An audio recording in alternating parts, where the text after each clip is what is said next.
So here it is, the big meaty discussion of awards that we voted on. So strap in, as you can see, it's almost 4 hours long. But if you're only interested in the top 12 countdown, that is a separate video that I will link in the description below, as well as our most anticipated, as they are much shorter in discussion if you only care about those. But if you want to hear all of our thoughts, that's what this video is for. So enjoy the chaos. I remember when Fusion was very confident. It's like 2024 is about to be a movie. I'm gonna play so many games, and then he's like, Hellblade's on his list.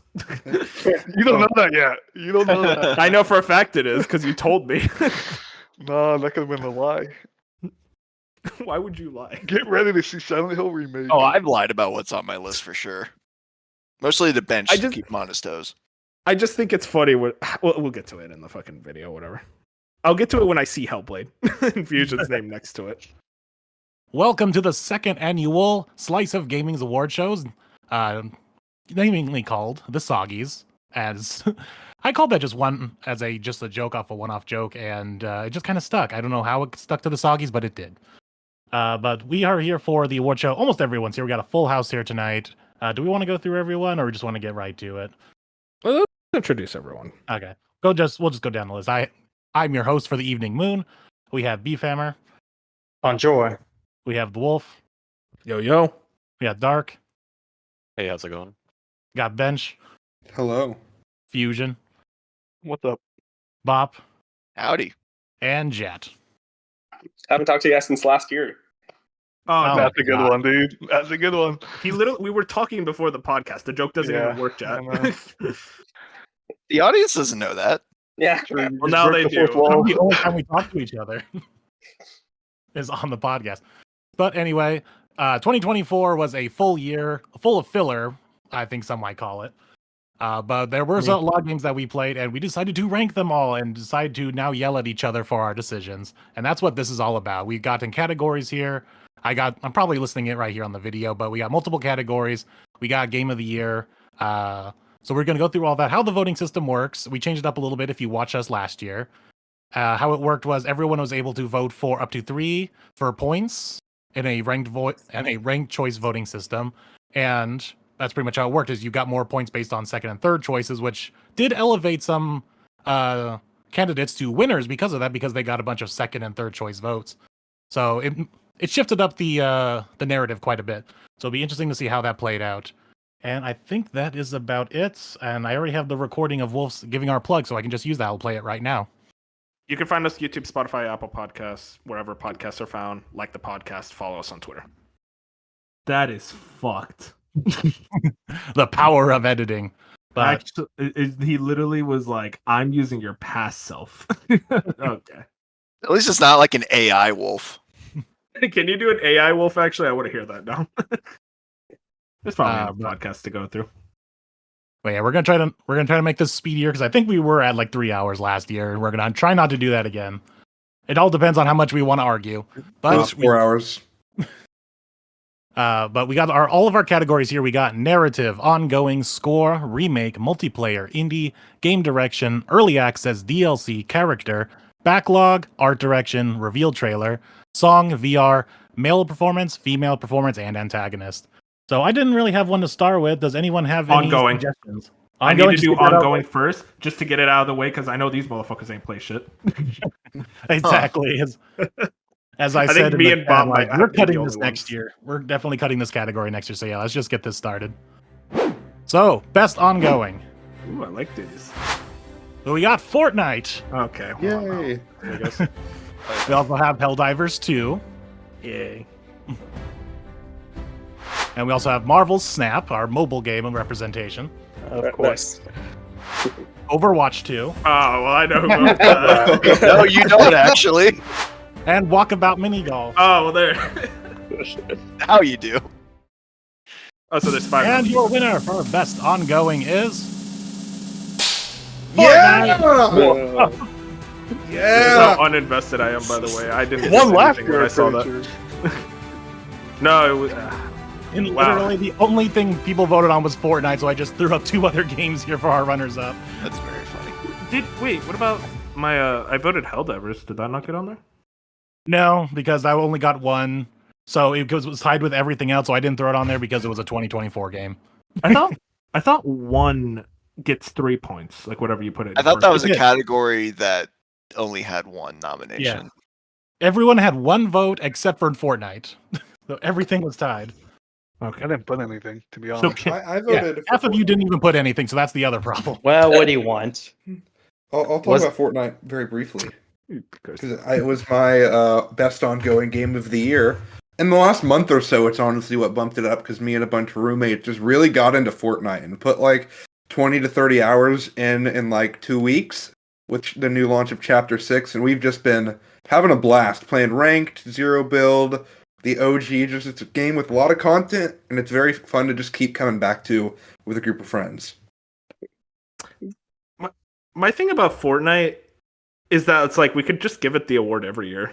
I know. That's why we're true. giving Yeah. it. We don't It's need like to give Fortnite any more awards. it's like it's admirable what they're doing, but it's also like it's always there. I don't know. I will say I falled off of Fortnite last year with that chapter, but now I'm like back gripped in because of the quality of this chapter, and I do think that does mean something. Though, if Marvel Rivals keeps it up in the next year, it could definitely be a serious contender next year, at least for me. Yeah. Oh yeah. Same. It's one I've like kind of shifted away from Fortnite now towards Marvel Rivals just because I feel like it's been getting back. But Fortnite has the Fortnite Festival, the rhythm game, which I also really like.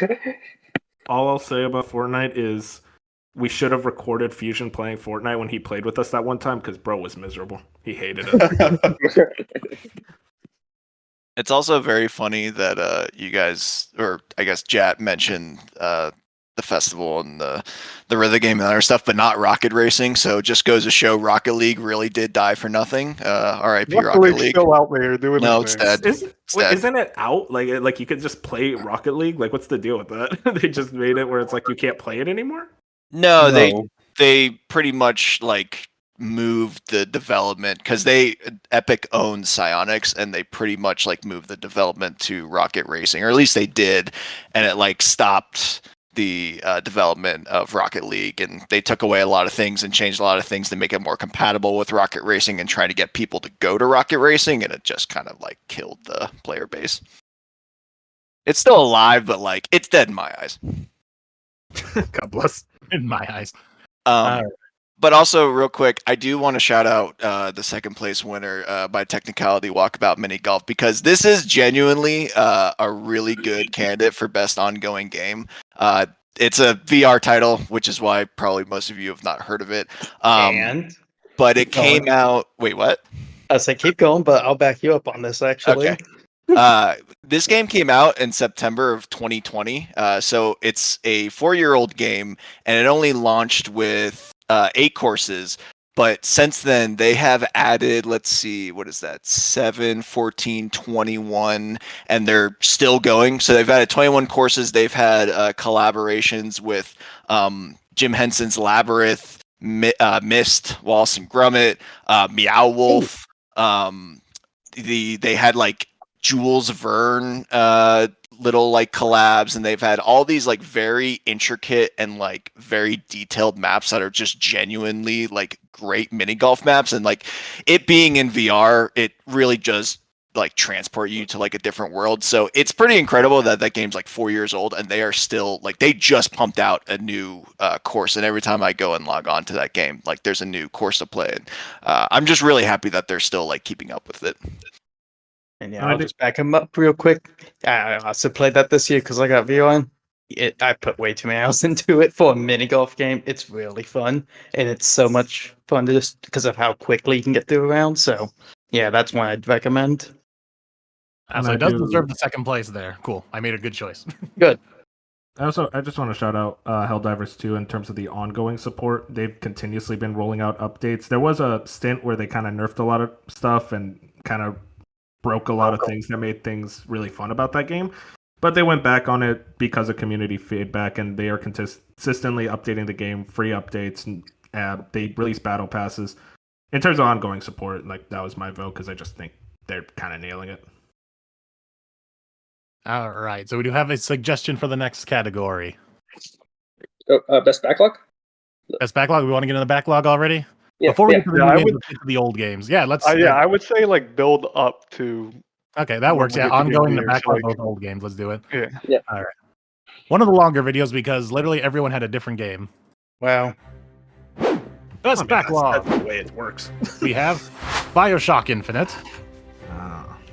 Nice. Everyone has to guess which everyone's game is. We have Bloodborne. Who did that? That's my go. Whoever did I think that. that's Cyber. That has to be Cyber. Cyber's the best person in the world. Sleeper. I don't know who that was, but I love them. We have Earthbound. Ooh, good one. Nice. I like that. Hollow Knight. That's the GOAT. I think that was Moon.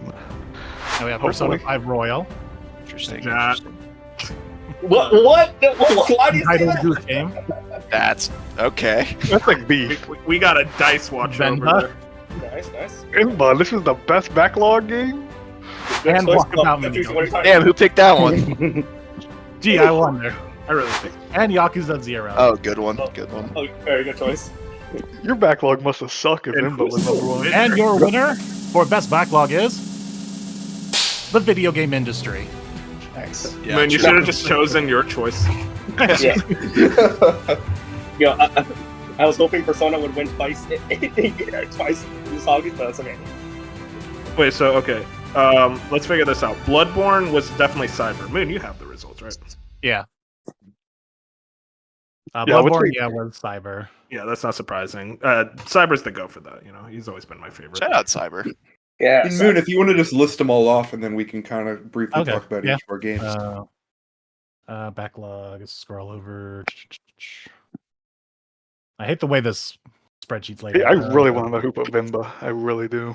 God, why are you so- going after me so much today, Fusion? Don't tell me what God. you beef. I will tell you what about it, okay? Yeah, God. Cyber was It's hopeful. Bloodborne. Cyber's the go. Fusion was Bioshock Infinite. All right, Fusion, talk about it. Uh, Or let's just you list the name and then have the person talk about it. How about that? okay. Yeah, Well, he's Fusion. not here because the Untitled Goose Game was Jack. Okay. Wow. Yeah. Oh, yeah. Dice. I swear to God, he's a dice voter. That's why he loves dice so much, dude. Yeah. And then we have Wolf with Earthbound. That's me. Yeah. Beef with Venba. Yeah. Yeah. Colin with Citizen Sleeper. Colin's our producer, by the way. Yeah, shout out Bench, Colin. Bench with Yakuza 0. Good choice, Bench. Jat with Great Persona 5 game. Royal. Yep. Bob with Walkabout Mini Golf. And me with Hollow Knight. Bob, didn't you play Ocarina of Time last year? I hate you so much. You know I that? didn't. I didn't finish it, so Okay, it's okay. in contention for this year. Wait, did Dark vote for that category, man? Yeah, but the thing was, we talked about it in DMs. He voted for Ys Nordics, but that's a game that came out this year. Dark, do you have any other backlog game you want to shout out then? The thing Or with did- Ys Nordics, the reason why Well- I put it, it's a port of a game that came out a couple years back, so I considered it backlog. But it was Okay, available But for at something the to same watch. time, since the port came to the West for the first time, it can also be considered a new game. So it's Here, really Dark, weird. But check if it's your not, Yeah, check your if it's GG not, list. I think already it's- know the next one, which Oh, is okay. God of War Ragnarok. Oh yeah. Talking There you about go. Well, okay. Do we want to all talk about it? I mean, Dark, you can go first about Yeah, Dark, go first. Which one I'm talking about? God of War. God of War. God of War Ragnarok was just better than the first game in every single way. I don't know what people out here think that the first game was better. They have nostalgia for a game that didn't even come out that long ago. The sequel, the way that they handled the conclusion of the Norse saga, in my opinion, was probably the best way they could have done it with this variation of Kratos that we've seen. And the expansion really was the bow on top for his character. And the Yeah. gameplay elements and everything was just elevated to a point where it was really hard to beat that game. Like for a long time, I thought that there was nothing else gonna top that. Yeah, I would say that ending for the expansion was the thing that really tied it. It's like, oh yeah, no, okay, I do really love this game, especially like the way that he kind of, light spoilers, the way that they kind of tie in the Greek saga at the end too. It's Mhm. really amazing. You can tell that team really does care about the IP and characters that they've been granted access to. And I wish a lot more people that when they get access to IPs that they don't typically start with, they handle it like they use this as like a blueprint, because this duology is utterly incredible in my opinion. I mean, Dark, it's the same team. Is it actually? Corey Barlog directed 2018, and he directed God of War 2. pretty much most of them that worked on the original trilogy also worked on the Norse. That would duology. explain it. Yeah. But yeah, I mean, it's just such a like massive shift from that. I don't blame you for thinking it was a wholly different team, but the fact is they pulled it off, and they pulled it off spectacularly, and I'm excited to see what they do with that IP. Agreed. Boy. And then I guess beef. Venba, so Fusion can like have beef with you. I don't know what the hell is going on there. Well, he's probably more mad because I may have made him think Dredge was going to be the one, and it was basically tied.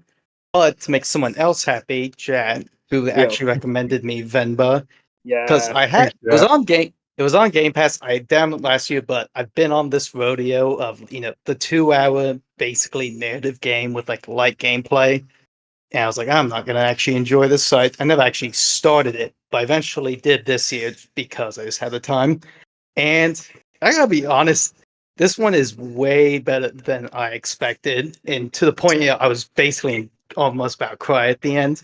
And which is very, because if you know about it, it's about like kids growing up with like immigrant parents. And the whole like through line is like the food they cook, which has nothing to do with me. It has nothing to do with my background, and it still was like hitting. So I was like, I think that just to me that said like they actually did do pretty well of like hitting it for anyone. So I just wanted to shout out to anyone who maybe if you have bought Van Bell just haven't started yet. It's like I said, 2 hours, go play it because I think it works really well.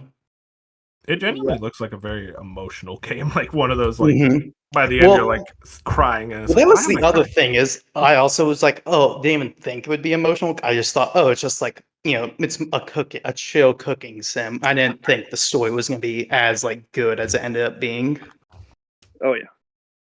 Yeah. Great. Now you make me sound like an asshole.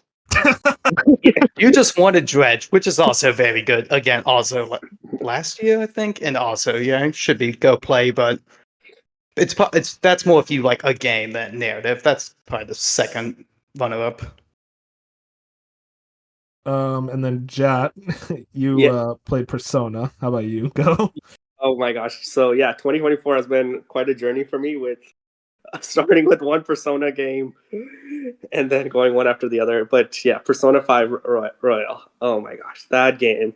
I feel like even though like technically I started with Reload and then went to 4 Golden, but like going from 4 Golden to 5 Royal, you could see how much ambition there was in this game. You could see that Atlas wanted to put so much like love, so much care into making this big world with all these like great characters, these amazing dungeons, and I mean, there were literally stealing people's hearts and saving the world. Trying to stop injustice. And honestly, that kind of thing is what I really like. It's just a group of I guess you can call them misfits. A group of misfits just coming together after school and just hanging out by going through dungeons. And yeah, it was honestly such an amazing time. And the royal content I did really like as well. Like all the stuff with the 2 new characters they added. It just and the villain in that one I really like because he's not inherently a bad guy. He's just a little crazy, right? Yeah, no, I mean the Persona 5 like speaks for itself. Very long running. Everyone loves the game. If they put the time in, and I do not blame people for not wanting to put the time in, it is 100 freaking hours. But if you put the time in, it is genuinely a masterpiece. Oh yeah. Also, Jat, you played on easy mode, so your opinion's invalid. I'm sorry. Yeah, you know what? It took me 85 hours if you want to play on easy mode. Bench, you did Yakuza 0. I did. It's been almost a year since I finished it. I finished it up last January. And I think that just tells how much this game has just stuck with me through that time. Because throughout the entire year, it's been at like the top of the games I beat. And if you know me with games, it's like I love games with big moments and twists and turns. And that's just this entire game. Every end of chapter, in the middle of a chapter, there's always something crazy happening with either Majima or Kiryu. And it's just a tale of like brothership, betrayal that just really captivated me with its good gameplay and also pretty goofy side content that also stays grounded and serious. It just continued to like grip me throughout its 40-hour runtime to the point where like at the end, I was just left pretty speechless because of what the game, just the story it told and how the characters connected with each other and what they were fighting for and all like just the twists and stuff. So yeah, throughout an entire year, this game stuck as my top backlog game I played throughout 2024. And I am disappointed in myself that I haven't gone on to play other Yakuza games because I keep hearing good things. I mean, So that is something I hope to change in 2025. There's 8 games, man. I don't blame you. There's so many freaking games in Yeah. that franchise. But also, like, I love I how hear that the- game. yeah. Sorry, go ahead. Well, I mean, I hear the crazy stuff y'all talk about with both the Like a Dragon games, so it's like, I want to get there. Because if I played, I know y'all really love Infinite Wealth, and I probably, knowing my taste in games, would have been right up there with y'all if I played it this year. But I just didn't, because I am a stubborn person who wants to play them all. I'm right there with you, Bench. Like, say literally same thing. Like, Yakuza 0 was my backlog game of 2020, and I have yet to. I've played part of Kiwami, but Same. I fell off and I haven't been able to get back on it. And it's like, yeah, watching Infinite Wealth, it's like I feel like I'm going to love this game, and yet I can't get myself to even start with like Dragon. You know, I just like feel like I have to go through the Kiryu saga first. And I am committed to making it happen this year. I'm taking my name on the podcast that I will make a sizable chunk in the Yakuza series this year. I love how my favorite part about Yakuza as a franchise is that you don't know it until you play it, but then you play it, it's like, this is just a soap opera, and it's fucking awesome. Yeah. Like, every game is just so, like, melodramatic and crazy, but you're actually substantially invested in these characters. And also just like the crazy shit that happens like every couple hours. It keeps you hooked all the way. Yeah, the fact that it's chapters and each end of chapter is like a stinger, like, wait till next week. It's like, I'm playing it, I gotta keep going now. And then as you get later, then it's even like the middle of the chapters where some crazy shit happens. And then you're just completely hooked throughout the way. It was just, I think it's a testament that I played it a year ago in January, and it still just stuck with me. And I've played a lot of great games this year. Well, and it like originally came out in like what 2016, 2017. So like 2016 even in Japan. yeah, even by that standard, like it's almost a 10-year-old game and it still stands up really, really well. Yep. Bop, you already talked about the mini golf game. Okay, hold on. I talked about the ongoing aspect. I didn't talk about the game itself because I know everyone wants to hear a 30-minute. Everyone wants a 30-minute passionate rant on a VR mini golf game. But speak yourself, man.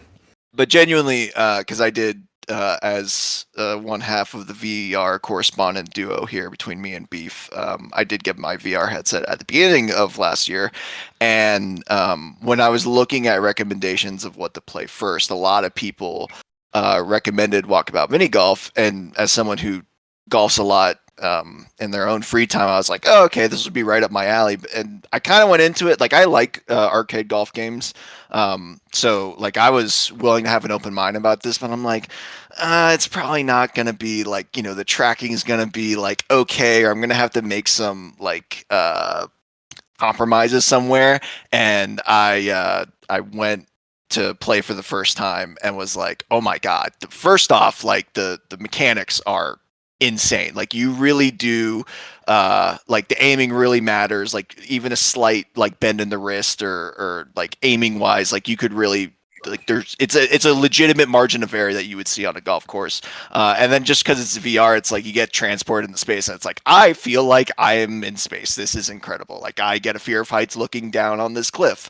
I have been transported to all these different places, and it's also a great game just to like help you get used to the motion sickness element of VR, because I think a lot of games don't do a good job of onboarding you. So yeah, and going back to what I said about its content support, I mean they've added like 4 or 5 maps since I bought the game earlier this year. So can't speak enough about it. It's definitely my favorite VR game that I played this year. Even though there are other ones that we'll get to in the VR category. But yeah, this game definitely stands the test of time. That's the cool thing about VR, that it could be your backlog goatee, though. Just in fact that it's like, oh yeah, it stands up to other games. Like, I hate to say real games. You know what I mean? Like actually sit on the couch games. It's because it is like Beef said. It's one of those things where it's like if I don't, it's kind of like a Fortnite or a a multiplayer game or something where it's like I don't want to really do anything. I just want to go in it and golf. I'll turn on a podcast and I'll just start mini golfing. So it really is like a special game in that regard.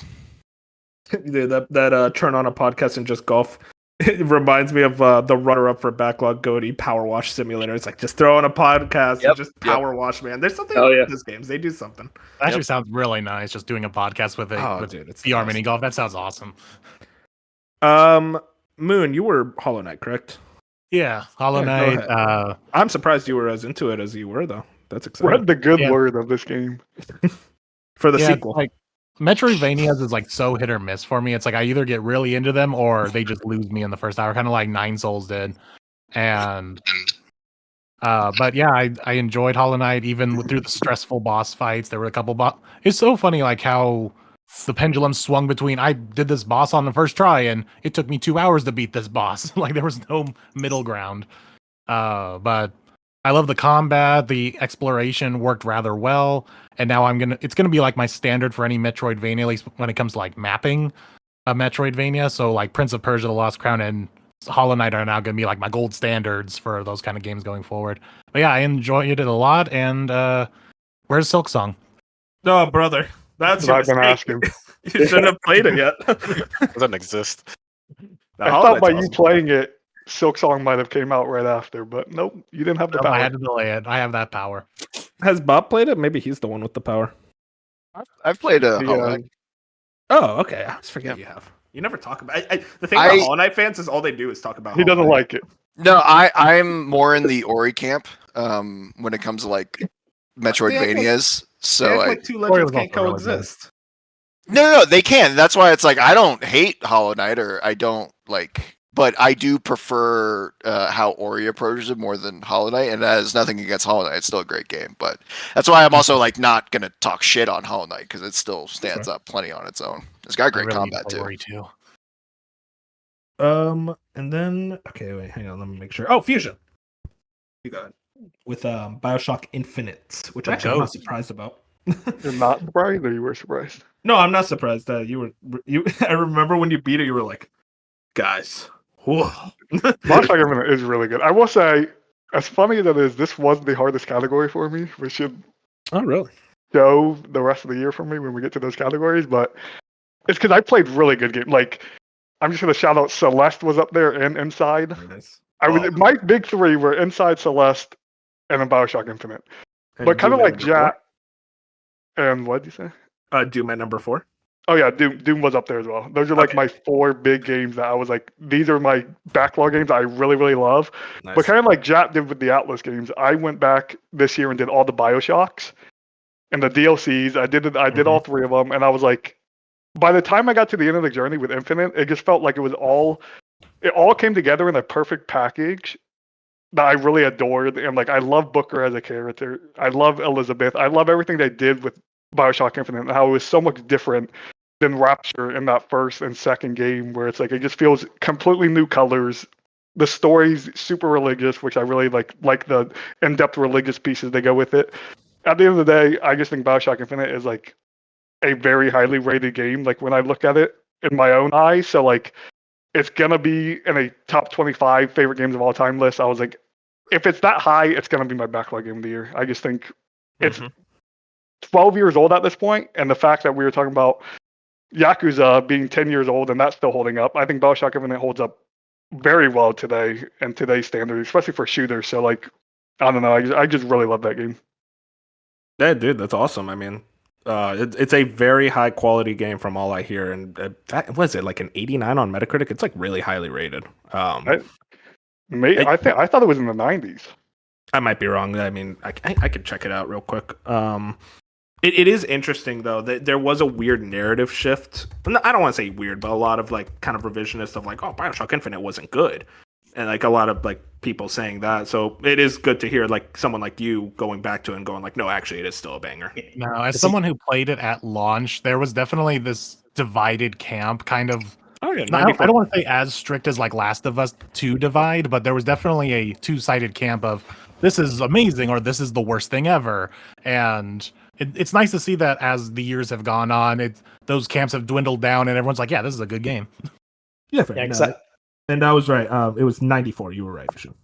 yeah, because I was going to say, damn. man, like, because I was going back up Fusion Tech. I'm what loved at the time, or I think the year time, and yeah, we played it probably last year, and I still love it. So I'm with Fusions. Like I really love how they like tell the story. Like a lot of it's not even through cutscenes; it's just you and Elizabeth walking around exploring. Yep. So yeah, I still love this game, even though I know it gets some flack. I still love it a lot. Yeah, I know people will like to me, I like it's one of my favorite narratives ever in a video game. But I know there's some people who like they'll find any reason to poke holes into anything and say like this doesn't make sense because this blah blah. At the end of the day, it's a video game story. Like Yeah, it's not going to be but the greatest thing ever. It's not going to be like a book. But I think from a video game perspective, it's like a very well written game. So like I don't know. I think like if you're a fan of narratives and character driven games like BioShock Infinite, most of the BioShocks, but especially Infinite, should be up there. I remember when the game first came out, a lot of the discourse was because of the ending. Yeah. And it does have a very distinctive ending. And I feel like nowadays, yeah, it is a mix to what the game is. But back then, things were a lot more simpler, and an ending like that back then was a big deal. That's why there was like the whole. I mean, Mass Effect 3 It was stupid in my is another opinion, but I love the game to death as well. But that's the reason behind the discourse. I will say, I think it's insane that it's been 12 years since BioShock Infinite and we're just now getting the follow-up from Ken Levine. It's like, okay, Yeah, man, 12 years? After he Is said that he was what done with BioShock, and he's like, well, I'm actually just going to make a different BioShock. Literally just making BioShock again. Like, come on, man. That doesn't take 12 years. Steven, hopefully is it that why comes you up. played BioShock Infinite? Is like to get excited for Judas, or it just happened to be? No, it just happened like I've been doing like a bunch of old franchises that I missed out on because up until 5 years ago, I was mainly like online gaming or sports gamer. So like I didn't play a lot of these franchises. And BioShock, I've always heard good things about. So when I started the first BioShock earlier this year, then I took a few months break, started BioShock 2, and the BioShock 2 ended in a way where I immediately wanted to get to Infinite, and then I just played Infinite. It does help that now I am more excited for Judas because I'm familiar with BioShock now. Spoiling, BioShock 1 and 2 tie into Infinite? Like, a major way? Yes. Yeah. Okay, well, that's good to know. I always thought it was so separate because I thought they were like separate storylines because of the setting. It's like 95% separate, but there is a tie-in. Yeah. Okay, gotcha. I guess I'll go last. Well, actually, we still have the others. We can shout them out. Earthbound was mine. That game, I like RPGs. I always say that I'm not as hardcore as like say Bench or Dark or anything, but like I like RPGs. But I always get so frustrated by certain aspects of them, and Earthbound is pretty much everything I want in an RPG. It's the same reason I fell in love with Live Alive so many years ago. It's short. That's a big thing. It is about a 30-hour game. It's fully unique. It is, instead of this fantasy or sci-fi setting, it's an RPG that's set in contemporary times, which is just not something you see often, where instead of fighting dragons and monsters, you're fighting homeless people, and I think that's just really funny and cool. It has a lot of charm. It's genuinely one of the funniest games I've ever played. And it's one of those types of humor where it's like not like laugh out loud busting out humor, but every line of dialogue is just, you get something from a character and you're like, that sticks with you forever. Everything is so endearing. It feels so like genuine. And it also makes sense that the fact is that the creator, Shigesato Itoi, I always forget how to say the name. He is not a game designer. He does like playwrights and screenwrites. So it was interesting to kind of see a perspective from someone that's not a game developer writing a video game story. I always find that really exciting. And combat is so unique, and you have this dialing health system, which I've never seen in a game before. So the fact is, like, if you get hit by an attack and it's a fatal attack, you can like rush over to heal before your health dials down to 0, which is just like, that is not done in games anymore. And also, the fact is, this game came out in 1995. There are no random encounters. There is nothing like that. And if you are higher level than an enemy, you just kill it. You don't have to like force yourself into a battle against a weaker enemy. You just beat it. The fact is, even modern RPGs don't do that. So the fact that it was doing that in 1995 is absolutely spectacular. Love Earthbound. It's going to stick with me forever. So would you say, because this is something I want to check out, that it, like, even beyond just being like an endearing story, it's like actually a really good story, like tackles a lot of cool things? I'd say endearing is definitely the word I'd say. It's a very like there are some genuine like very serious imagery and messaging that the game does. You haven't played Undertale. I was about to say it's pretty much like Undertale in that way. Wait, you never played Undertale? Yeah, Bench hasn't. Shit. It's the reason Toby Fox. It's the game that inspired Toby Fox and create Undertale, and for a reason. It's so unique. Also, I learned this. Trey Parker, the guy who created South Park, was inspired by Earthbound. So that's a really cool fact. So yeah, I highly recommend. If you're an RPG fan, I think this is like a must play. Are you gonna try and find an English translated of Mother 3? So there is a version. It doesn't exist. Well, there is Nintendo. A version. I'd like to play it. That's my thing. It's just, Bob, this is very dangerous. I'm like, oh, maybe they do a Mother 3. Maybe they. Oh yeah, I mean, know they won't. You have a better chance of Silksong coming out tomorrow than them doing that. I mean, they could, but yeah, that's definitely I wouldn't count on it. Yeah, I know. It's one of those things where it's like, I'm waiting until I'm in the mood for it, but because I know I'll love Mother 3. That's the thing. That's fair. Yeah. So if I haven't played Earthbound, this is like an interesting fun fact I know is that the director of that of the game, and as Wolf kind of said, like he usually does like screenwriting and stuff. He was in My Neighbor Totoro as the father. It's like it's one of those things. Yeah. He's like he looks like the director. Yeah. It's such a random fun fact. I love it. Yeah, he's a genius. And the thing is like he's very much like he finished the Mother 3, and everyone's like, oh, why don't you go back to game development? It's like I already told my story. I'm done. And it's like, I respect that. I love that, but I'm also like, hey, Mother 4, why not? Moon, did you want to go over the other? So Cyber did Bloodborne, which that means he is my favorite person at Slice of Gaming Inc. I just wanted to point that out. Hey, when will you guys get on Bloodborne, by the way? I just want to point that out. When I can play it at faster than 30 frames per second. Okay, Eventually. well, this is my time, because I was mentioning this in chat like the other day. The PC quote-unquote port via emulation is nearly complete. And from the way that things are looking, it might be fully complete within the next 6 months. It's actually fully playable right now from start to finish. There's just like a little bit of tweaking that they want to do in some areas. Yeah, I saw like someone who was able to get the DLC working and everything. So yeah, the whole thing is like you can play the game right now from start to finish on PC. It's just it's not perfect. They want to make this Sony perfect. suck. They suck, man. It is almost how are you gonna let them emulate them first? That's insane. And the thing is with the PS4 emulator, it is so broken that it's very hard to emulate any games on the PS4. Yet this game alone, there's a whole dedicated community towards this, and they almost reached the goal. Oh the amount of breakthroughs that they've made is ridiculous. Yeah, Bloodborne has like single-handedly like spearheaded PS4 emulation to such a crazy extent, to the point now where like I just noticed EmuDeck, which is a very popular emulation like starter platform for like when you get a Steam Deck or whatever, they added like the PS4 emulator to like their suite. It's like, oh wow, we've gotten here already. Okay, that means it's just for Bloodborne. Because Bloodborne is the only like the PS4 game that's quote unquote stuck on PS4 because it's the only one that doesn't get an update or patch or anything. Like there are like random instances here and there, but like Bloodborne is the one that people wanted to play out of the exclusives, right? Because it's such a good game, guys. Let's get to it. Within a month or two, will be finished. Yeah, that's not surprising. Shout out to the modding community in that way. And then Colin chose Citizen Sleeper. I mean, Fusion. I think you're the only one. Oh no, did Beef play it? I forget. I've never. I started. I played it. Didn't get it. I played it. I played it this year. And it wasn't your backlog of the year? No, but it was still very, very good. I'm gonna beat you Great up. game. That just really good, well-written game, and like an engaging world and characters. It has everything you want in that kind of point-and-click kind of game. Sequel comes out this month. Oh my god, yeah. I feel like that snuck up on me. I don't know why. We will be waiting for a sale. Wait, when is That it coming out? Be like $20.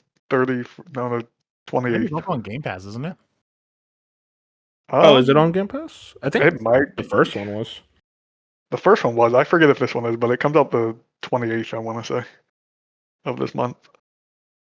And then Jack did Untitled Goose Game. I just want to make fun of him for that. I knew you would. I'm kidding. That's actually so based.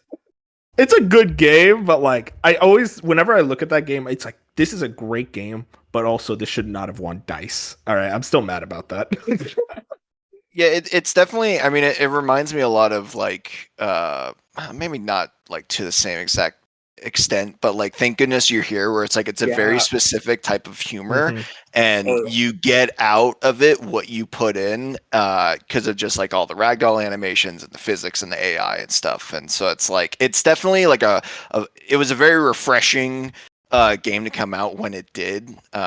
But yeah, it is funny to like I think back on it and it's like it is still a great game, but it like I think it also just had in that moment a very good like capsule in time when it released. I think that's everybody though. That's everyone. All right.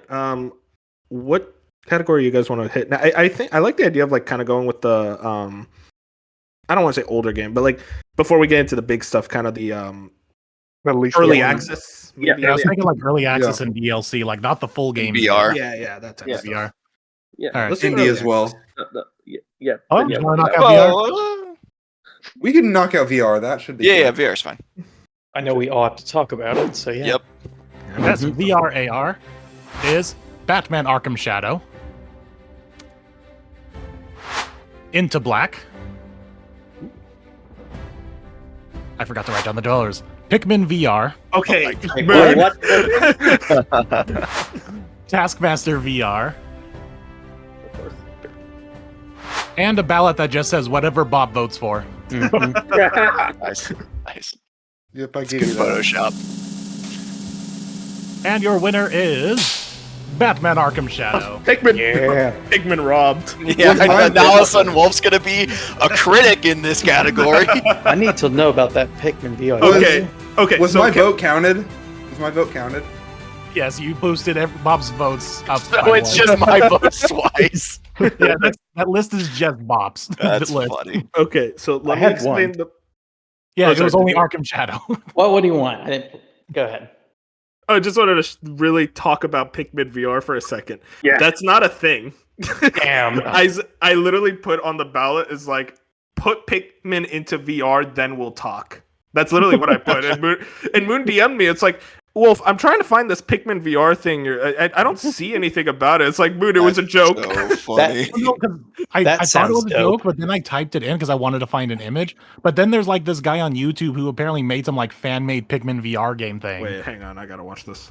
Oh, That's where this image comes This is how- from. This is how you get me into VR, by the way. Oh my god, Pikmin 2 VR changed my life. Yeah, Hey, you guys it's talk a about VR. I'm thumbnail gonna watch this. video. All right, Bob, you can start since it's your games. But I also did play Into Black, so we can talk about that a little. Oh, perfect. Yeah. Wait, go. Moon, what's the order? Is it Taskmaster first or Into Black? It's Into Black first. Okay. Yeah. So I didn't.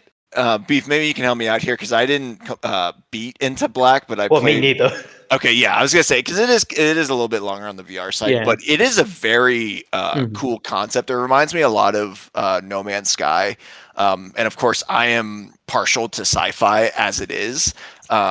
So just the aesthetic, kind of like what you're getting into with the game already kind of like sold me. But you're on an alien planet, you're mining resources, you're tackling enemies, but it is just a very complete game. And it's a lot of fun to explore, a lot of fun to like the combat's really good. And so, I definitely think it's worthy of a nomination. Yeah, I didn't finish it either because I think, as both of us, it's a little long. Yeah, but it's pretty. It's just like a survival game. I've heard people say like it's like Deep Rock Galactic 2 is the other one, and it's just that after all that time, running out of time, I moved on. Especially the Batman just came out, but yeah, it's a really pretty good survival. I liked it more than when I played No Man's Sky in VR. So Yeah, basically, good chill game. I think also another good one for podcasting, probably.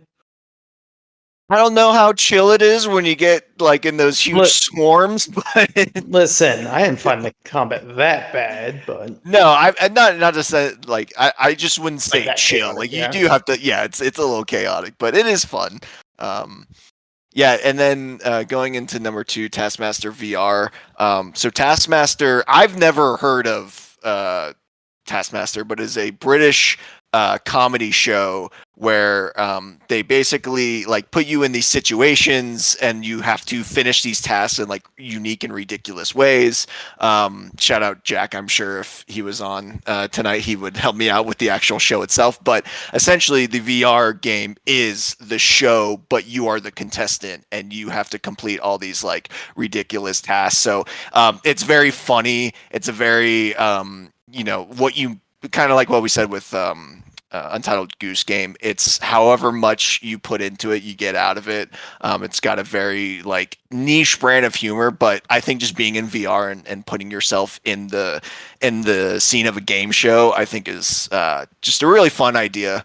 And so I definitely would recommend it to anyone looking for like a good fun time. That's also like, okay, I genuinely have to figure out what I'm doing here. And then, yeah, Beef, you want to start Batman Arkham Shadow off? Hell yeah. It's literally Batman Arkham falling through, and it's kind of surprising how well it works, because I almost don't like that in VR when they're just like, we're just going to make it one-to-one. I'm like, that's not going to work. That's not as fun. It's basically as fun as you think. Everything's here, doing Predator stealth and combat that probably is better than in like the normal games, just because, man, they nailed it with like translating it to, I don't know if people have seen like how they do it, like keep it rhythmic combat, but it's very fun. But yeah, I also beat it. I don't know if you finished it either, not Moon, Bob. I don't know how much I want to say about the story. Like, I mean, I think it's up there. I mean, I'm not too picky about Batman games, but it's a full-fledged story. I think people will get a kick out of it and like it and help you get along. It definitely kept me interested enough to finish it, but all in all, like I'd say, yeah, it's the next Batman Arkham game. It pretty much falls right in line with them. Yeah, I think for the people who, when this got announced, were disappointed that it was going to be, a crappy VR port or just a uninspired VR port, or it's not going to be faithful to the Arkham games, I think we're happily proven wrong by those criticisms, because yeah, like you said, I think it fits into the Arkhamverse perfectly. And yeah, I'm not like picky on story either. I love Fast and Furious movies, for God's sake, but I think it is serviceable enough and kind of is self-contained in its own way to, tell a good and interesting story to keep you going. But yeah, the star of this is just the combat, just all the abilities, right? So like, sure, you can punch enemies, but it's not like your typical like, oh, I just like wail my arms and I'm punching. Like, no, you do have to sometimes hook with the left or right hand. You get punished if you're not using the right arm, or if you're not getting your punches off at a certain time. And then sometimes you have to specifically punch to the head and then the torso and then the arm. And so they have ways of keeping it like going, and you're not just like, I guess, the equivalent of button mashing. They still do have a good parry system. And then stuff like, yeah, like using your detective vision to figure out puzzles, using stealth to get through a level properly, using like gear, like your batarang or smoke bomb, using your cape to traverse. It really does like... I've plenty of times during that game, I'm just sitting there like after I beat a battle, I'm just like, I am justice. I am the knight. Like, I'm just sitting there just talking to myself like I am Batman. And like, I think if you get me to do that, I think you nail what you're going for perfectly. And so, yeah, Camouflage did an absolutely incredible job, and I think they should be commended for that. Yeah, same studio that did Iron Man VR. Mm-hmm. Which I have not played, but I'm a little more interested in now. Yep, definitely. Yeah, they're a very talented studio. Do you guys worry? Weird choice. Kind of shift up, but like, are you guys kind of worried about the VR space? Kind of with like Meta seems to be like almost moving a little bit out of it, or at least closing some studios down. You guys think it'll be fine? Yeah, I mean, I'll start. I think it's fine. We literally got last year with Asgard's Wrath 2, which was from a Meta studio, arguably like one of the best rated games of all time, and definitely the best game that's not Half-Life Alyx to come to the system. And then this year we got another, like, not only was it a great game, but it was like an IP game, right? So Yeah. you're getting like that support from established franchises. You're seeing Hitman got a VR version, Metro got a VR version, and then there's plenty of games like No Man's Sky who's constantly updating their VR version. So, they closed they've closed and rearranged some stuff, but they also just came out with the Meta Quest 3S, which is a cheaper version of the 3. They still want to develop a 4. I think news recently came out that like Apple's already like halting production of their Vision Pro because it's not selling. Yeah, But I saw meanwhile, that's why I brought it up. yeah, and but they're not. They weren't never. serious contenders. Yeah, they're not like serious in the VR space. And if anything, that actually like the best part of Apple Vision coming out was that MetaQuest made their pass-through technology where you can like see your surroundings while with the headset on. They made it so much better and so much high def. After that, because they're like, oh, we need to compete. And so even though it was short-lived competition, and who knows, maybe Apple will make a more consumer-friendly like $1,000 headset. Now, if Meta really starts like holding back and like these studios that just made their games aren't making new projects, then I start to get worried. But for now, I think they know this is like their bread and butter and really the one place they're dominating. And so I think they are encouraged to keep going. And as of right now, I feel pretty okay. Yeah, and I'll be quick, but like for me, I always think I just got mine this year because I swing so hard. I had the PSVR 1 and then my roommate had a VR 2. And between those times I swing back, I'm like, no, VR is not anything major. And then they bring me around every time. And for me, it's almost like these are the big games that people talk about. But then, like, when you actually get the headset, what I end up playing the most is, like, obviously Beat Saber is, like, the big one. But I'll play, like, other, like, arcade games. Like, you end up playing, I play those more because it's like, yeah, there's never times I'm staying around. They're, like, almost a workout. They're so much more fun. And, like, stuff like that, like, you don't think about until you actually get it. So I don't know what to think, but as long as, like, it seems like I'm surprised actually how many devs are still like. It seems like it's quiet on VR, but there is devs always making stuff, and I'm definitely going to keep checking out. So I understand why people like hesitant about it because I was, but I think once you get it, you might understand. Yeah, that makes sense. All right. That's everything in VR, unless Fusion wants to finally talk about VR. The only thing I'm gonna say about VR is like, remember, like 7 years ago when people were like, VR is the future, like this is gonna take over the industry. What do you mean no it is the future? People watch Ready. I make that joke all the time to people. Oh, like just if there's a day that I have to play VR games as my permanent way to play video games, I'm jumping off a bridge. Listen, you can go play Suicide Squad. You go play Suicide Squad. That's your Batman game. People watched Ready Player One Fusion and were like, "This is the future." Okay, you guys want to go into early access next? Yeah. Early access or DLC? Let's do early access. Because I think it's pretty clear what's going to win that one. For your best early access nominees, we have Deadlock by Valve. Oh, I forgot that. Yeah. We have Hades 2. What's that? Never heard of that. I can't believe Bob Yay. put Deadlock. We have No Rest for the Wicked. Oh my god, that was this year. We have Pal World by Pocket Bear. Yes. We have Phasmophobia. That's still literally what? This is early access? Rogue Prince of Persia. It's like when Fortnite was in early access for years. Who played that? And TCG Card Shop Simulator. Yo, you're the goat for that one. Hell yeah. That's in early access? Awesome. That gets sick. And your winner is Hades 2. Yeah. No way. Well deserved. Well deserved. Stop the count! That's game of the year next year. Spoiler alert. Brother. Wait, what? Oh. Okay. I'm surprised that Power World. I think I have a hand in this. I think I have a hand in this. Why? I voted Pal World, and it was the only early access game I played, and I only played it for like 5 hours. But I voted for it. So let me just go through the list of how everything. So we have Beef who put Hades 2, Hades 2, Hades 2. Did those all count though? That's the question. That's insane. I forgot about Powerwood, but it's Hades 2 all the way. Yeah, we had Cyber who did the Rogue Prince of Persia. I respected that. Bench did Power World. Jat did Phasmophobia. Yeah. Hell yeah, Jack. And Bop was the stand for Deadlock and No Rest for the I Wicked. knew he put Deadlock. Where are you at with No Rest for the Wicked? That game is not good right now.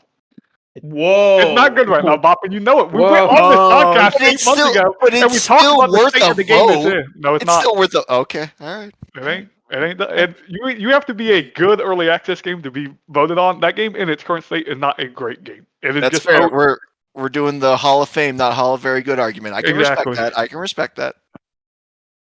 So yeah, the I only didn't know reason you why I put felt that way. TCG Card Shop Simulator as number 3 is because it was both mine, and I knew Wolf played it. I'm like, okay, that counts at least for something because there was nothing else. Oh yeah, wait, Moon, did I not put that? No, you didn't. Okay, I forgot I played it then. I did play it. It was really good. Yeah, no, I remember good we talked things. about it for a while. Like this is like really addicting. It's a very because I was playing it when I was taking college classes instead of learning. You know how it be, and it has like a nice charm to it, where it's like, yeah, this is early access, this is janky, but like it's cool to have a game like this, and I know it's really fun with the Pokemon. Yeah, I'm waiting for a couple more updates to really get back into it. But And also Power World, it kind of sucks, but I respect it. It's funny because I didn't even vote for it. I was gonna say I was actually shocked to hear Bop didn't vote for it. yeah, it was only Bench who voted for that. I mean, Thanks, bench. it's not I mean, fun. it is a good game.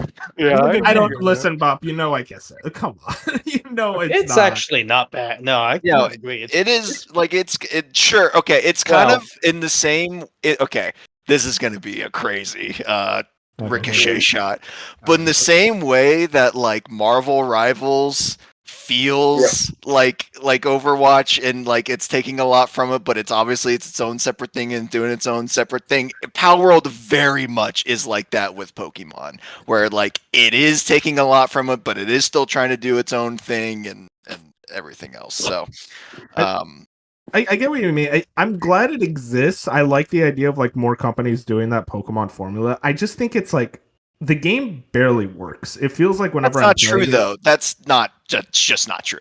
it just doesn't. It looks and feels like an Unreal Engine asset flip. You have to admit that. It does kind of look like one sometimes. Yes, And also- it definitely looks like one. As far as like they didn't put a lot into the art direction and to like spruce up the assets that they did make. But at the same time, there was a lot of attention into like, sure, some of them are very inspired by Pokemon, but there are others that aren't. And like, they all have their own animations. They all have like their own AI and own movesets. So like in the game physically, even though that trailer for whatever reason at the Game Awards was like at 5 FPS, I have no idea. Like they just put no effort into that. Like the game itself actually does run well. You can't say like, oh man, some of them are inspired by Pokemon. It's like one of them is just Lucario. Yeah, 100. Listen, 100%. Like they are like very much taking direct inspiration from like specific Pokemon. Like there's Lucario. There's the one electric Luxray. That's another very similar one. I think what's his face? Meganium is another one that looks very similar, but there are still like over 50 to 100 that don't. So it's like they still did go and make their own assets. And like like the other thing is like it is very much a survival crafter more than it is a Pokemon game. And I don't think people realize that like off the rip. They just think like it's like there's no gyms. You pretty like it's pretty much like you punch trees, you're building a base. Like yeah, you're catching Pokemon, but like there's no gym battles that you happen when you meet eye contact. You do go into these dungeon and face bosses, but that's not like necessarily a Pokemon thing. So it's like it is like in its own lane. And it's still like pretty successful. I think their concurrence after their DLC did go back up, and the game is healthy. But listen, and it can be criticized. I don't want to say it's like devoid of criticism, but like it is still a very like solid product. And yet you didn't vote for it. Yeah, really. Yeah, I find this hard it. about Isn't it. that I was like, crazy? is a bench the one? Thank you for doing my His my, job. my presentation. Shout out to Bench, man. Bench really sold me on Pal World there. Honestly, I kind of forgot it didn't hit. I thought it hit 1.0 when it came to PlayStation. That's why I didn't vote for it. Yeah, that's my thing. So, like, Final World on Pal World, I like what they're doing. I like the idea behind it. I'll be there for 1.0. In early access, I just can't play it. It's kind of a joke. But let's talk about Hades 2 already. Come on, guys. Guys. This game's awesome. All right. I got on my PC to play this game. That's how you know it's a fucking banger. Hades 1 already incredible, and then Hades 2 is genuinely just more of what Hades 1 was doing. And I know that because I literally, after I beat Hades 2, I went back to Hades 1, and I was like, oh man, Hades 2 really did improve pretty much all the bad parts of Hades 1. Like everything feels a lot speedier. All the abilities feel much more unique and exciting whenever you try a different one. All the weapons actually like each fulfill different purposes. So every time you try out a new one, it feels like it's like, oh, this is like a whole new playstyle in and of itself. I'm very excited to see what they do with it when they hit 1.0. Hopefully this year. We'll see. Wolf, I have a question about Hades 2. I am the expert. Did the story grip you in Hades 2? Because I know God, you didn't care for one. Okay. It's not important to me, but hey, respect to them. I think I do think it's on a similar level of like there is a mystery to solve, and granted we don't have like the full story anyway, so it's kind of also hard to judge.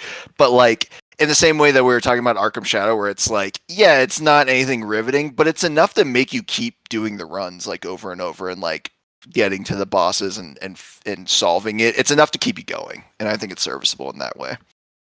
I will say, I'm happy Hades 2 is getting its flowers right now because I fear that it hits 1.0 some month this year, and by the end of the year, people are not going to put it on their Game of the Year list just because either maybe they didn't go back to 1.0 or they forgot about it. Just like, it's weird when you play an early access game as much as we all did. Like, we all have 30 plus hours into an early access Hades 2, which is pretty insane because I'm thinking back to when it launched, it was so fun in the Discord. Every day we would be on there sharing our runs. Like 5 to 6 of us would be on Discord sharing our runs, sharing our build, doing like thinking of, and it's crazy how much this game has now as an early access game. And they've already updated it twice since then. And I went back and it's like crazy from just the early access in, was it May when it came out or March? I forget what April. Update? Yeah, I still haven't April. gone. Okay, like gigantic. Yeah, there's been like new texture updates, new weapons, there's a lot of new stuff where it's like even just in the last 6 months from when the game came out in early access to now, it's insane how much they've added. So it's going to be crazy to see once 1.0 actually hits, like how people who don't play early access, like, and like the first Hades comes and like actually gets to experience Hades 2 as a full package and when it's on console. I really think, like you said, it improves on everything that Hades did already, and Hades already is a fantastic game. I think we're going to get into very, like, this is a really, really good game territory when it fully launches on 1.0, and, like, everyone's going to have a resurgence of early access players coming back and then new players getting it for the first time. Oh, I also want to shout out, we all beat the final boss pre-patch. Yeah. We did. We did. We're gamers, dude. We're a bunch of Good. gamers. That final boss is hard. It's so hard. Difficult boss. It is the second hardest boss I've beaten this year. It is hard. So yeah, I'm so happy Hades 2 is at least getting flowers because hopefully we're all gonna put it on our list next year. But I mean this year, but it's like some people might not go back to 1.0. Some people have. It's just a whole big thing. We'll see. I'm sure I'll check it out at least. Do you think they'll do like a simultaneous release on the consoles as well, or are they gonna do PC only for launch? Didn't they do simultaneous for Hades 1?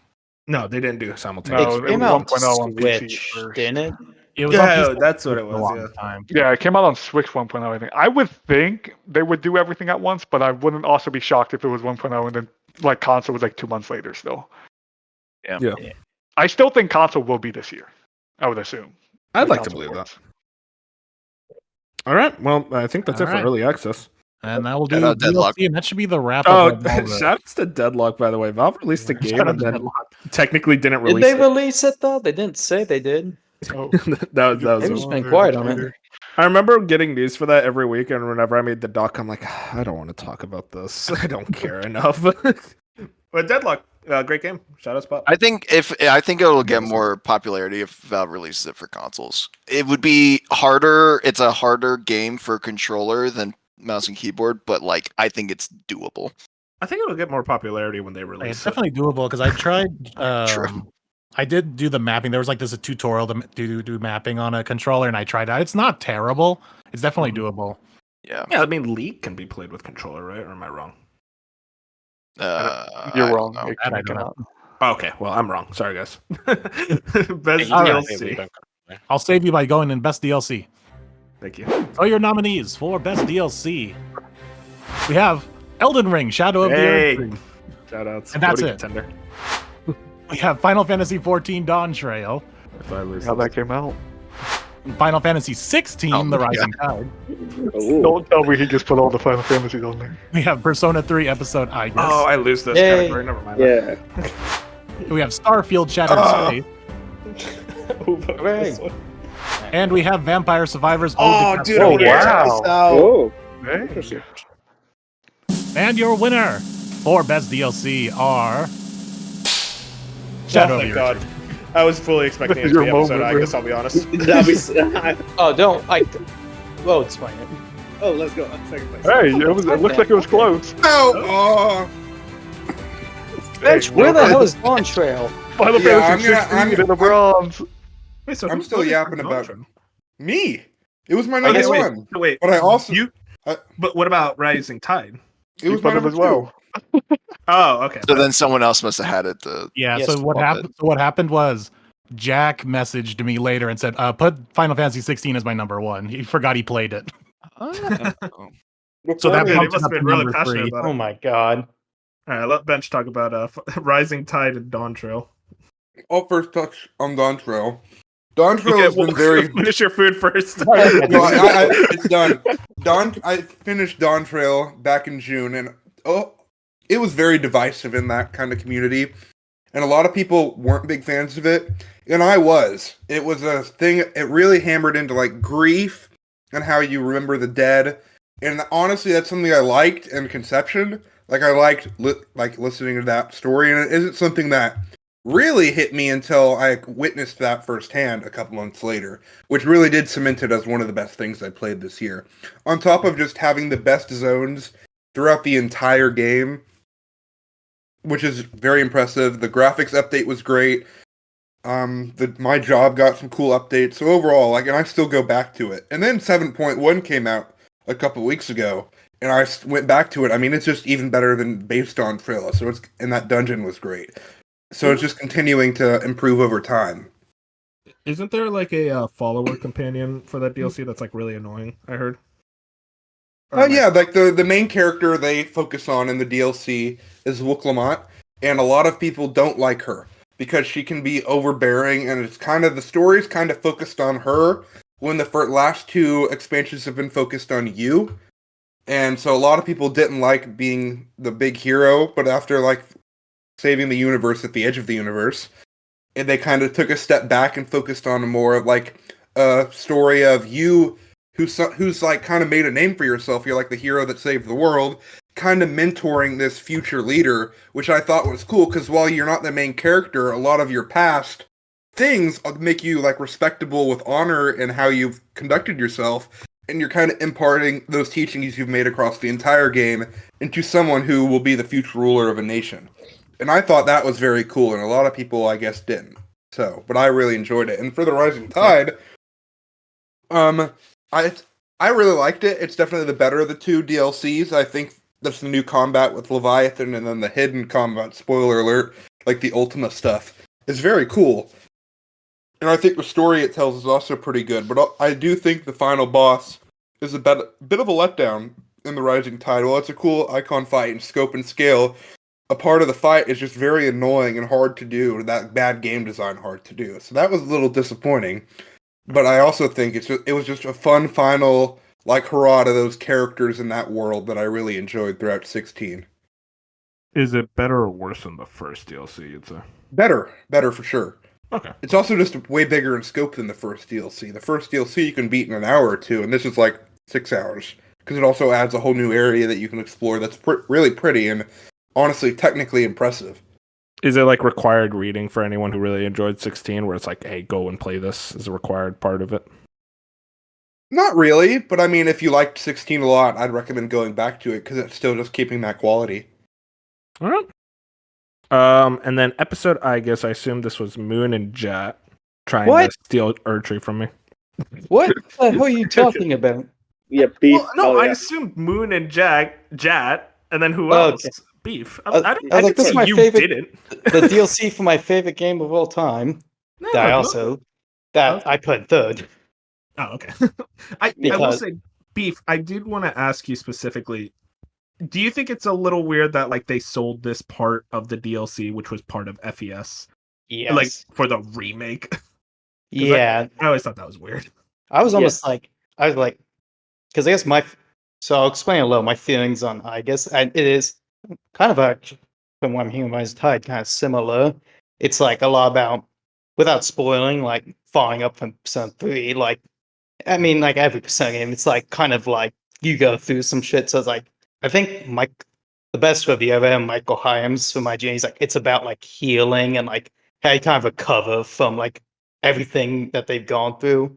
So it's like, I like it in concept, but I would have been fine if they even didn't do it because it's like a 2 hours of story plus 15 to 20 hours of combat. I don't know, because they padded it out back in the day to make it like, to resell the game because that's just how they did it. Oh my god, it's too long, it's too much. I would almost be fine like telling people just watch the cutscenes. So it's still like in concept, and I guess I'm glad it's just DLC.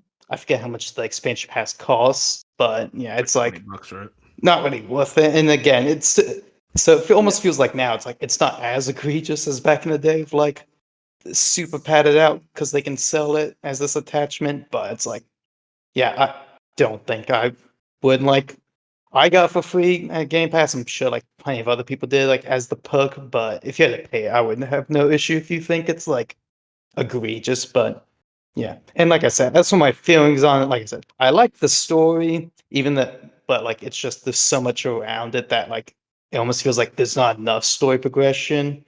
Like, and even like in the story, it's like not even. I wouldn't say it's like as much. It doesn't add or take away from something because I know some people like it takes away. I'm like that's insane. I kind of like it, like, but it's like not like anything special. But I'll let the other guys talk more if they have anything else. Because again, I already knew what it was about too. That's the other thing. So P3 itself, overall, is mostly a one-to-one remake of the original.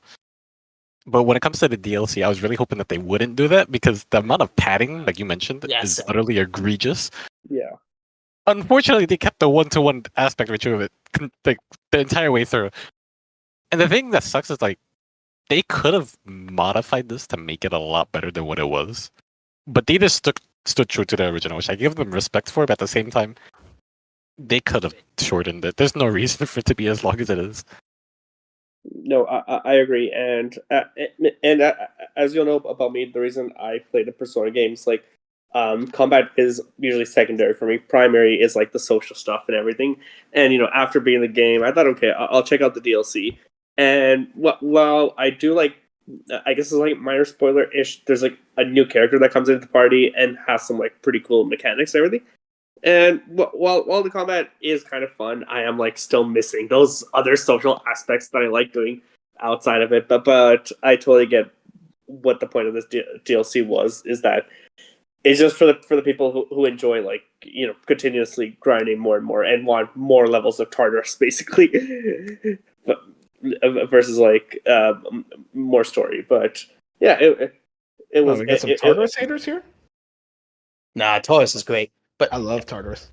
I would say like Persona 5 Warrior was like super good. Like if you're coming from that, I'm like, no guys, this is not Persona 5 Warrior is my favorite one of the three for like the expansion. I'm like, no, this is not like what you're gonna get from that. Exactly. Mm-hmm. And then Erdtree. So I put as my number one. Beef. Oh yeah, I'm my number one too. Okay, good man. I'm proud of you. Did anyone else? Ode to Castlevania is my number two for anyone keeping track. That's also okay. good. I wanted to check that out, but I didn't have I had to because I didn't want to put Persona 3 as number 3, so I just checked that. It's just more like, and it's kind of nice coming back to Vampire Survivors, and funny that they did Castlevania finally. So yeah, I'm sure like anyone who's like looking for excuse to go back. That's all I have to say. Oh yeah. I want to find an excuse to go back, but I'm like, I can't get away from all these other games that I want to play, and I know it's gonna obsess over that again. Moon, do you have the results? Would Cyber have voted for Erdtree? Dark, did you vote for Cyber Erdtree? did. Yeah, he's the one that put Elden Ring: Shadow of the Shrub. Basically, wait, what'd you say, Dark? I voted. It was the one I voted for. Oh yeah, okay. So I guess we could talk about it. Beef, Dark. I would say this. Shadow of the Erdtree is very much more Elden Ring, and I like that. Yeah, that's the best way to put it. It's very much like it is an expansion on everything that we got in the base game. It is way bigger than I think at least I expected. I don't know about you guys, but like, is that case of like that Miyazaki lie of him saying, "Oh, it's about the size of Limgrave." That's a lie. It is way bigger than that. Oh yeah, it's like 6 Limgraves stacked on top of one another. 100%, and just it goes to show it's like. I was kind of like I was very much going into it like knowing it was going to be a banger because I trust FromSoft, especially when it comes to DLCs. But I didn't expect just how much time I was going to sink into it, and just how much I was going to be thinking about it post release. I still think about like certain bosses, especially the final boss. I don't know about y'all's thoughts on it. I loved it. I spent 9 hours on it, so that's the boss took me like 2 to 3 hours to beat. It's ridiculously difficult, and I love that. I love how difficult we got they were willing to go.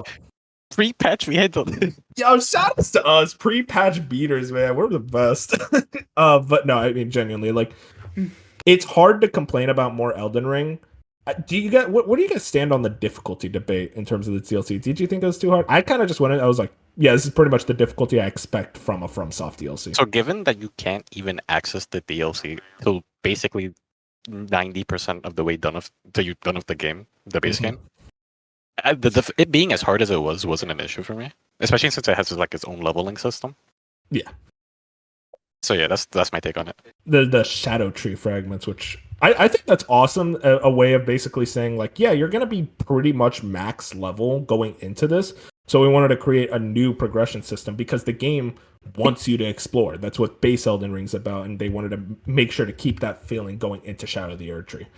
So I have a question for the Elden Ring fans. Okay, here we go. There are some complaints about Shadow of the Erdtree, mainly being that the final boss is kind of something that you've already seen, kind of. What would y'all say to that? I'm not trying to bash it, it's just stuff I get that what I've you also mean. heard. I'm surprised by that. I don't want to spoil it. I was surprised. I was surprised whenever I saw that. I don't think I could say what I want to say without spoiling. I feel like it's weird to talk about without spoilers. Nah, I can get what I was gonna say. Get around, but I feel like I would say that if I played Elden Ring and then saw what it was, and I think that's kind of disappointing. Why people think it's something new, and then you play it and you're like, okay, never mind. This is not just what you've seen before. This is like okay. I think there's even more once you reasons. play it and understand what it is that's exactly happening, you're like, oh, okay. Dude, phase 2. There was one attack in phase 2 that I'm like, I actually have no idea what I'm supposed to do. Phase 2 is the most ridiculous boss fight I've ever fought in a video game ever, I think. And I also really want to shout out the other big boss. I'll just say the dragon. If you guys fought my god. Yeah. The freaking guy that fights with you. They call me Gale. Oh, dude. Absolutely immaculate. I remember beating that boss and going, I think that's my favorite FromSoft boss. Like, it's such a magical experience. And that's the thing about FromSoft. They just know how to get me excited and hyped up for any experience. And I understand people's criticisms with them. I totally get it. But I always think about like what I personally want from a game, and they fulfill every single one of those obligations each time they release something.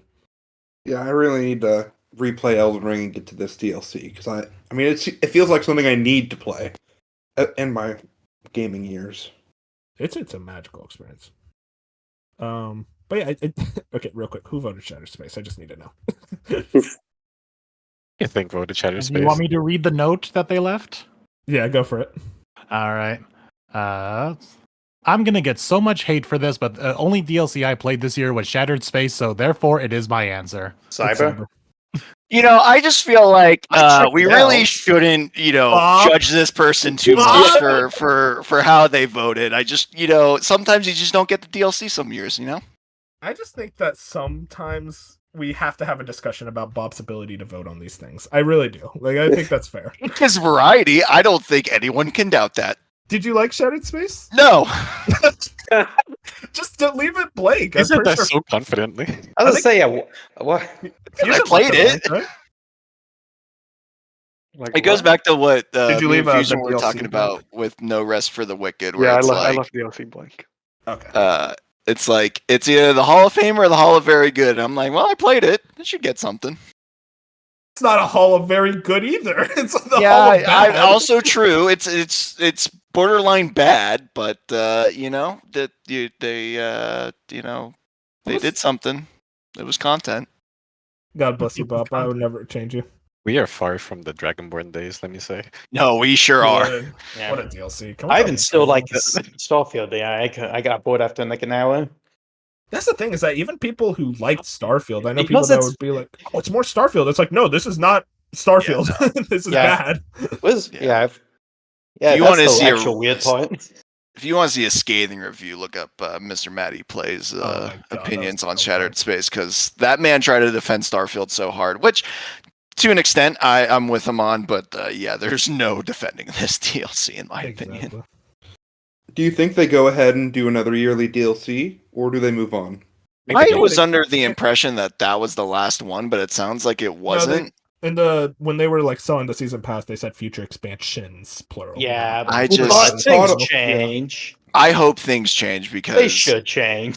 Yeah, Like, just go it's- into Elder Scrolls 6, man. People don't want Starfield right now. That's And, not like- even like a roast at Starfield. I just think. No, but it's also deserved too, because like there's like a genuine level of like delusion too within Bethesda. Because I think we talked about this, Wolf, but like Emil Pagliarulo's like comment where he's like, we're the most proudest of Starfield out of our whole portfolio. It's like, what the fuck are you talking about? My favorite Irene thing said was it recorded. people asking Phil and Todd about like, why do you think Shattered Space was received so poorly? It's like, oh, we should have saved the Land Rover update for the DLC. It's like, what? That's what you got out of all the criticism? Yeah. All right. God bless you, need to move on. Starfield. We'll see you in Best Ongoing 2025. Hell yeah. Yeah.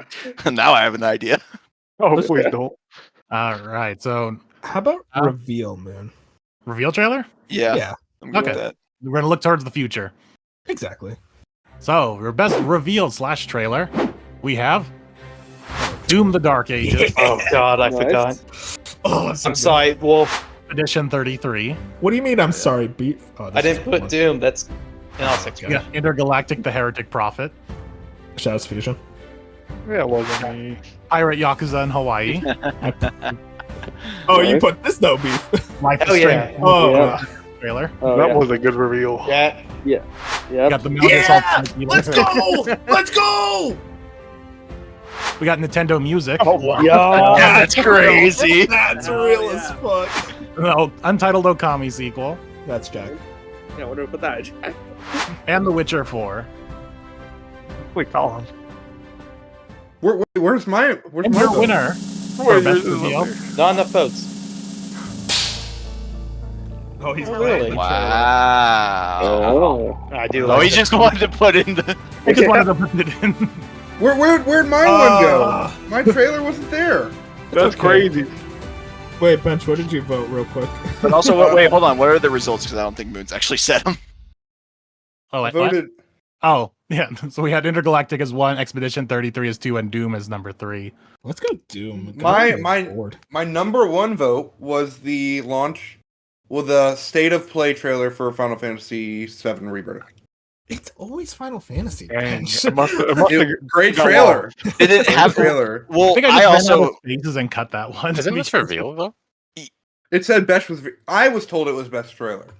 Not It was best reveal. reveal / trailer because I It also was. had a game that was for a game from this year, but it was like Yeah, one of my right. favorite trailers. But Well, I totally am Yeah, okay. Metal Gear wasn't a reveal either, so So then I think multiple Moon just people for screwed you. Intergalactic. Intergalactic was my number 2 or 3. I'm not sure. And then I had Doom. I mean, as it one of doesn't them. matter either way. Intergalactic was like most people's. It was on their list somewhere. So I remember my top 2. What was my number 3, man? Doom. Marathon. Oh, what was number 2 then? Project Robot. Oh yeah, okay. I'm real for that. I'm nice. so real for that. Nice. Should have been Marathon 2 years in a row. Dude, that would have been crazy. Did they even release a trailer this year? Probably. Oh, okay. They did not. I mean, okay, where do we want to start? I mean, let's talk about Doom. Do we want to talk about anything? I mean, do we want to talk about this? Yeah, who put Nintendo Music? Jack. This year. Okay, here's the thing about Nintendo Music. It's good. It's a good. cool app. It is updated way too Guys. fucking slow. It is literally one soundtrack a week. Like, I'm sorry that these are MP3 files. You are not releasing a game. You are releasing MP3 files. So, What made it the best trailer of the year? It was unexpected. It was something. Yeah, I mean, it is the. Yeah, I That guess was you could. true. It was something we Unexpected wanted for a reveal. long time. That was kind of Jack was like so excited when it got announced. yeah, Jack Yeah. and Bench. I I mean, remember Bench saying it was the best thing Nintendo did in years, and I'm like, what the fuck It is is. that thing? That is insanity. I mean, I definitely didn't. I wasn't like excited about this reveal, but the funny thing is, I have used the Nintendo Music almost daily, if not definitely weekly. I think the most underrated feature of this. Bob, we can't talk about this. No. We can't do this. No, I understand. But just real quick, most underrated feature: the fact that you can loop soundtracks. Like Oh, yeah. for You can extend them. yes, that is easily. I wish there was a way to do that for every song. That's all I'm gonna say. I think we should change the vote and put this at number 1. All I right. agree. Let's We'll bump do it. everything down one so that Doom gets left out. Okay. Well, then let's calm down. Can I talk about Metal Gear real quick? Since that, Go ahead, dude. no one else voted for it, right? No one else voted. Okay, so you all hate Metal Gear. You all think it's the worst franchise ever. Correct. I just, All right, I'm I leaving. just gave Konami money. Okay, I'll just say this about Metal Gear Solid Delta. I was so against the game. I was so skeptical about it, and then that trailer happened, and it kind of reminded me how fucking awesome Metal Gear Solid 3 is. And the fact is that it is a 1-to-1 remake in every sense of the word. Means I'm just getting one of my favorite games of all time again. And that trailer perfectly sold me yet again on how awesome this franchise is, and I'm so excited for it. I'm excited for you, and I'm also excited to play it. Yeah, I'm about to say, don't be just excited for me. You're gonna play it. Like I'm forcing you. I'm gonna play gonna it. gift the game. I'm gonna play it. I am very interested in it. And then That was it. now we can talk about Doom. There we go. Oh, Yeah. Was there Doom That was Doom- great. The coolest thing about that Doom trailer is the fact that you got a shield. I mean, Yes. Yes. Well, it's the fantasy setting. It's like that was unexpected. I mean, And that's it's the so thing cool. is In that general. this was leaked. That's the crazy thing is Doom: The Dark Ages. The name was leaked by our goat Tom Henderson for some fucking reason, like a week before the Xbox show. But then we got the trailer and it's like, wait, the setting, it's fantasy, it's like black knights, armor, and like Doom guy's got a shield, a weapon that crushes skulls into a machine gun. It's that Doom ingenuity and uniqueness that makes Doom so special. And it just showed off in full force. It's like they still surprised us, even though we thought we knew everything about this game going into it. it's gonna be sick. That game's going to be sick. I love it. And then, I mean, speaking of genuine surprises, Expedition 33, a game that was on no one's radar. No one was even thinking about this game, and then it came out. Studio's first game, so this is like this is their premiere game. This is their debut game, which is crazy. And it showed a trailer that blew everyone away and was one of the most talked about things out of that Xbox event. The same Xbox event that had major reveals, by the way. Yeah, it had Doom. Yeah, and Gears. Like, that's a big fucking game. Like, the fact that it was one of the most talked about things shows a lot. I mean, who voted for it? Moon, I would assume you did, right? This was my number one as well. This was my number one as well. Oh, wow, okay. Yeah, I just think that outside of like, you know, complete surprise, like no one knew what this was, for them to show off such a like polished first trailer, and on top of that, I mean, I'm just gonna loop in all of their other trailers. This has not had a bad showing yet. There has not been a single piece of footage that this studio has released that has made me go, ooh, maybe not. Like, it is all just banger footage. Just like it has like a very unique and interesting story. And then I think everyone at the same time popped when I was like, oh, okay, it's turn-based. Oh, it's action turn-based. Okay. Like I think they just showed all of the things that you should want to show in a reveal trailer to get people excited. So I think it's like the perfect formula for a reveal trailer. And then Intergalactic, the Heretic Prophet. I'm sorry, I still don't like the name, but very good trailer.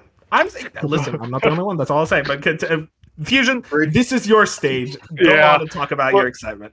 We've talked about this game 100 times already, so it's just the fact that it's a new Naughty Dog trailer, and I think it was done very well to the fact that a lot of us thought it was Santa Monica at the beginning when it was space, and then it ended up being Naughty Dog. Like it's just a cool trailer overall. Had a lot of cool stuff. Not much else to say about it. We've talked about it for like a month straight, but that was my favorite trailer. That was my favorite reveal.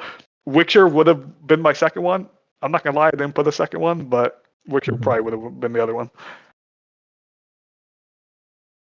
Yeah, I also had Intergalactic as my number 2, but like Fusion said, we've talked about it a lot on recent episodes, but very, very cool reveal. Nice. All right, so that's everything. Just want to move on? Yep. We should speed through these now. Yeah. All right. So let's see. What do we have after that? We could do Let's do music. multiplayer. Or Multiplayer, remake? yeah. Multiplayer. Yeah. Multiplayer. All right. Yeah, I already know my game didn't win. I'm pissed. So for best multiplayer, we have Astrobot, What? Does this game have multiplayer? Call of Duty Black Ops 6, Speedrunning, boys. Speed running at the level. EA College Football Let's 25. go. Now we're going. We have Helldivers 2. Yeah. Okay. Well. That's not gonna win. We have Marvel Rivals, It's gonna win. and we have Space Marine 2, Oh yeah, this one had a multiplayer. I heard it was sick. and Yeah, Super I heard Mario it was Party Yeah. Jamboree. Let's go. Let's go. And your winner, our best multiplayer, is Call of Duty Black Ops 6. Yeah. Interesting. Not what I expected at all. Yeah, no. That's crazy because before I switched my answer, this was what I picked. Oh, let's go. We got it on the podium, boys. I'll be honest. I thought for sure Marvel Rivals would win it. Me too. I'm actually shocked it's not on there. Hey, I'll take Only second place me for and Kat Helldivers. voted for it, so it didn't get it. Okay, so how do we want to talk about? I mean, real quick, Moon and Ja, you guys were obsessed with Marvel Rivals. You guys just want to shout it out real quick? Yeah, good game, and season 1's coming up here next week, so we're gonna see seeing how do they tackle seasons and that's probably going to be a good indicator of how long and healthy this game is going to be. For like 4 characters in the first. Yeah, that's the season, question right now. That's We don't know if they're dumping all 4 at the same time or if they're going to space them out. That's still a mystery. So it's going to be interesting to see how they announce that.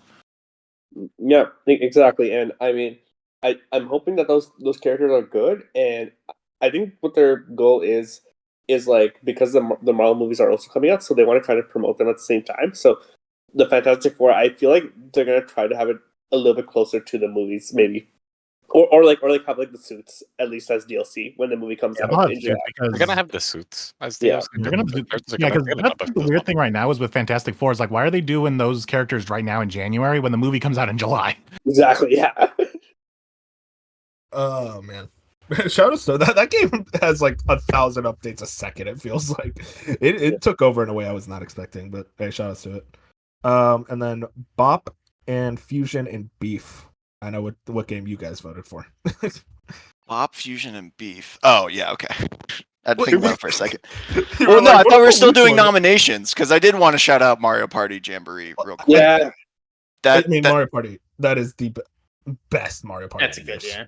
It's genuinely like I can't even remember like as far as like best Mario Party since I probably couldn't put a game to compare it to. The best one was the last one, which was just a collection of older Mario. Right, yeah, and I don't even want to count that one, right? Like exactly. This is easily, but it's definitely the best new Mario Party since probably the Wii era. Because I know 8's a little controversial, but like, yeah, easily Wii or GameCube era. 7 like, probably for me. yeah, it's very, very good. Great mini games, great boards. There's a level of, as I think players want to call it now, is like they brought back a little bit of the fuck you mechanic instead of everyone being friends and everyone working together. Like, no. We are stealing stars. We are making enemies on the battlefield. All right, this is not a playground. This is war. I almost strangled my friend over this game. It is aggressive. Dude, sorry, I was gonna say. No, you're good. You're good. Yeah, I had my siblings over, and we all played it, and like I was at that part where you're in this. It was that big island map, right? And I was at that part where you could get stuck on the island based on like which way like the rising levels. Yeah. And every time I rolled, I was going in a loop, not getting out of that tiny area.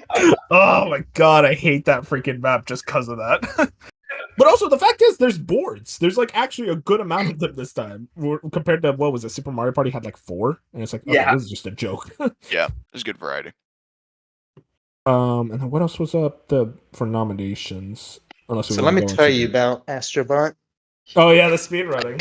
I got to number 38 in the world on the first level. Okay. I don't think I played much of any other levels, and yeah, I still put as number 2. So I thought someone else would vote for it. How dare all of you, these fake fans of I something. don't think of multiplayer when I think Astrobot. I know. You know what? Because I only put Call of Duty down, and now I was like, oh, I should put Astrobot down. I wonder what Moon would do. So thank you, Moon, for being a real one, putting in the nominee as it deserved.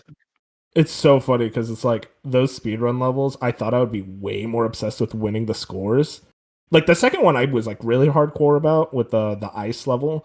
And then by the third one, I'm like, okay, these people outskill me. I burnt out so hard after the first one. I was like, okay, I'm done. But EA Sports College Football, we ready to talk about this one? Win. This is a You win got Pop's win. most anticipated game. No, I didn't put on my list last year. I guess I'll start early because, to be honest, this wasn't my choice. I put Black Ops 6 at first because I forgot that I put 180 hours into this football game. So then I had to go back and DM Moon, and we got it sorted out. So college football's up here. So it's probably only up here because of me changing my vote. So you're welcome. Anyways, great game in general. I think the multiplayer is actually the weakest of the game, but it's also just the fact that it's the first college football game in over a decade. The socialness of just coming back and playing your friends and trash talking and doing all the great sports stuff, like it's still really good and still really fun. Yeah, before we let Bob just, talk about everything, basically, I'm literally one of my friends won't play me anymore. He gave up because I learned too much about how to actually play on defense, which no one knows how to do. So yeah, my friend won't play with me anymore. I was like, what the hell am I supposed to do then? So yeah. Isn't it a thing where it's like, even if it feels good, like even if your college is known for having an ass football team, like you can make them good? Yeah. Yeah. I mean, granted, that's like every sports game. Like you can pretty much like take any garbage team to a championship, but I think with college, I can't relate. OSU fan kicks you out. Yeah, Bob, I can't relate. I'm an OSU fan. What do you want from me? I'm sorry. Well, some of us will Look, never I didn't go to sniff Florida I didn't go to Florida Atlantic. Okay? You shut your mouth, all right? Do not disrespect the Owls. All right, this isn't a sports podcast. Let's keep it to do your speech, Bob. I know you got a lot to say about the dynasty and everything. Yeah, I mean, I'll keep it brief. I do want to say you saying that I want me, you, and Fusion not bench because he'll lose because he's 0-22 in this game. But I do want 3 of us to run some games because I am curious where we stack up against each other because I know Fusion dominates his dynasty. I do a pretty good job dominating my dynasty, so I'm curious where the 3 of us would land. Anyways, yeah, obviously the reason this game is so hyped this year is because it's been absent for 10 years. They finally figured out how to pay college players, which means they could license them into the game, which means they could make the game again. Honestly, it's not even that. This is my favorite part about this game is that this is not even the best version that it could be. There are still the diehard fans know there's still a lot they can improve with gameplay, with game features and mechanics, and that's something that EA Sports loves to do is drip feed their content into later ones. It's like, oh, it's not this year. Well, we're gonna add it next year and give you a reason to rebuy the game.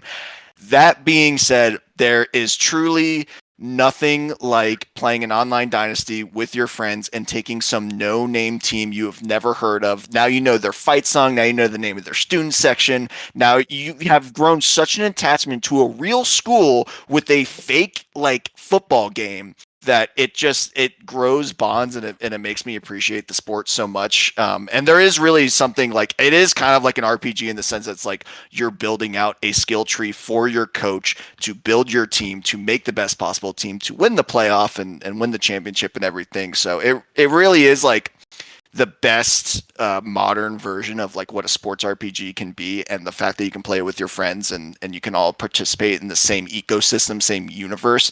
It's just a lot of fun. God bless you, college football. I'm surprised that it took so long for it to come back, especially with how well it sold. So it's because they couldn't figure out how to pay the players. Yeah, they were sued. That's why they got they had to stop making the game. There was like a huge lawsuit about it. Gotcha. So for Helldivers 2, who else voted for it? Because I was my number one. I'm right. Someone not here, I assume. Moon, do you have the results? Was it on my list? Yeah, let's look. Let's look here. Doing a multiplayer. Oh yeah, it was number 3. Okay. I could never get into the game. With Cybers. I'm mad at Fusion for having a weird PC for some reason that wouldn't run the game. Yeah, it was Bench is number 3. Okay. And it was Cybers and which number? And yeah, Bob's number 3. So yeah, just all those 3s and 2s added up. Yeah. Wait, which one was it for Cyber? You just listed it by itself. It just Helldivers 2. Oh, okay. So it was number 1. Yeah. Okay. I guess I'll talk about it since I played it the most. This is by far the type of multiplayer game that I want. I'm kind of a retired multiplayer gamer. 2,000 hours of Overwatch will do that to you. But playing Helldivers kind of brought me back to those Left 4 Dead days of staying up super late at night, but cracking up with friends, just dying over and over again, trying not to cry of laughter. It's one of those games that's so unique because it is very much Starship Troopers coded in a way that like you don't see other games trying to do, because it feels like there are moments in this game where I feel like it shouldn't be running as well as it does, but like it never dips in frame rate. It has never once crashed for me. Everything just works perfectly when you're setting off nukes and 500-kilogram bombs and massive explosions all around while a giant swarm of robots start running towards you. And if you ever see those like gamers being top tier voice actors videos, it's always about Helldivers 2, because me and my friends will just like straight up shout out like, "I got you!" screaming out of our mind, trying to save each other, acting like this is a real war, because everything feels so visceral and intense, and the enemies are genuinely very difficult at points. It's one of the most fun gaming experiences I had this year, so it was kind of a shoo-in for multiplayer. It's one of those, like, yeah, there's not much to the game. Like, once you play it for enough, it's like you kind of got everything. But also, they're continuously updating the game at such a steady pace that it's like, I'm so excited to see what they do for the future, because there's so many theories in the Helldivers community, which is one of the most awesome communities to see. They're just very excited about the game, and they love talking about the game, so... Very excited for Arrowhead, Helldivers' future, and see what happens moving into 2025. I wish I could have played it. I'll just add pretty much anecdotally to what Wolf said. I agree wholeheartedly. I do think it's more of like a fun co-op game than a FPS like a Call of Duty. But I do like how they get like they know what they're doing, and so they offer variety in that way, so that you're not just playing another shooter. Like I love remembering how to the different D-pad inputs, and it's like you're literally getting bombarded and your hands are shaking. You're like, oh my god, I gotta sit here and focus and try and get this right. Oh god, I fucked it up. Oh, I'm dead. Like you're just in there like, how could this 8 input combination be so hard at the moment? But yeah, it's one of those things where it's a lot more fun when you really like lean into it. Like I think I had mentioned this on the podcast, but like me and my friends all had code names, and we were like bunkered down the robots. We were doing a suicide mission. The robots were like on our ass, and I look over to my friend. I'm like, Tell Claymore Jr. that I love him.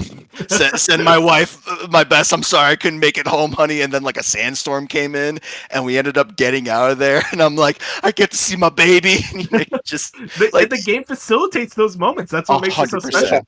It wants you to have those moments. It wants you and to like set the off a game, nuke. the game itself is like very like it has comedic writing. It's built in like a parody of like how ridiculous like a super war. Super Earth. Yeah, right. Like it's just ridiculous. So it is just a genuine joy to play, and it's like something that you don't have to take that seriously, while still at the same time it's like, oh, I gotta lock in. Yeah.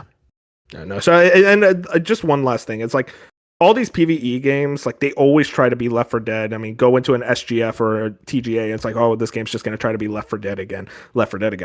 This is a game that is PvE, but it's doing something so wholly unique. It's not just trying to copy the Left 4 Dead homework, and I love that about it, and absolutely adore this game. And then Black Ops 6, that should have been... I mean, you guys can say what you want about this. I wish I got to it, man. I really do. Who put Yeah, I was this about to as say. number one? Oh, good. I put it as I was just gonna say who put it. You put it. Oh, you I put put it. it number one, and what's weird is I don't even know if I have much to say about it.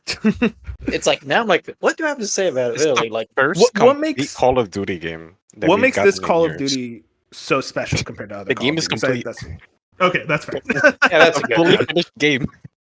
Hey, let's go Call of Duty. You It's a guys fully finished it. finished game, and it is the closest that we're probably ever going to get to Black Ops 3 zombies.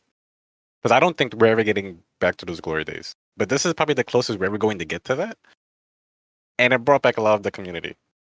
Mhm. Granted, how it is now, that's a completely different story. But when it came out, this game was incredible. And it was a breath of fresh air, especially given that Call of Duty has been complete ass for the last few years.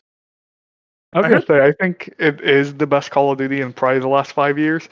You got an updated movement system that feels really good. You have zombies that people like, but as Dark kind of alluded to, the current state of this game is actually really bad when it comes to the hacking community, and I mean like bad hacking community where it's like, if you play at least on the competitive side and Warzone, you're not going at least every 3 games you're getting a hacker in your game. Like it's that bad where their ricochet system or whatever they call it, their hacking like thing just does not work, and it's as bad as it's ever been in Call of Duty, which sucks because I think the core gameplay is so good. That omnidirectional movement, like, is it an overall W change? Oh yeah, I think Yeah, it's really good. I would not. I couldn't imagine them going back to like non-omni movement. I think the omni movement is like fantastic because it's good enough where it's like you're not jumping up in the sky with jetpacks, so people aren't going to complain about it being like, oh, there's people 20 feet in the air, but it feels good enough and smooth enough where it's like you can actually make good movement plays out of it, and you're not just stuck in quicksand the whole time. Like you go back to an old Call of Duty game now, and you can tell the immediate difference from how fast you are in Black Ops 6 compared to the other games. There is also the issue with AI right now, where a lot of actors have quit and they're just shoving AI garbage down people's throats for whatever reason. Yeah, they added like a AI skin, I think. Yeah, some of their calling cards are Some of their AI. calling cards, some of their like posts for zombies and stuff. A lot of actually most of the zombies voice actors have been replaced. They were brand new, and they did a really good job. They've all been replaced because they didn't want to take part. There's a whole debacle going on. That is insane. It was good when the game came out.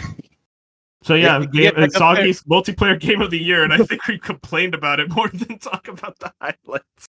No, if you're a Call of Duty, it's weird with Call of Duty because it's one of those Call of Duties where it's like if you don't like Call of Duty, you're not going to like Black Ops 6. It doesn't do anything drastically If you different. like to Call get of you in. there's a lot to like with this game because it is the first complete game that we've gotten, and that's why I ranked it as it was. And it's just in this current moment, stuff ain't looking so good.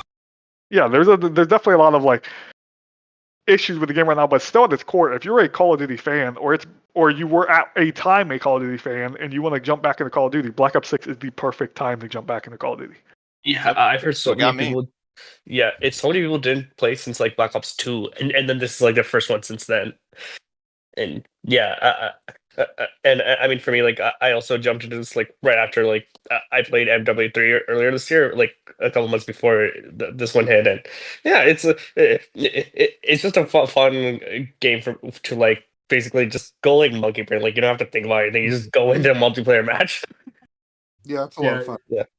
This was I heard the maps weren't the best. I hate to. I'm just trying to like continue the conversation. Are the maps any good this time? Nope, they suck. Okay, cool. I think they're fine. They're fine compared to what we've got in the last 5 years. They're still bad quality maps. Okay, just genuine question between the people who have played Black Ops 6. Are you for or against Stakeout? I'm for Team Stakeout. deathmatch all the way. For I don't know what Stakeout. No, Stakeout's a map. I'm for it. No. If you're doing camos. Yeah. I'm for them. Team Deathmatch. Stakeout.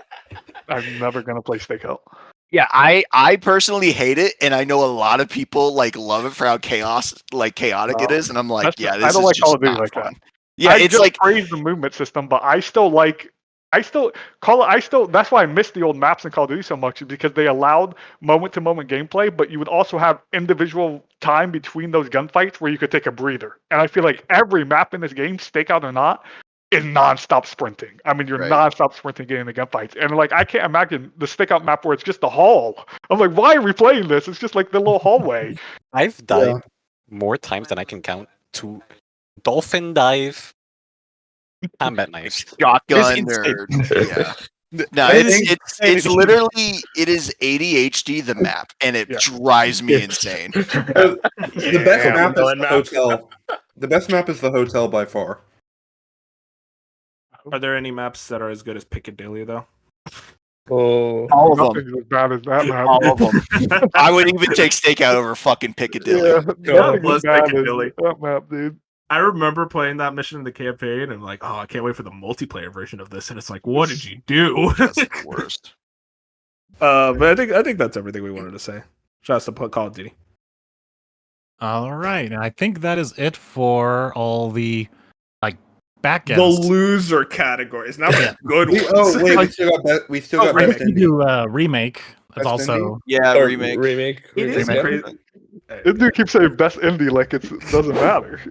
all right. Your nominees for best remake. We got Epic Mickey Rebrushed. Hell yeah. yes, Chat. oh yeah. We got Final Fantasy Yeah, VII. That doesn't count. It's not remake. That's crazy. Whoever We got put Paper that. Mario Yeah. Thousand Year Door. Yeah. Yeah. Fuck you, Bob. We got Persona 3 Reload. Oh yeah. Yeah. Oh yes. We got Silent Hill 2 Remake. Let's go. This was a good year. And we got The Last of Us Part 2 Remastered. I did not put that. I promise I didn't put Yo, the that. silence on that. Your And your son. winner I is did not put that. I promise. Persona 3 Reload. Yeah. All right, Let's go, Jet. Go. Let's go. Deserved. Very, very good remake. Yeah. No man, the Silent Hill 2 is like. Why is Rebirth remake? Yeah, that's not a remake. It had to have been Jack. It was my number one. Oh, Bench, you know that doesn't count. That's Wait, not a before remake we, anymore. Before That's we a even remake. get into like the top three, who put The Last of Us remastered in remake? Not category? me. Okay, so let me read the entry. Let me see. Where's best remake? It says Okay. remastered in the title. I know, but okay. Let me just. I have to. I bet it was expand Jack. the whole thing. It's a long message. Hold on. Oh my gosh. They were at the Control F, bottom. man. The Last of Us Part 2. Yes, I know this is a remaster, but you know what? I'm not giving a vote to The Thousand Year Door. The game is so overrated, and I'm sure Moon's going to keep this part to ignite a war. It's Bob. Fuck Listen, you, I just Bob. feel like I you know always I should knew- be able to vote for what I figure is the best for the category. Overrated, by the way. I want to Overrated. Hey, it's not on this list. Did it make the top three? No. No, if you would have told me, I would have put it on my list and we would have got up there. I'm sorry, Fusion. You're right. I should have I didn't colluded. Fuck. Shout out Got to it. Paper Mario: The Thousand Year Door remake. Yeah. I loved Yeah. it. Good Yeah. game. There's Yeah, a reason I another said game. "fuck you, Bop" when it came up. By the way, because Talk about that. all he Chapter wants to 3. do is talk about how much he hates it, and it's like I want to talk about how much I like it. I love this game. Chapter 3 is a banger. Yeah, Yeah. yeah. The same reason I love Earthbound is the same reason I love Thousand Year Door. Short, sweet, fun, charismatic writing. Just overall, this is what I want from RPGs personally. Yeah. and No, absolutely, no. it did everything for me. For me, I felt like at first I was like a bit slow. Like at first I initially dropped it like chapter 4. I thought it was getting slow, and then I went back to it. And after chapter 4, I was like I was hooked into it. And my favorite sequence was the whole chapter where you're on the train. That whole part where you're solving that mystery, I thought that was really sick. And I just like the characters you meet. Yeah, it honestly it just felt like a good vibe, and I like that that Mario's taking a break from that Mushroom Kingdom, instead going to all these other places and going on this neat adventure. Yeah. I do think my favorite thing about Slice of Gaming is the fact that nothing gets us more divisive and angry than Mario RPGs. Yeah, it really is a Nothing- most divisive topic. It's so weird. This fucking Italian and his RPGs is what causes the most debates. But yeah, shout out to Paper Mario. And what's funny is that I might be one of the few that really love both Mario RPG and Thousand Year Door. But yeah, We don't have to talk about me too, Rebirth man. right now. hey, let's go. Shouldn't, because it I shouldn't love be here. that. I love that deafening silence after I said Last of Us Part 2. There was like no one said it. I was like, I didn't put it, so I don't know how it got here. I honestly totally forgot about Fusion. I was like, oh wow, I really just framed this man. Yeah, I thought for sure. I was like, Fusion? What the hell? Wolf, let's talk about the GOAT Silent Hill 2. Okay, Silent Hill 2. We got to talk about this. Yeah, I Hey, played that it. was mine. Whoa, I put it too. They took a game that already I love, ruined it in a certain way with making it too long. But either way, it's still incredible. It's still as good as of a remake as you can get. I just think, while I still prefer the original, the fact is this is just another way to play one of my favorite games of all time, and it still pretty much perfects the story. And that was the thing I was worried about, that they were going to change the story. It's like, no, they actually improved it in certain ways, which is absolutely spectacular. All the cutscenes were so good. Just the amount of in the entire the detail on the characters' faces, like the eye and mouth, just the entire facial movement just added. You could see what they were thinking without words, and not many games can do that. On top of just having a great soundtrack, incredible environments, just a really good horror game, absolutely terrifying, just easily one of the best games this year, one of the best remakes ever made, and it's the start of the Konami comeback era. Yeah, man, I'll wait for Delta. I'm waiting for that. I will say though that the fact is they kept the horror so true to the original and even made certain areas even scarier. It's like that was something I was actually worried about, and it's like no, actually they kind of banged. The game is terrifying.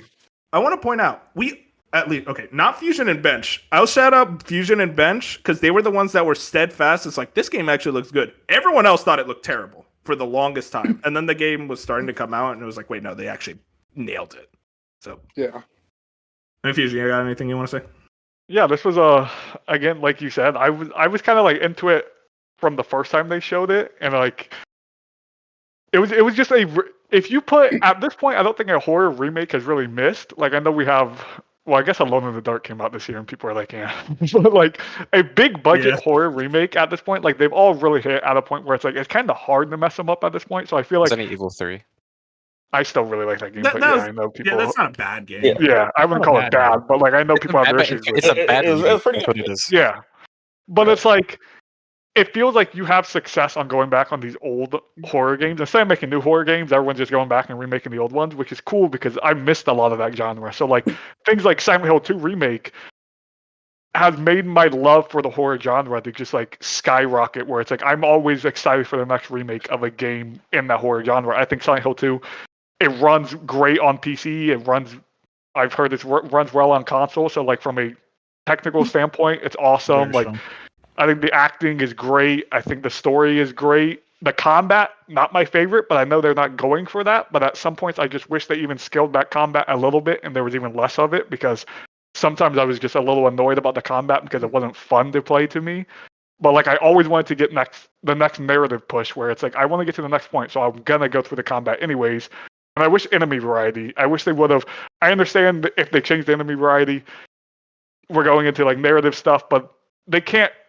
They probably couldn't add more than what they had in the game, but it would have been nice to have different enemy varieties, because this game is, like you said, it's pretty long. It's 20 hours, and for a horror game, fighting the same 3 enemies over and over again gets a little boring at times. I can understand that, but the model, the high quality models, and just the movements and motion capture of the enemies and their designs, just every time you see them, it's still going to be just as terrifying as the first time you saw them. At least for me. The thing about enemy variety fusion is I actually agree with you there because it wasn't an issue in the original because the original is 10 hours and this game's pretty much doubled in length. So that enemy variety issue. And the thing is, because of the symbolism of the game, you can't really add more enemies. But like it's also like, you didn't need to make the game longer though. It's kind of I do think it goes very long. Exactly. You have an issue with that. Beef, did you also play Sano 2? Yeah, but you pretty much said on the exact same train. I mean, but the only thing I would say is that, like, yeah, for me, I'll probably go back to the original, but I still think this is very good. And for like newcomers, yeah, this totally, go ahead and play this one. You're basically the same. It's just longer, which for me I don't need. But yeah, if you're probably looking for longer, maybe you do want that. But yeah, so this is totally the one to go for if you're a newcomer. Yeah, this is my new barometer. It's like, oh, you want to get into Silent Hill? Like, play this remake. This is the way to get in. And then Persona 3 Reload, the winner. Yeah, I had it on my list. I'd assume Beef. It's probably your number one. I'd hope. I mean, maybe. No, don't say maybe. It's your favorite game of all time. Hell yeah. Well, the original. Yeah. Well, that's just. Oh, okay. That's fair. The original. But I guess so. For a long time fan, I guess I'll say like it's pretty much 1-to-1. I mean, and anything they added just helps. Like, made Tartarus like a little more like interesting because it's like different sections with colors, which I think helps a lot. Even though it's not even the biggest change. Like, maybe they could have gone longer. Maybe they could have made it like a little more interesting. But I think this works fine, at least for me. I'm sure other people. I know people got bored. But they injected so much life into this game, the original. That's basically what it is. They just took the original and just injected it with modern life. If you don't like the original, you're not gonna like this. This is literally a 1-to-1. FemMC is missing. That's the only complaint about the game. But outside of that, they did an incredible job. That's something I wanted to bring up. Like, as a remake, this is as perfect as you can get when it comes to remaking a game, in my opinion. My thing is, though, the fact that I can't say, oh, this is the definitive version of Persona 3 without an asterisk, because it doesn't have FemC. You have to buy the DLC. Anyway, though, and it's like, I don't know. It fits the Persona 3 theme because there's never been a definitive edition. No, exactly. I played 3 versions of this game now. It's it's fine. There is a mod on PC, real quick. There is a mod on PC. I don't know if it's even finished. I think it's almost finished. You can check that. You can check that out. It seems like it's pretty much along the same lines.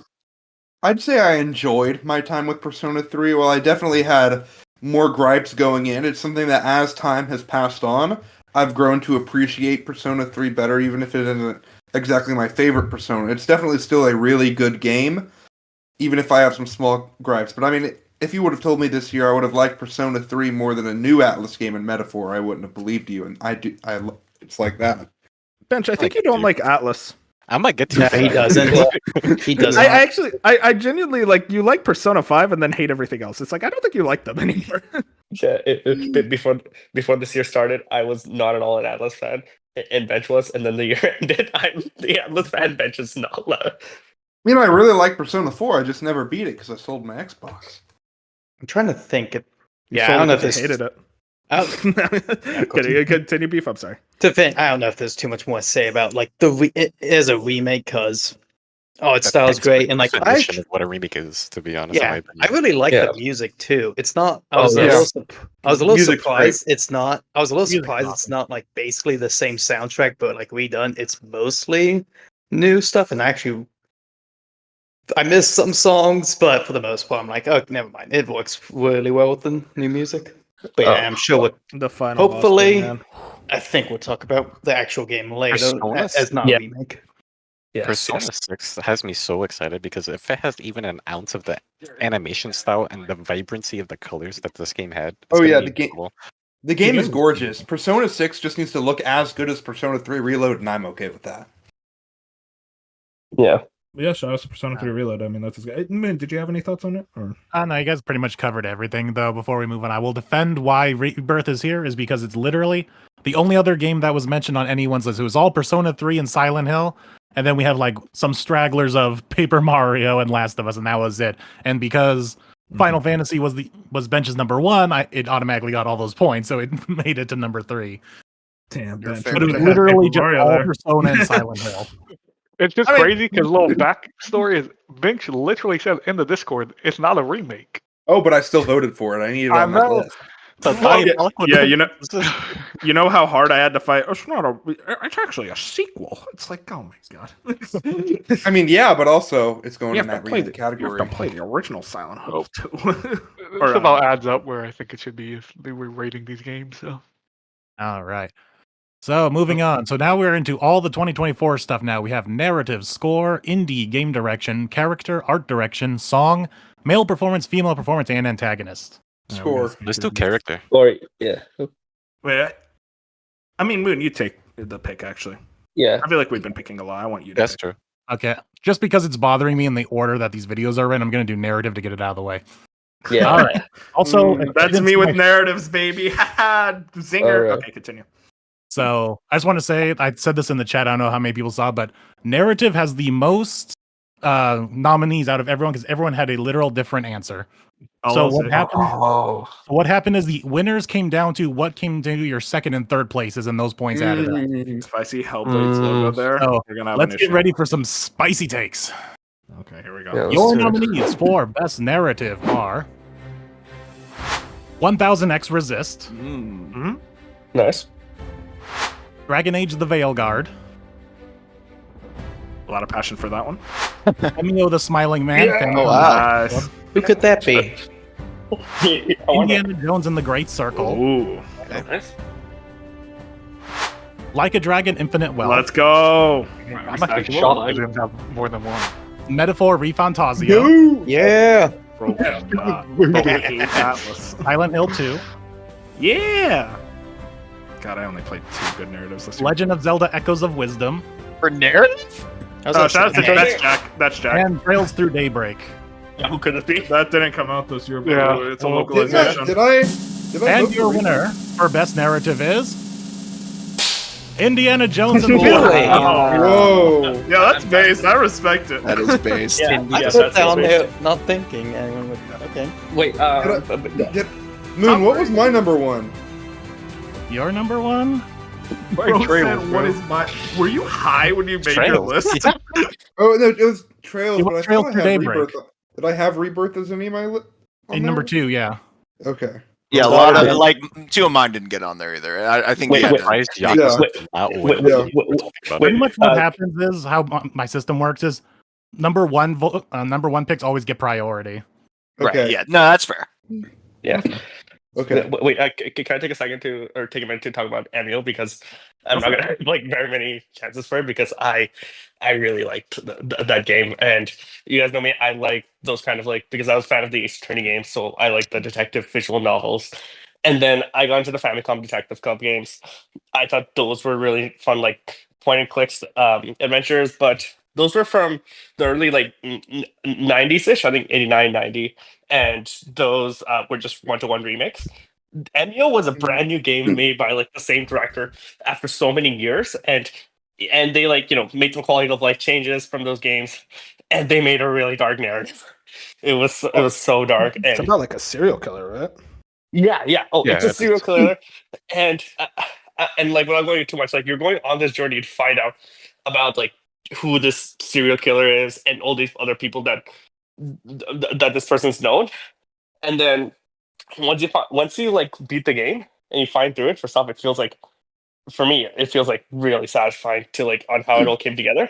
And then the epilogue. There's also an epilogue where it shows the whole backstory of the person of Emio, and you really get to see like how it pieced together and how Emio became Emio basically.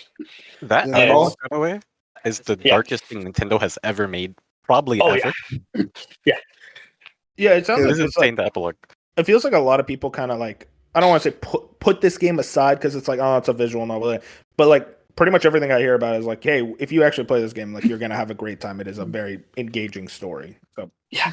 I want to check it out. No. Honestly. I'll touch on Daybreak. I think Daybreak is it's obviously my narrative of the year. I think the themes it touches on and how the characters navigate those themes and kind of the gray area of the place and its world building. I think it's top class with just everything it does with its narrative. And I mean, Trails games are always that, but this is easily like even the top of those. So I really enjoyed Daybreak, and I mean, just everything about its narrative was really good. I'd love to experience it, but you gate kept me from the franchise apparently, so I can't play it. That was that like the 9th or 10th game now? 11th. This is the 11th. Yeah. Went too high with 9th. Okay, God bless. Shout out to Trails. That's like a 70-person team doing that too. So the fact that they're able to get those out every year is pretty impressive. And the Silent Hill 2, I will say I put that as my narrative. Let me just say, guys, it was a really weak year for narratives for me. That's why. At the end of the day, it's the same story. Yeah. I love it to death, but it's the Which same I story. didn't put Persona 3 for that reason. Yeah. But yeah, I mean, it's the same story. They do certain scenes a lot stronger in Silent Hill 2 Remake, though, so that's something I can give That's it. true. But I think we're ready to get into the top 3. Moon, you and me did Like a Dragon Infinite Wealth, I assume? Yeah. And I think also Colin, our producer, and Cyber, I'd assume. Is that correct? Let's see. Like a Dragon, yes. Cyber. Oh, yeah, you had it as number 2. Oh, I put it I as had number it as 2. number 1, and I had it as. Who put Yeah, I had it as Dragon? number 2. Who put Dragon Age? Fusion. Okay. I ain't got nothing to say about it. It was a bad narrative year. Actually, I really do like. I do really like the Dragon Age narrative, but it's nothing special. Like I've It was talked my about number that game 3. I put it as my plenty of number times. 3. Yeah, like it does cool things, but like I don't. It was a kind of like Wolf said. Like it was just a bad. For me, I didn't play a lot of narrative games, so it was what it was. Yeah, because that's the thing. It's like At I know least- like 1000X Resist is like very lauded for its narrative, but like I didn't play it, so I was gonna say for the Colin big was the one who games, did I 1000 agree. X Resist. I think Oh, I did Colin. too, but like 3rd or something. But I mean, Like a Dragon, I mean, it is very much it ties in the story of Kiryu in a very strong and impactful way. As someone who hasn't played the other Yakuza games, I think it's just genuinely very well done in Infinite Wealth. And I also want to shout out I really love the way they kind of do like they continue Ichiban's story, but it's not like they end it in this game, which is like, oh, I'm glad because like you're leaving the door open for more Ichiban. The only thing is they handle Kiryu's ending in a way that I'm like, that's not really an ending. And they leave the door open in an annoying way, where it's just like, let the man rest. So that's my one thing. But overall, I thought it was a very strong narrative. Lots of great twists. Like we said about Yakuza 0, it's very soap opera, and I love that stuff. I mean, did you have anything about Infinite Wealth? No, it's pretty much the same. I do think it is overall a weaker story than Like a Dragon. I think the first Agreed. Like a Dragon has a stronger story, but it's still great. Beef, did you vote for? Sorry, No. Benji. Oh, you didn't vote for narrative for Infinite It Wealth? was. I mean, nah, because I don't know, between 2 of mine are up here. Besides that, so I'll talk about them. But no, I think it was most like it was up there, and it just slowly fell. I do agree with what you said. Like, yeah, it's a little weaker, but I don't like crap on too much. Like, I have some issues, but at least Kiryu's line I like, except for the part you mentioned. Where actually, I don't even know if I like had that much of an issue with like how much they left open. I mean, I guess we'll see if they continue on. I don't. That's the really question: think is so. what's the next game going to do? I guess, yeah, that might. I feel like it will opinion. change our opinion on it as the next game comes out. It's like, oh, okay, that's how they handle it. But Yeah, and most before- overall, yeah, I think it's pretty good narrative. Maybe it's not my favorite, but at least it works, especially because it's this weird middle game and what we assume is going to be like a trilogy, probably even more than that, but we'll see. Fair enough. And before y'all talk about Metaphor, I will just say a couple words. I think No. Metaphor. No. I think Metaphor has We a don't crap bad on games narrative. here. Yeah, wait, I didn't talk about Paper Mario. Before we get into this whole yeah, metaphor, yeah, let it be known that before this game came out, leading up to the launch of this game, Bench was going insane for this freaking game. I was. Telling Yeah, people and I it was- was going to be the game of the generation, all types of stuff. Yeah, I think And then he Metaphor plays has it, and a- I don't know what happened halfway through, he just lost it. I think Metaphor has a very bad, predictable, and a basic narrative that comes from other ideas that have been also overused and even better in those. So I was very disappointed with the narrative of Metaphor. All right. Anyways, so let's talk about Metaphor. Yeah, let's go. Yeah. All right. So yeah, I honestly, I really like the journey that this game takes you on. Well, like where you're, like it's kind of the similar ideas that it takes from the Persona games where it's this like newfound family thing where you're meeting these people along the way, and for some each of the characters, like it's not just the main narrative, but like the social bond narratives. Each of the characters have gone through some trauma, and like as you bond with them, you get to learn more about them. And honestly, those character journeys are why I decided like this was a really strong narrative for it, and like I get that like the overarching story maybe a bit basic, where like you're trying to stop this tyrant guy, this tyrant leader who in power, and like you're like basically you have your team formed to go to go to all these worlds and stop him and meet people on the way. But yeah, I don't know. I just thought that it flowed pretty well in each area, and the character developments were strong. I don't know. I guess I can go next because as we all know, I'm very smart, very into thematics about narratives, and I'm a big thinker. But and as I joke about that, I am honest. Like that is probably what sold me the most. Is like I kind of preferred the like bigger, more I say societal themes. I guess you could say Persona 5 is about that. But I tend to think Persona 5 is more about you and the people you're around, whereas I think this was a bigger scale. Like, and I kind of preferred that. Surprisingly, I didn't think I would, but I kind of just preferred like everyone's like, I think that's why I reviewed so many people, like, especially this year, like, wow, they really did go in on the game about politics and class and race and all this, and dude, so much is in it. And I just really liked it. I was kind of glad that someone was able to go with it because, yeah, it's been a kind of a weak year for narrative, and I think this is one of the big games where I think people were kind of talking about it, and I know a lot of people like.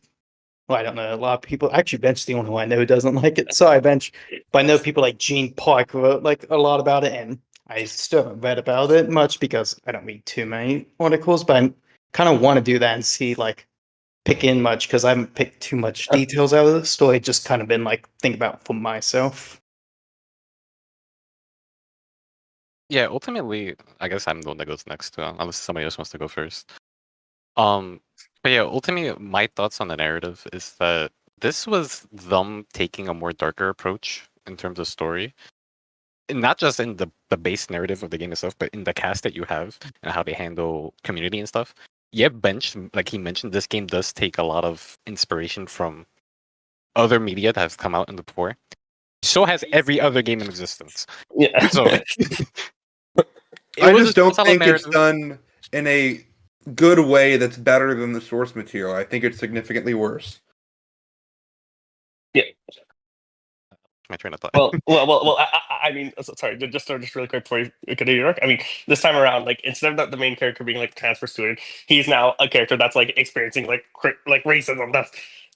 And I think that's an interesting way that they went about it because they haven't done that in like the other Persona games where instead of being like, oh, he's the bad guy or he's a weird transfer student. No, he's literally hated by so many tribes. Yeah, there's a lot more politics and a sense of community in this game compared to the Persona series. But yeah, it was a breath of fresh air seeing them taking this darker approach, and I hope this transfers over into Persona 6. My only gripes with the game itself as a whole, getting into it, I feel like they could have done more of the story if the main character wasn't named. And if you played the game, you know why that's an issue. But outside of that, if this does become a series, which I hope it does, they're on a really good track. I mean, is this like a franchise type deal? Is this like a Metaphor 2 you see in the future? Metaphor 2 can happen, and it's done in a way where it could also be the same cast. God, this is one I really need to get to. I'm so slow, man. JRPGs, man. There's 100 hours. Time, man. The game ain't going nowhere. Yeah, that's my thing. Is like everyone's like, get to it. It's like we'll play it together this year. Exactly. Also, so Fusion, true. We gotta wait for Metaphor Refantasio retold or whatever. Yeah, okay, exactly. Let me know if that happens. I ain't playing it. I saw unless it's DLC. If they I'd play it. I'd play it. I'm not supporting this practice. Indiana Jones and the Great Circle. I didn't get to this. I really wish I did, bro. I'm a fraud this year. Come to PlayStation, please. I almost Who voted. put this? Me and Bob? I have this as my number one. Yeah, this is my Was this my only. number 2? Just leave it to the Xbox guy. Sorry. I mean, I don't. I'll ask this. I recently watched the trilogy for the first time. Loved them.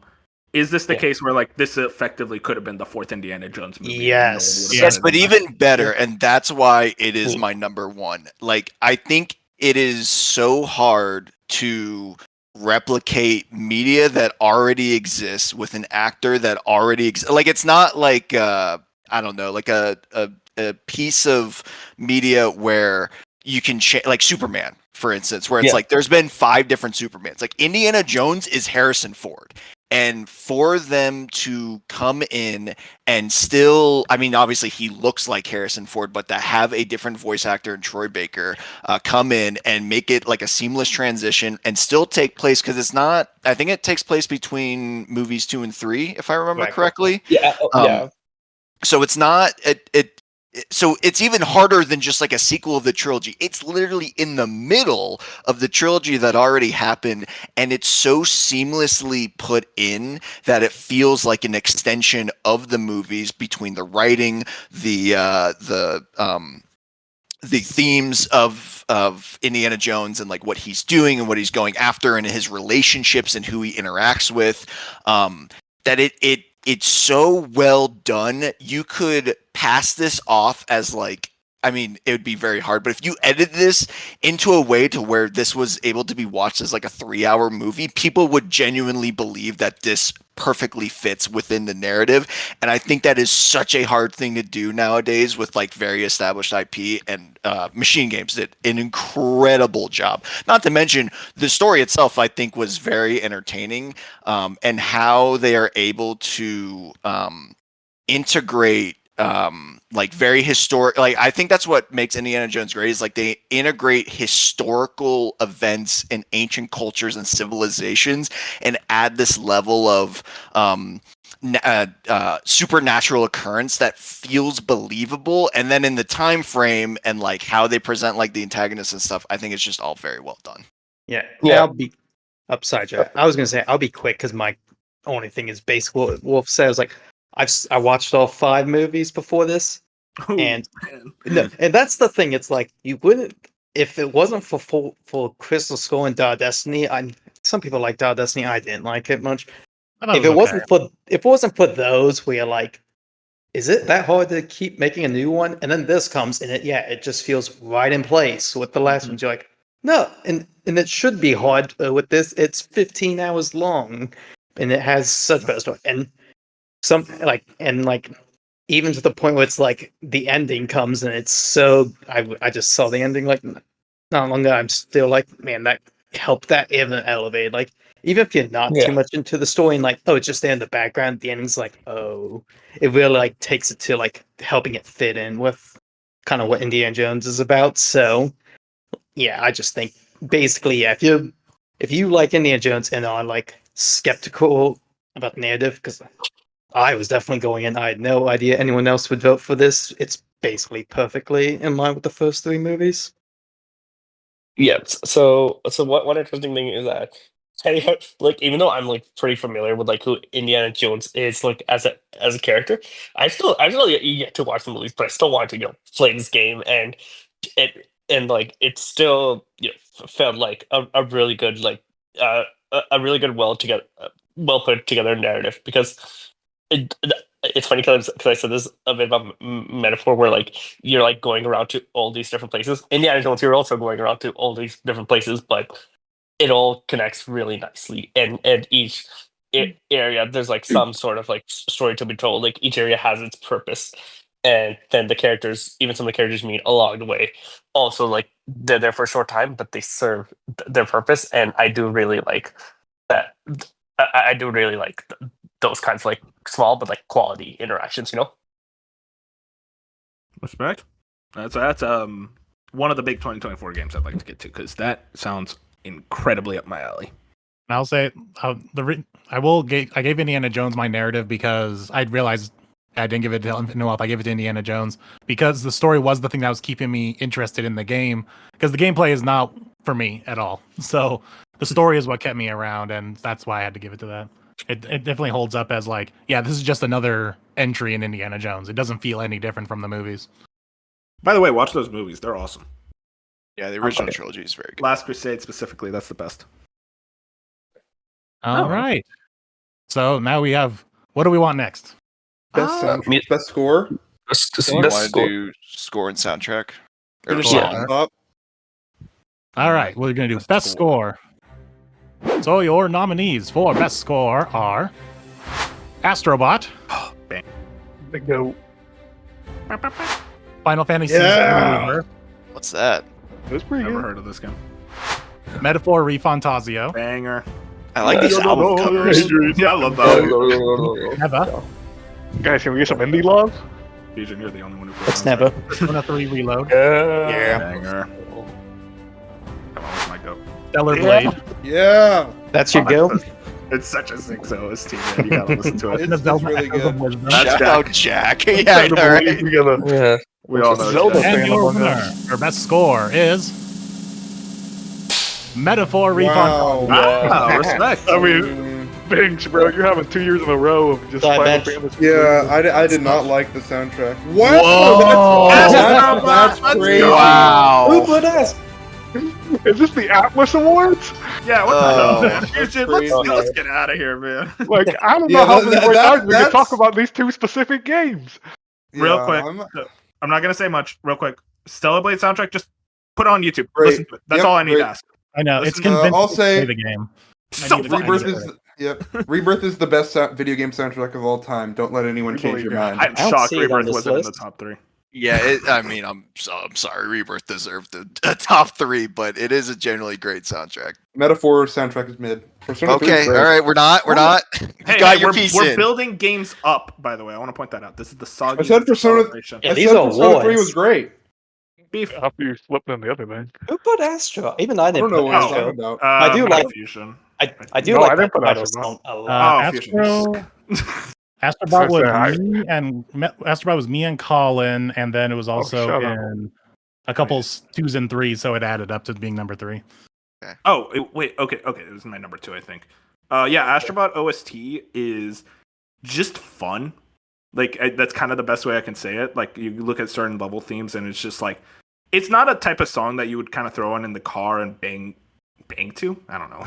But it's like, it's not the song you would like listen to on the way to the store or something. But like when you're playing the game, it's like gives you this nice cozy feeling, and especially the end of level like remixes. I'll just say the third secret level brought a tear to my eye. If you know me, it's like, oh, that shit really stuck with me personally, that level theme. And also the God of War theme that they remixed is just a really cool remix. So yeah, Astrobot. I understand. I will say, should it be on before Rebirth? So I'll say that at least. But Okay, so I just went over it again. So the reason why Astrobot beat Rebirth was because Rebirth only got 2 number 1 slots and no 2s or 3s, while Astrobot got 2 votes in number 1 and 2 and 3. So it got those extra points from being 2s and 3 slots. I think more people just played Astrobot, which is fine. But Rebirth is better than all of them. Okay, but I will say this: Colin literally said, "Oh, I don't pay attention to soundtracks that often." Hey, shout out Colin. Shout out. Yeah, he But put yeah, Astrobot. wait a second, isn't Colin's profile picture on Discord a speaker? Yeah. All right. Wait, Moon. You don't pay attention that much to soundtracks, or am I wrong? I don't know if that's a thing. Some music stands out. Like the Persona music stands out. Oh, yeah. The Metaphor, at least the battle theme. The reason I didn't vote for Metaphor because I can't think of a single track from Metaphor other than the battle theme. Yeah, I like that battle theme. It's a really Yeah, good battle. good battle theme. It's a good battle theme. But yeah, Astrobot and Persona were like my top 2. Wait, so tell me about Astrobot then, Moon. I mean, it's your number 1. Certain ones, like the main theme, I Am Astrobot, is an absolute banger. He is Astrobot, man. And I really enjoyed the Papa Tree when you're inside the tree. He's like singing to himself. Tree is a good one. And there was like one other one too, I can't remember. But yeah, I don't know if you ever see me on Spotify, but half the time it's the Astrobot soundtrack. It's a great soundtrack to listen to like, while you're studying or something, or like it's become like my go-to. Just I need background noise music. That and Stellar Blade. Now you put me on the Stellar Blade. Yeah, dude, it's such a good OST. Real quick, Fusion, you want to shout out Neva real fast? Yeah, dude. I guess to be fair, I could have put Rebirth as my second. I only put Neva for my choice, so maybe I really got Rebirth up there, but I only put Neva.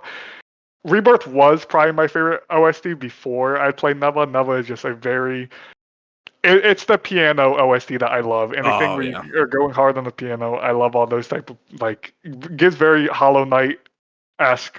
A lot of Emotional. indies use piano, yeah, because it's just I assume the easiest. I don't know, but it's very heavy in the piano. Yeah, and I just really like it. It's very it has a lot of emotions. It's built into the levels. And each level you're going through, there's a different soundtrack. It's just that was my favorite soundtrack, and it's the one I find myself listening to outside of the game. Which usually, if you're my favorite soundtrack of the year, it's the one I'm gonna actually go to Spotify and listen to. Bop, was Rebirth your number one? Oh yeah, dude. Without a My doubt. goat. Speaking of goat, Yeah, so Persona 3 Reload, I do want to talk about this. Beef, Great how do you soundtrack. think this soundtrack compares to the original? it's very different because and this is almost people like in Persona. It's almost has a hip hop flair in Persona. In the original Persona 3 has a hip hop flair, which I kind of like. In this, it's a little more. I'm trying to think. A lot of the songs are going through my head. I'm trying to think which one's my favorite. Probably. yeah. I really do like the intro. It's kind of similar to like. Oh, I almost voted for the intro "Full Moon, Full Life" as the best song. I really, Yeah. even yeah, I that's did, pretty good. even I didn't. We'll get to that, but like I really like that. Like for kind of like a summary of what the game's about, really, and like that's really poppy. But Yeah, there's a lot of things I even like, but I guess probably my favorite from the main game is God, why am I forgetting its name? Yeah, it's the battle Oh, theme. Mass Destruction? Mass Destruction. Yeah. Mass Destruction's yeah. very good. By even this one, I like the new battle theme. Why am I forgetting? It's the one with Fuck, what was it called? There's like a meme going on about it. I'm trying to remember. I know because it kind of was. It's I will say I kind of prefer Persona 5's where it's like you'll never it's going you'll never down see now. coming. Yeah, and it's Yeah, going down. it's It has going a down, similar part where like the actress just like belts out like disturbing peace, like and it Peace, always try and hit Disturbing it. the Peace, that's it. Exactly. Yes, You always try yes. and hit it. It's So so like good. I like those. So Get ready. Yeah. Beef, would you get mad at me? I didn't like Mass Destruction. Is that a bad take? Master Struck, that's what I mean. That's what I mean. It's like it's a hip hop flair and it's kind of out of place. I respect It's even it, funnier in Persona 3, the original, because it's like even more of a dark and dreary like atmosphere. And then you go into the battle theme, it's Yeah. just like some dude rapping. When and you you're put like, a this wow. is- and like this is so weird. You know, I was into it. Like, I respect it. That's the thing. Yeah.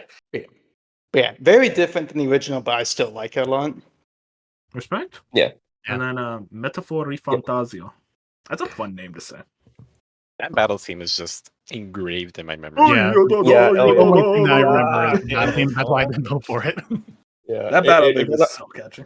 Yeah, but aside from the battle theme, I did really like there was a track that plays when you go to the island. Academia. And yeah, That's exactly. awesome too. I love Yeah, that. and it has it has this thing like I've heard in like very like traditional Indian music where like da da da da da, they could do that, and usually they do that with like a tabla, like an Indian drum. But this one didn't really have like the drum, but it still had the vocals, and I thought that was really sick. I love that singer. There was like a recent like TGS. I Yeah. think, he was at it. I wish he showed up at the Game Awards, man. But yeah, so Metaphor. Not too much more to say, but glad these are definitive. No one could argue with them. Side bench. All right. So what do we want to do next? Let's just do best song. Best Best song. song, you want to go on? Oh, song actually makes sense. Yeah, right after soundtrack. You're right. After So this soundtrack, yeah. one's our longest category because we actually have my own. Oh, do we want to listen to the whole songs? No. Or no? No, I okay. got snippets of every song. Oh, Okay, cool. that makes sense. That's smart. So I made my own little mini Copyright. orchestra. So this is Do you the want to teen pause version after of every the song? Game Awards orchestra. Do you- So we got best song.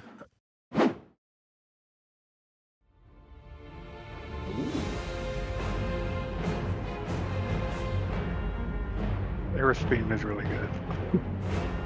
It's really good in the original too. Which I'm interested.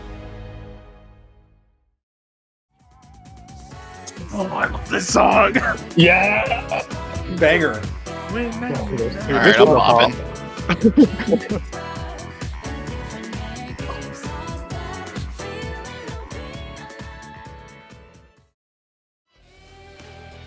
Oh, this is an interesting choice. I like. This isn't a hate on the Atlas song, but do all Atlas songs sound like very similar?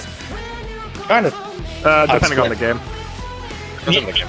It's like one of those things where you hear it and you're like, you know it's Atlas. It just has its own like. Yeah, I feel like every time I've heard like an Atlas game song, and they're always quite. very close.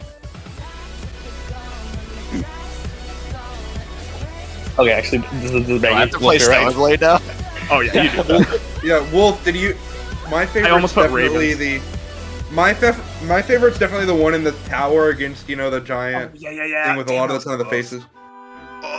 We all have different songs, by the way. Yeah, we all It's have always different Jack. songs. God bless Jack. This is a good version of Hyrule Field, though. Yeah, honestly. Yeah, I was about to say it's good. Oh, the drum. I wonder how Yeah. you guys all Um, pick different Persona 3 songs. Persona 3 was a banger. It was. Oh, yep, it had banger soundtracks or banger songs. Yeah. Rocket theme is really good, dude. Especially I the think this is the Game first- Awards version.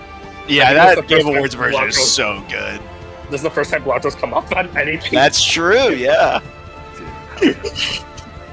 Surprised it took so long. I think that is actually true. Wow. Well, I guess Yeah. we don't. Well, I mean, you don't talk We about the haven't narrative. really, yeah, you're Yeah. right. It's not going to win the best narrative. Yeah, Fast and Hard feel pull on bro. Yeah. Wonder what Bench voted for. Nope, this is me. Oh, okay. Why'd you pick Aaron's theme over this, Bench? I have I was a reason. surprised you picked Ares Thief over this. I have a reason. No promise to keep this. Probably will be. Oh, it's Wait, interesting. is this the theme song? Yeah, I didn't realize the Marvel music? Rivals had music. Dude, no, Yeah, the it- music goes hard in crazy. Marvel Rivals. This is a good song, though. I'll say It that. goes crazy, the menu music. Oh, this is good. Beef, this is an interesting choice. Yeah, this I is- all, like my favorite video game soundtracks are all instrumental. Dude, I'll be honest, Fusion. I'm getting Pixar vibes. I love it. Yeah. This is like the end No. of like a Disney Renaissance film. Oh, we have a winner actually. We do. Yep.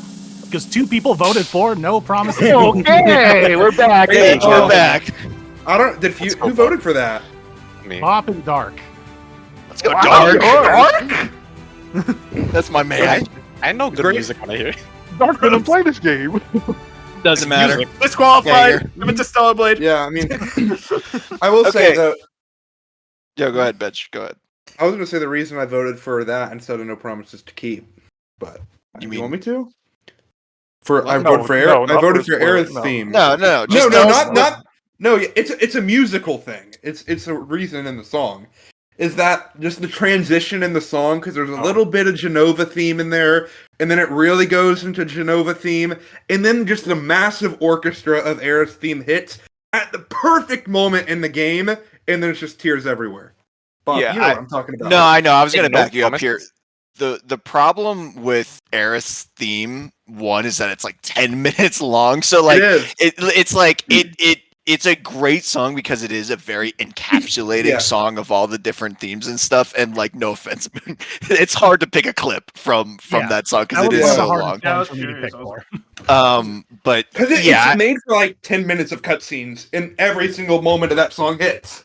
yeah, because it does go. It'll go from like very like high highs of like a full orchestra, and then just a kind of what like Fusion said before, just like a piano play, and it's like, oh, I'm gonna It's the cry.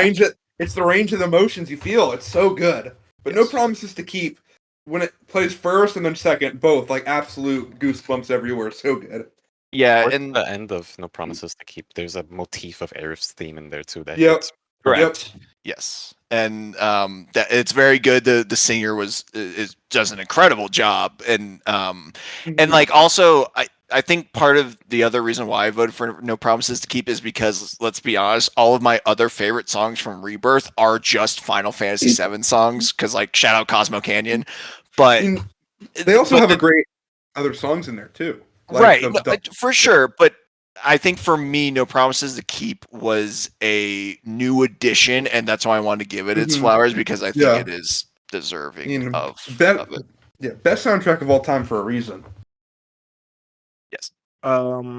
Fusion, you want to talk about that Neva song? Is it like during a very impactful moment of that game where like listening to that song is like, oh, it's over for me, I'm crying? Yeah, and it's actually, you guys probably won't remember the trailer, but one thing that Neva does with their music is a lot of their music kind of builds off of each song, like kind of builds off of each other. And part of this song is actually in the very first reveal trailer for the game, which you probably don't know this, but yeah, the showcase, right? Yeah, at the PlayStation showcase is like part of this song kind of builds off of, because as you're moving further into the story, you're kind of getting more of this same song in different versions. It's hard to explain, but like this is later on in the game where like something drastic happens in the game, and then this song comes in, and it builds off of the song you heard earlier, and it's just really good.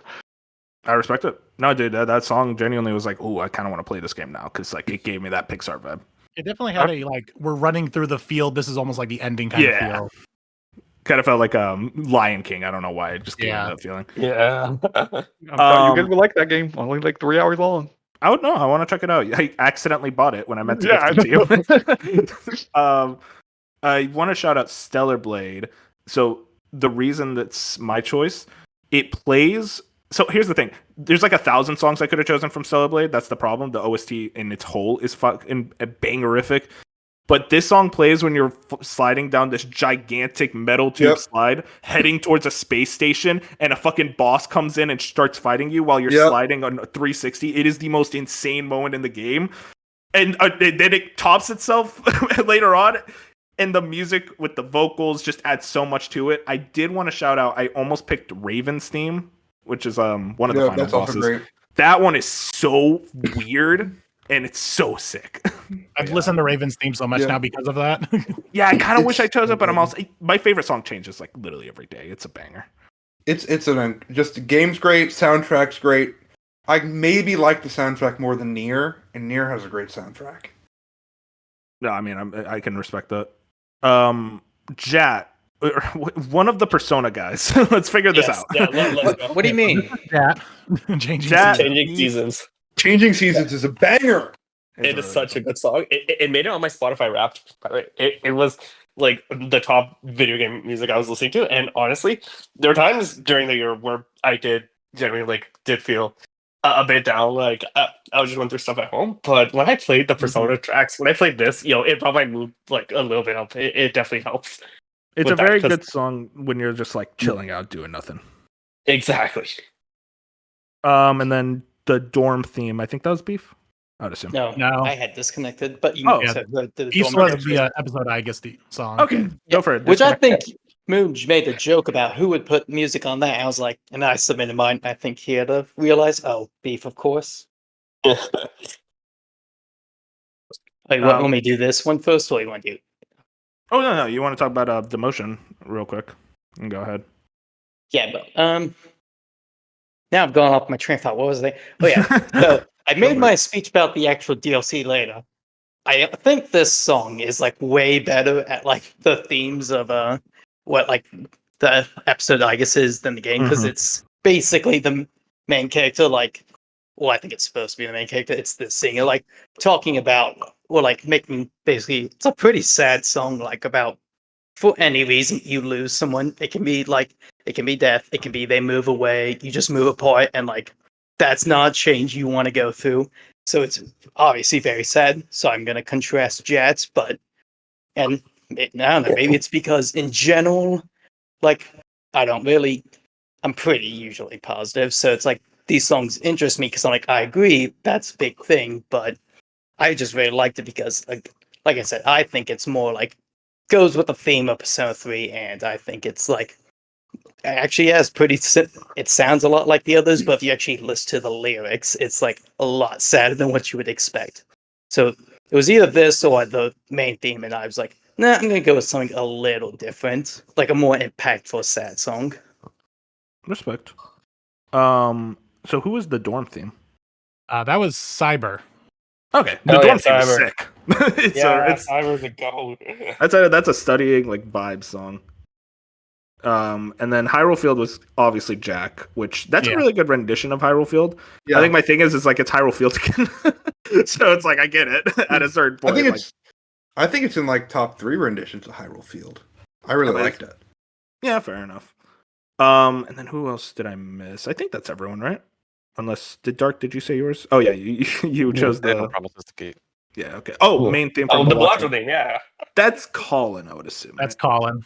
Great theme. That Game Awards version, man. It is so It sick. does go hard. I think I also voted for this. Yeah, the main. Yeah, it was your second. Yeah, it's my second one.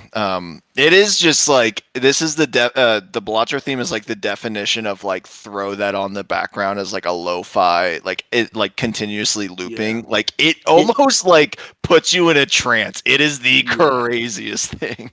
It works so well for what that game is. Is there even like any other music? I think there's like the game over music, but it's this for like yeah, that's it. 70 This is the soundtrack.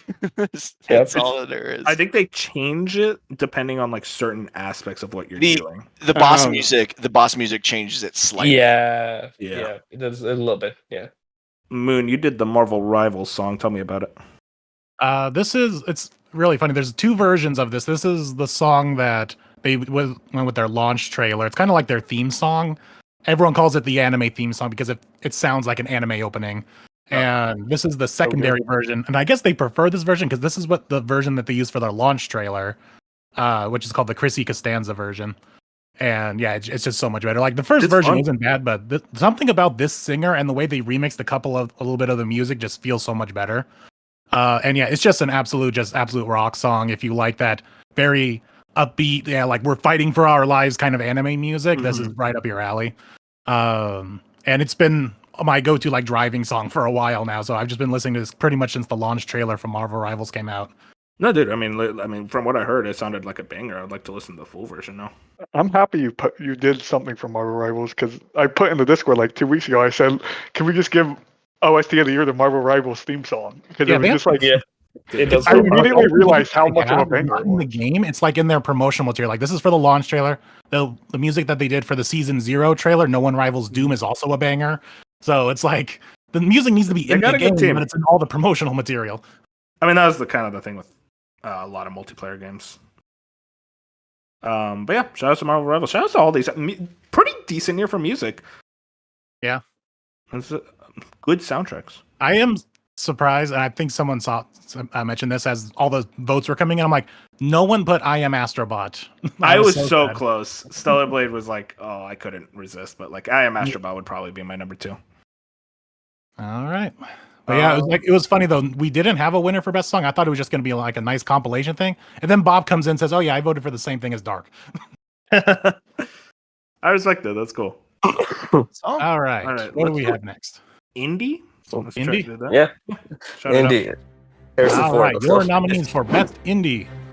We have 1000 X Resist. That's Colin. We have Balatro. Good game. We have Crow Country. Oh, shut up. Oh, that was that was a cool. We have Ori Cuddly Carnage.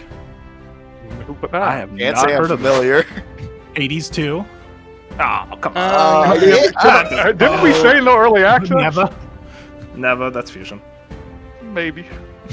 What do you mean, man? 9 Souls. Nice. Oh, Man, talk about separated. Banger. Parking Garage Rally Circuit.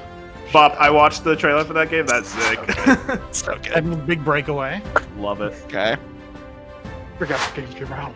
Tactical Breach Wizards. That's Colin. That's 100% Colin. That's such a Colin game. Thank goodness Bob we're probably here. has Yes. Oh yeah, this game looks cool. The Rise of the Golden Idol. Shout out indie, man. These are good So games. many, damn. These are good games. And UFO 50. Oh, dude, That's just me. Another good one. I really Pretty wanna good. check it out. And your winner for best indie is Balatro. Yeah. Of course.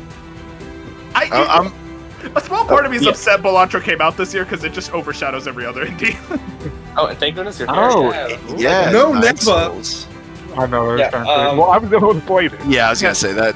If I played it, maybe, but like no one else played it. So really quick. So the thing with indie, was like 90% Balatro. And so because of that, I needed more nominees. So I literally just threw on everyone's game that they listed. That's why we had so many nominees. Yeah. One nominee I want to talk about, because this was like the only category I really nominated for, Rise of the Golden Idol.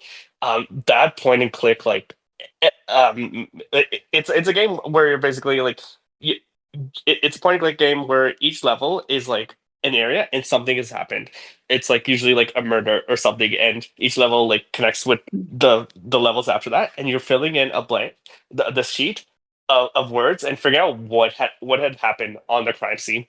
And it is so fun. It makes you feel smart, and like when you piece the clues together, it's just honestly, I just love these types of puzzle games. And there was one. Yeah, there was one part where you're like, there's a guy that is dancing on the screen, and each dance move corresponds, like, you have this book, each one corresponds to like a word, and you have to figure out what the message comes like through his dance. Interesting. Yeah. Oh yeah. And then there's another where like you were figuring out, like there's some crazy incident at the zoo where all these animals escaped. Don't spoil the word game. Oh, sorry, yeah. But I won't say too much. But you're figuring out what the birds are. But that's it. Oh yeah. So I know you guys called out what was Collins. No, he just put Balatro. Wait, what? What the hell was That was me. Yeah.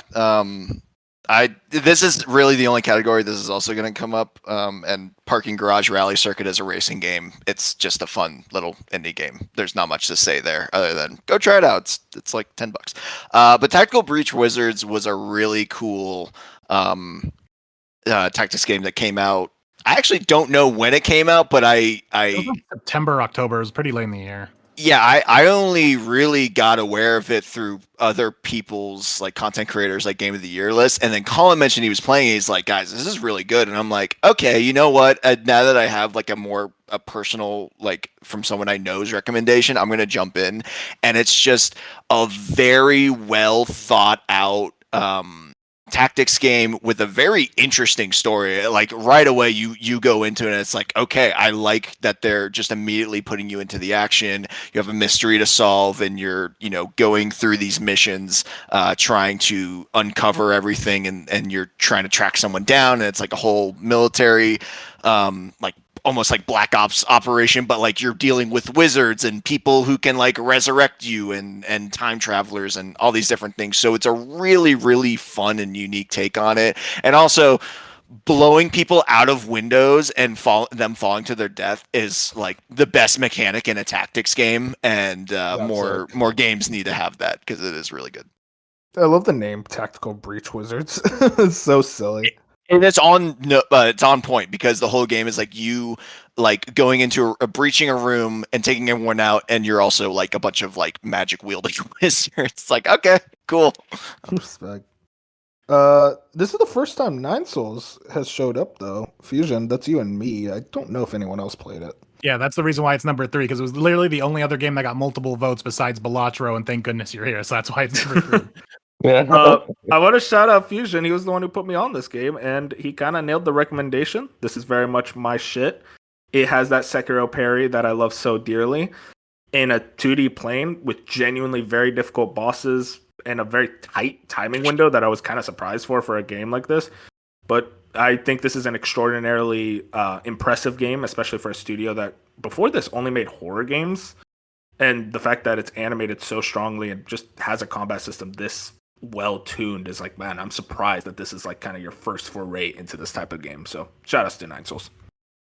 Yeah, I'm happy you enjoyed it because I was super excited before it came out. When it came out, it was my game of the year for a little bit. And the combat is really good, and it's genuinely hard. Like there's like games out there where you're like, yeah, this game's hard, or like, but no, this game's like hard. Like this is the hardest game I've played this year by far. I mean, it was just like, I don't know if it's the 2D space that just makes it that much harder, but like it was like Hollow Knight on crack when it comes to actual hardness, which is insane because Hollow Knight's a pretty hard game in its own. But like the bosses in this game were just so hard, but they were also so unique. And I would say I'm not trying to hate on the game, but my least favorite thing about this game as a whole was the exploration. 100%. Was about to bring that up. Yeah, I think it gets a little too messy, and there's a lot of you are genuinely lost. Like there's not of like it's sending you in any direction. It's just telling you to go wherever. You have to figure it out on your own. And I think kind of hinders it. I wish it had like a Hollow Knight or a Prince of Persia or some type of that level of exploration. I think they missed the mark on that.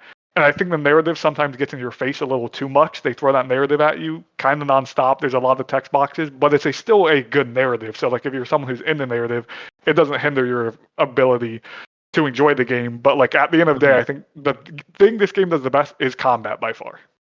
Yeah, pretty much. Like you echoed everything I'm saying. It is interesting. I do think you're higher on the game than I am, but like that's not to take away from like the quality of said game. It is very much like the type of indie that I like and I want to see more of. And then thank goodness you're here. So Jat voted for this one. Who else voted for thank goodness you're here? Jack and Jet. Jack and Jet. I heard this was a very British game, so tell me all about it, Jat. I guess you're not. Tell me all about it, Jat. I think Jet's not here right now. I played it a little, as you know. Beef, tell us about it. As the fake Brit. Foster Brit. I almost played this while I was on flight to England this year. It's pretty good. I think like a lot of people, it's like it's mostly a narrative. It's almost not even a narrative game. It's really like no, it's really. I played like an hour of this, and no, it's not a narrative. It's like a comedy, explosive comedy. And I think like you just have to really be into the comedy, which is like I appreciate it. It's not for me, but I completely understand. Apparently like you'd almost think it's more for people who aren't British, and maybe, but apparently it's like no, the people of British love this. Like I know like Lucy James also like loves this, so it's apparently like their type of humor especially, but I do respect it for basically being like its own thing, where it's like we just didn't do comedy, which I don't think a lot of games ever try and like just be a comedy basically, and like just be slapstick humor. Yeah, that's really all. Is just going from one slapstick humor session to another. Dry British humor. The ending was like actually pretty. The ending was like genuinely hilarious, though. When I did get to it, it is also a short game, so it has that going for it. I think the thing I appreciate most about it, because I also did play it, but like you said, Beef, the comedy didn't like work for me, but like I still laughed plenty and like it had its moments. And I think my favorite thing about the game is that a lot of the times your action button ended up being the punchline to the joke. And it's like you would sit there and you're like, okay, they're setting up something. What are they doing? And I'm like, oh, maybe I need to do something to like activate it. And then you do, and it's very funny. It's like, I did that. That's funny. It's like it's almost like you're the one like activating the whoopee cushion or something. And it's like, yeah, okay, this is good stuff. This is good stuff. Well, I mean, Backlog. Do we need to talk about Backlog? We've talked about it a lot. It's easily indie game of the year, which is funny considering like I think it was actually a pretty strong year for indies, but like Backlog just came in and said, "Oh, Jack, you're back. Okay, real quick. Thank goodness you're here." So turns out my mic was muted. My mic was muted this whole time, and I was trying to talk with like. But man, you guys keep interrupting me. What the hell? Yeah. Okay. Yeah. So for thank goodness you're here. Oh my gosh. So I had just come back from my trip, and I played this like a week or two after. First off, very accurate. This is exactly how the British are like. All these characters you see is exact. No. But honestly, I did really like the humor. I thought it was. I was able to like understand it pretty well, and you have the choice of playing it either in standard English or like their English with the proper. If you play in standard, you're not playing it right straight up. Is this a dub versus dub? What the hell? Yeah, and it was just like a nice little like 2-hour experience where you're playing this like it's a Saturday morning cartoon, something like regular show style, and It was just a very cozy like 2-hour experience where you're playing as this little guy, and you're just going through things, helping people, and also causing problems. Yeah, it was nice. Sounds awesome.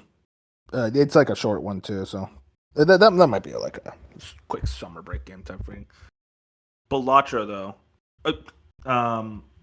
I mean, there's not much we could say about Balatro. Well, we haven't actually talked about the game though. That's we talked the thing, about though. the Like, music. what do we talk about? Where it's just like, it's an amazing game. It's such a hard game to explain why it gets your hooks into you. Yeah. Other than big number go up. It's just a very good blend of being a roguelite where, you're doing runs, you're trying to build up a god run of all these different traits through the game mechanics to try and like beat the bosses and stuff. But it also infuses just like familiar elements of like card games and poker and stuff.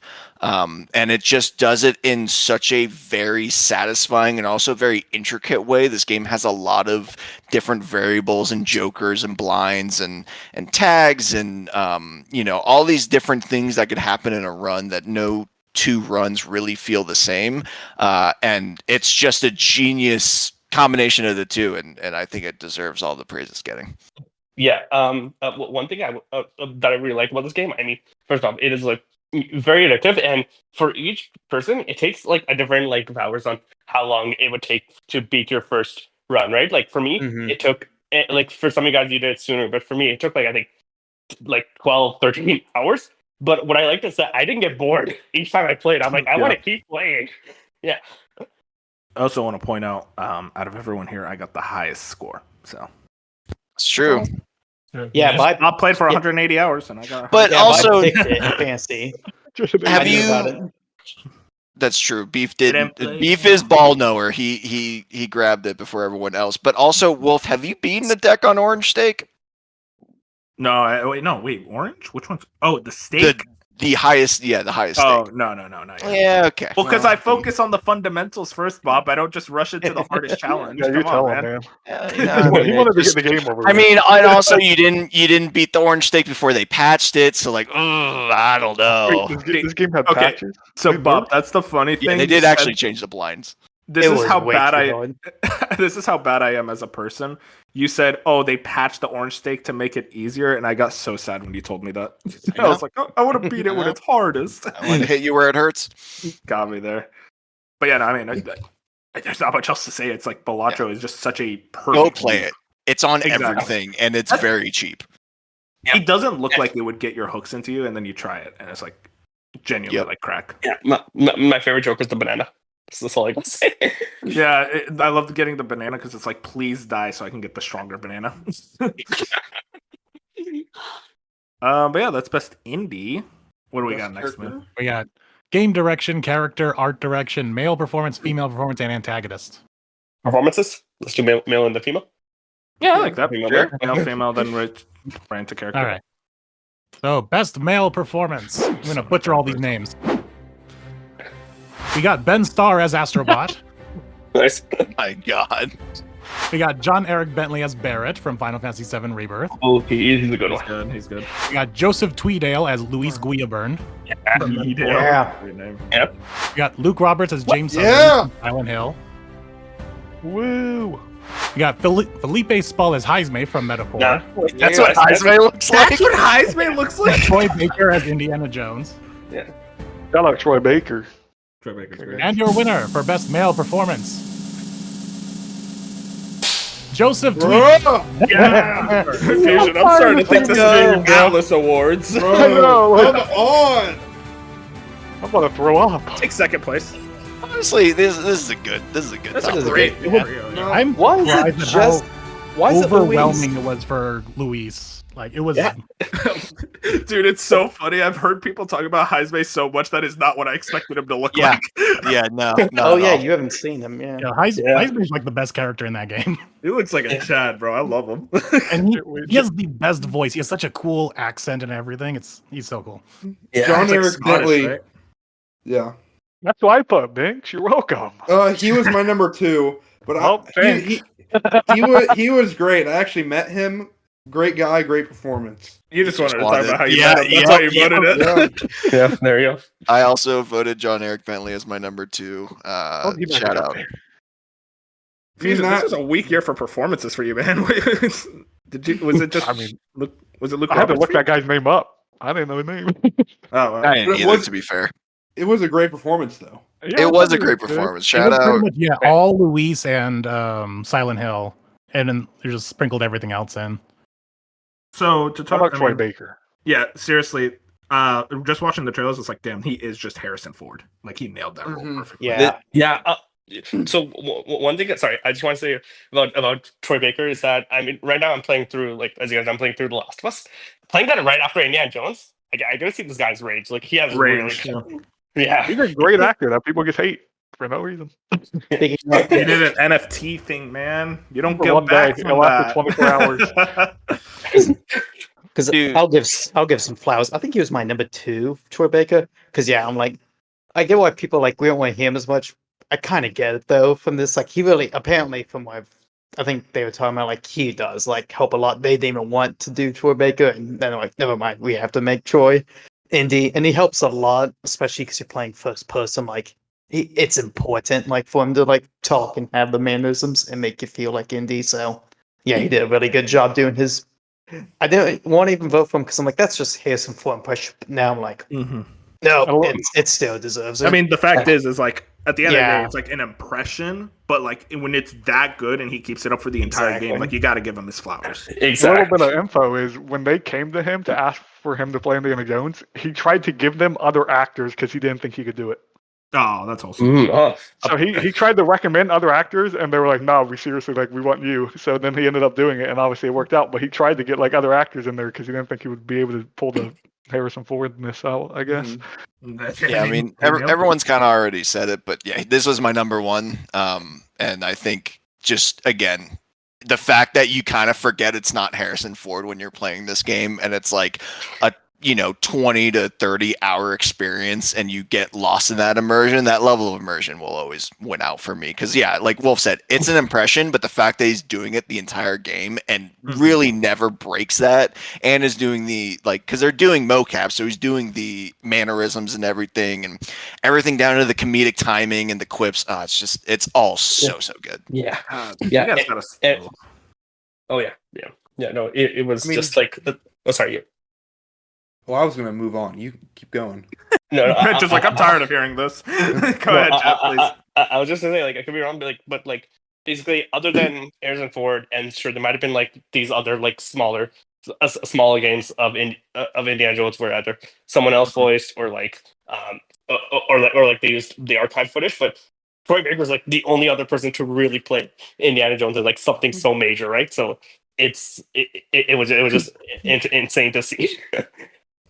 Luke Roberts was my number 1 easily. I can't really think of many voice actors where I'm listening to their performance and my jaw's on the floor just of how captivating and good it is, including the facial capture and the voice. Just everything he did as James was just brilliant. Easily just not even one of the best video game performances, but one of the best performances. Just everything he says while you're exploring in cutscenes. It's just so well performed and acted. It's mind blowing. Yeah, to me, I mean, it was a shoo-in for number 1 for me because he took a character who, the voice acting in the original game's fine, but he took very much a lot of what works about Silent Hill 2 is kind of the Twin Peaks-esque vibe where it's very awkward and some of the line delivery isn't 5-star voice acting, and he did that, but also had 5-star voice acting, which is I don't know how he pulled that off, honestly. And in general, just the way he will, when you attack an enemy on the ground and he has this guttural scream, yes, and it feels so real. I'm so fascinated and impressed by how much he nails that performance, and easily to me he is James Sutherland, and he embodied that role perfectly. Great job. And then what was the character's name? Luis. Luis, yes. That's a cool name. So yeah, Luis from Metaphor. Oh my gosh! So I found, I mean, when you're playing this game, especially when you're playing it in the English language, you'll notice because it's set in this area very much based on the UK in the olden times, the accents tend to match the characters really well. And I thought Luis was special. He was my number 1 because his voice, the guy who plays him, his voice feels like it controls the room. Every scene he's in, he just you can just feel the passion, the way he delivers it. And honestly, I think I might touch on this a bit more if we get to the when we get to the best best villain section, but like Luis feels like very much like a Shakespearean villain, and the voice actor cooked. Hell yeah, man. I mean, who else voted for Beef? Was that you? I can tell he's you pretty now. good. So it was Cyber, Cyber. Jack, The goat. Beef. Or no, wait. Yeah, Beef. Yeah. And Jat, and he was my number 2. Yeah, I mean, pretty good. No, go talk about it. Pretty good. Yeah, That's bad. He's good. He's one of those He's villains. gotta be where more he's like, every passionate time if this he's is on the number screen- one pick. Wait, is this best film? No, this is just best voice actor. What Yeah, am I that's male supposed to say? performance. Jet was right. Yeah, it's like a Shakespeare performance. It's like Jack it literally cooked too kind hard of for you. it literally does kind of that actually is a pretty good summary. It does really sound like someone like giving a stage play. Like Yeah. it's actually really good. Yeah, I don't even know if this. I don't think I've heard the voice actor before either. So, I mean, I'm sure he's in something, but no, like I'm looking him up right now. Actually, he's quite prolific, but it's more like in English, like UK stuff. I had similar with character. I had issues picking a specific metaphor character because I did like them all, but for voice, I did think I know a lot of people like Kai's mate, but I was a little. I think what I really thought was, oh yeah, Louise is because I kept thinking about the main cast, and I was like, yeah, no, Louise took it from me. Nice. Shout out to male voice actors, man. They're doing the thing. I don't know. Doing the thing. It's okay. We just went through that whole section without even mentioning Ben Starr as Astrobot. Yeah, who did that? So this is a collaborative effort. Colin put in Astrobot. Apparently, and I went to go look if there was maybe some kind of like scratch artist or something who did the Astrobot voice. I couldn't find anything. And then I found a tweet from Ben Starr saying he's the voice of Astrobot as like a joke tweet, I guess. So I just kind of put it there. Close enough. Yeah, close enough. Hey, the Go voice find that acting of tweet. It's Astrobot actually goes hilarious. hard. I love when he goes. You did forget an R in his name, though, so it's a little disrespectful, but Yeah. It is Yes. actually 2 R's. Oh, I actually didn't know that. Shout out to Ben Starr. Unironically, you should have put Ben Starr as the Joker from Balatro. I love that shit. And then we want to write into the female performance, right? Yeah. Yeah. This one's got a bit more because you were all over the place. Got more nominees here. So we have Alessandra Bastonardi as Gina Lombardi from Indiana Jones. Nice. Allegra Clark as Mitra love her. from Persona Oh, that's 3. good. That was good. Asami Seto as Reina from Tekken 8. Oh, she's sick. oh, She's well, sick. attacking.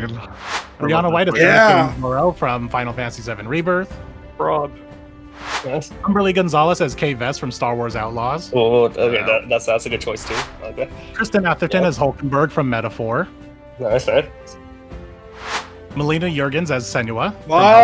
Yeah. Whoa. Well, there's the first Hellblade nomination. And Bloom Gunzarn as Mary from Silent Hill 2. Yeah. Oh, Butchered well, that's name out. Maria, but yeah. That is Maria, yeah. Oh. Okay. And we got Senua. Yeah. Whoa. This is the Game Awards all over again. I'm out of here. I mean, it's Right. objectively the right choice. You say that. How did Brianna White not? It's even on the list. Maybe if you would have This put is Eric Gimley or whatever his name is. Sorry, listeners, we killed Bench. I'm just saying, if it's from a bad, if you don't like the game, I think it's weird to choose the voice actor. We don't I dislike the agree. game. We just say it's okay. No, you can't put a 6 out of 10 and then just say It's fine. no. I can't if the No, best no, part of no, the that's six easy. is That's the voice best actor. part of the I game, know. and that's the only reason I kept playing the game. Yeah, I'm gonna vote that person as the best part of that game because she deserves it. I I'm sorry, think Bob. this is an Xbox thing. The Xbox tax Yeah, I comes in agree. again. I'm kidding. I don't agree. know. Well, when it comes to PlayStation next year, Bench can vote it number 1 for next year. True. That's true. True. That's I'll true. vote on Real. that It's game. not wrong. So you want to Well- know who voted for Senua? We got Cyber. Cyber, Fusion, Bob, I had a. and Beef had it as number A 3. lot. Yeah, that's what Yeah, I'm That's a lot about. of people. That's That's fine. not Go ahead. That's a good candidate. It's just, Yeah, I agree. it's the with Game Awards again, and that's the problem. Exactly. She won got to she shake deserved it hands there. with Harrison Ford, but not Luke Roberts. I'm sorry. I'm Yeah. kidding. Go. I mean, we should probably go over these. Well, Brianna White was my number 1. You were the And, only I mean- person who voted for her. That's not true. She was my number 2. Oh yeah, she actually is. Yeah, so I think just like the mystery, like Aerith is such like a complex character, especially as the game goes on, and kind of the mystery, and she like really performs that intrigue well of that like aimlessness kind of that you don't know what if she's talking to Cloud or something else. It's just very weird, and she captures that very well. She definitely does. I think her performance and just what the game is obviously trying to do with her character and how she interacts with everyone, and just kind of like also how she interacts with people, knowing the knowledge that she does that maybe other people don't have. Like, I just think all of her interactions are so good. She really just nailed the performance, and then there's obviously like a lot of dramatic scenes that she is a part of, and I think she just nails every single one of them. Real quick, want to shout out Allegra Clark for Mitsuru. That is a character Yeah. I did not like at first, and then by the end, I loved her and I romanced her too. And I was very. I think the actual performance of Mitsuru is very strong. Except I don't like the way she says "très bien." It sounds weird. But other than that, very strong performance. No, I also agree. She was on my vote too. I believe either number like 2 or 3, and yeah, like her performance was like was really strong. And when you got to learn her story, her whole story and everything, like I feel like the voice actress definitely like she really like played the part properly, where like you can really feel like the emotions that she's going through just based on the tones and everything of the voice. Yeah, especially voice actress in general. especially the scene at the end of her social link. That performance at the end. It was so great game, man. Shout out to Persona 3 Reload. I love that game. Hell yeah. But to get into the top 3. Well, hold on. One more. I did want to shout out Humberly Gonzalez as Kay Vess from Star Wars Outlaws. Nice. I think she is genuinely like, this is not as dramatic as Hellblade, but like obviously as much as I like Star Wars Outlaws, it like the story and narrative and performances were like very fine. Kay Vess, on the other hand, was like the person that stood out the most to me, and I thought her Miss Gonzalez's performance was easily the best one, and I think she deserves some flowers. But the character from Indiana Jones, I'm forgetting the name. Okay, gotcha. Gina Lombardi. So tell me about her. I guess I can go first. I think she was my 2 or 1. Like a lot of games, she like surprised me. I like in the end, I really did like think like, man, this is maybe up there with like the movies for my favorite. I had number 1. Yeah. I think by the end, I was really like, I think this is like one of my favorite. Like, it's not like Bond goes, but Indiana Jones does have like almost a new girl in every like game, well, not game, movie. I think Gina, like, in some ways might be my favorite. Like, she has a really good like chemistry with Indiana, and I think it helps a lot. Similar, we were talking about Bioshock Infinite earlier, like similar to Elizabeth. I think her being there just helps like the story a lot. Just like, so it's not all cutscenes. Like, there's someone you can talk to while gameplay. So yeah, I really like the character. No, same. I agree. Like, she was definitely a very like strong performer to match like Troy Baker's to match Troy Baker's Indiana Jones. And the thing that like the scenes that she did really well, because without giving too much away, she's also on her own sort of journey. Like, it's not just like, you know, in Indiana Jones and them on the same quest. There's also some sort of quest that she's on too, in a way. And like the scenes where it was like where she was the center stage, she killed those. Like she did really well at them. Yeah, I didn't vote for Gina, a voice actor, but I will say, like, just to add on to that, because she probably would have been my number 4th option. She did a really, really good job of being like a good both comedic relief, but also like is able to roll with Indiana Jones' style of humor and punches, and she did it so effortlessly, and was just able. She like felt so natural, like a natural fit, and like her background is very different from Indiana Jones, and like where they meet and where they go. Like they just seem like two people that would not like necessarily be lumped together, and then to watch her like kind of grow on me throughout the game, and then her performance, especially in certain impactful scenes, was really, really good. There's one line in particular where I was like, I didn't cry, but I was like, whoa, that like hit me so much harder than I thought it would. So yeah, shout out. And then we had Hulkenberg. Best character in the game for me. Oh yeah. Yeah, that's my favorite design of everything. Well, okay, second favorite design. Now that I've seen the mouse guy, that's my that Heisman. Yeah, that's my favorite design. The second favorite design, I'll give her. Do you know what her accent is? I have not heard her voice. No, but I love it. I don't know what her accent's incredible, but she has this very how do I describe it? How do you describe She commands your attention as soon as she starts speaking. She has that very like authoritative tone. And her accent really hopes. And funny enough, even though she's all of that, she's also one of the funniest characters in the game because she's so serious. Yeah. And that's the thing, is that like the voice actress, she understood the assignment where this character is supposed to be someone who very assertive, very much has like feels that kind of power because it's part of her background, like who she is.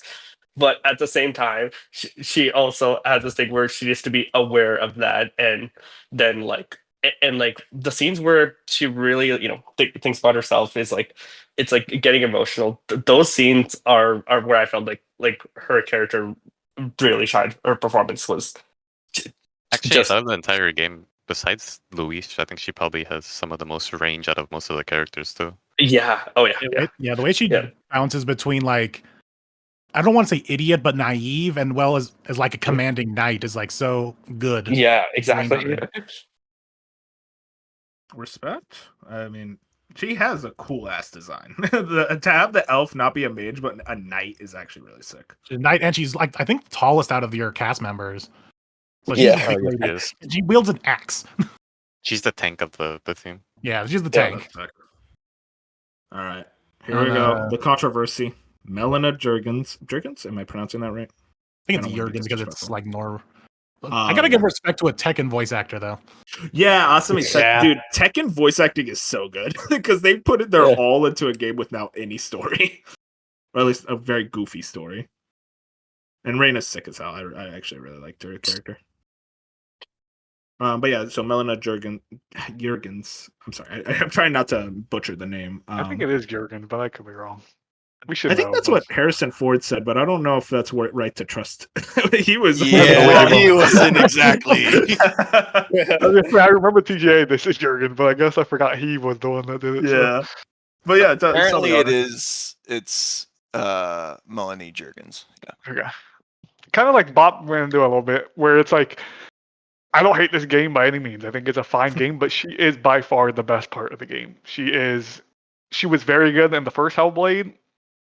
I would say she's on par here. I don't think she's any better, but I think it's she won in 2019 for a reason, because her standard is very good. I would like to see her in other games. I've never played another game with her. I think she has a wide range of how she can show her emotions, so it would be cool to see her on other stuff and see her in an environment that she's just not screaming the entire time or like doing a little whispers. But yeah, I think she does deserve to win this category. Again, I think we put too much on Hellblade might not be a great game, but if she's a great part of a not so great video game, I still think she deserves to be up there. Like, it makes you stand out if you're that good and the rest everything around you isn't good. She was. What do you say? She was like carrying the game. Then like whatever made a difference if she wasn't in there for straight up right now. If she was not the lead in that game, it is a worse video game. Yeah, I probably would not play it. I would not have finished it had she not been the lead. She was just a person on the team when they were working on the original Hellblade, and they were like, "Oh, you're actually pretty good at this. You can go ahead and take the main role."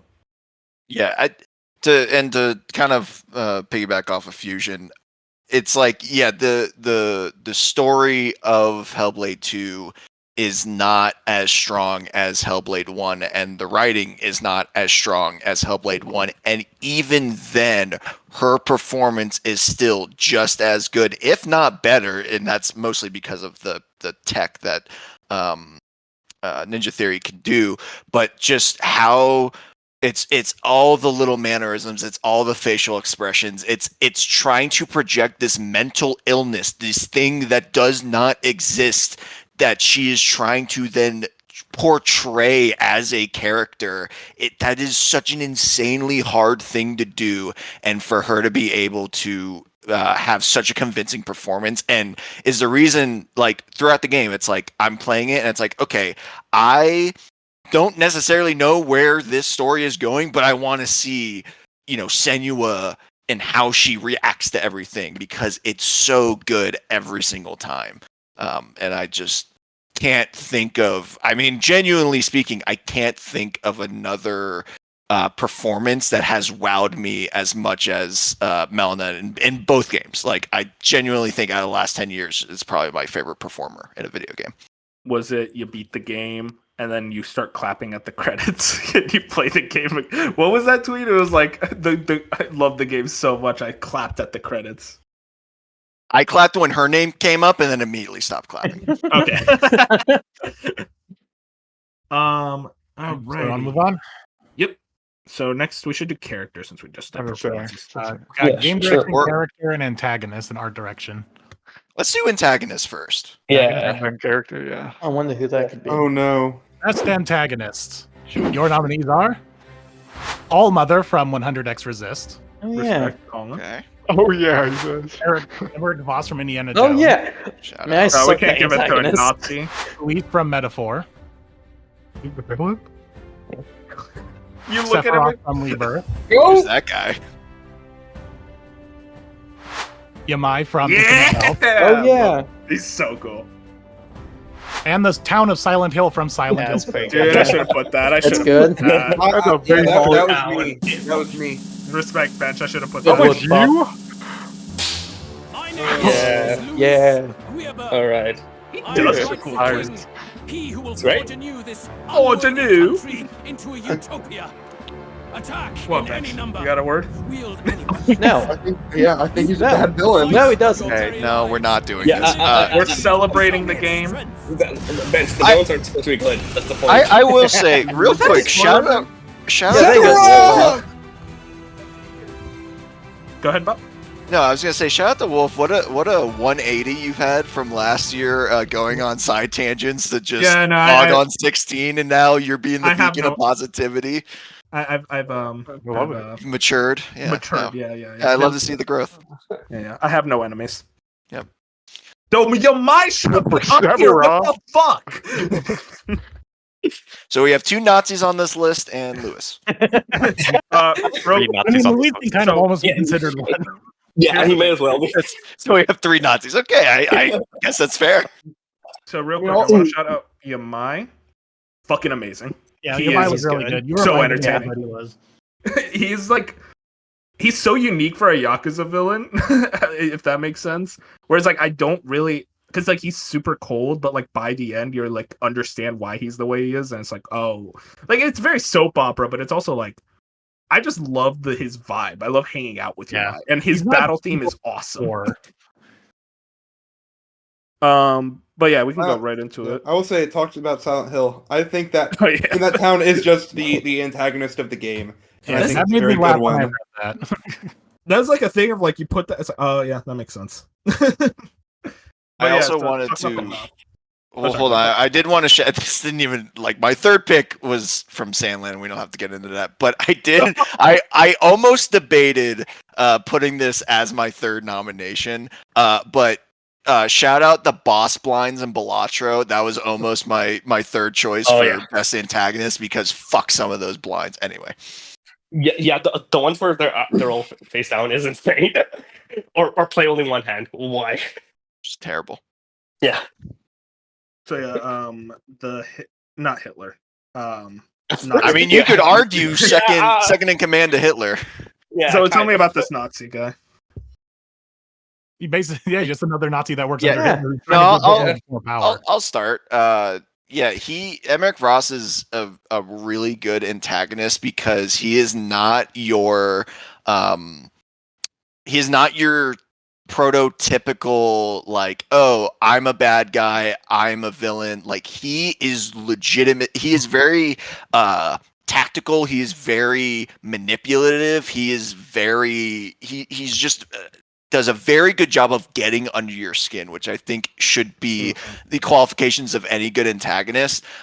He has multiple lines in the game where it's him and this other like lieutenant colonel of the Nazi party, and both of them are kind of like running the organization or running the like Operation. Operation in parallel to Indiana Jones, right? So it's like the Nazis and then Indiana, and like the other bad guys, like you're very prototypical, like tough guy, not a lot there in the head, you know, just kind of muscle and leading the forces.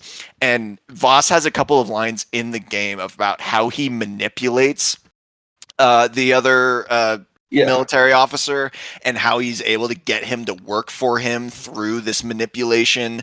And he finds ways to get under Indiana Jones's skin. He finds ways to get under Gina's skin by bringing up her sister and lying and doing all these things. And then at one point does like lying and manipulation to get them caught and like get them to be captured.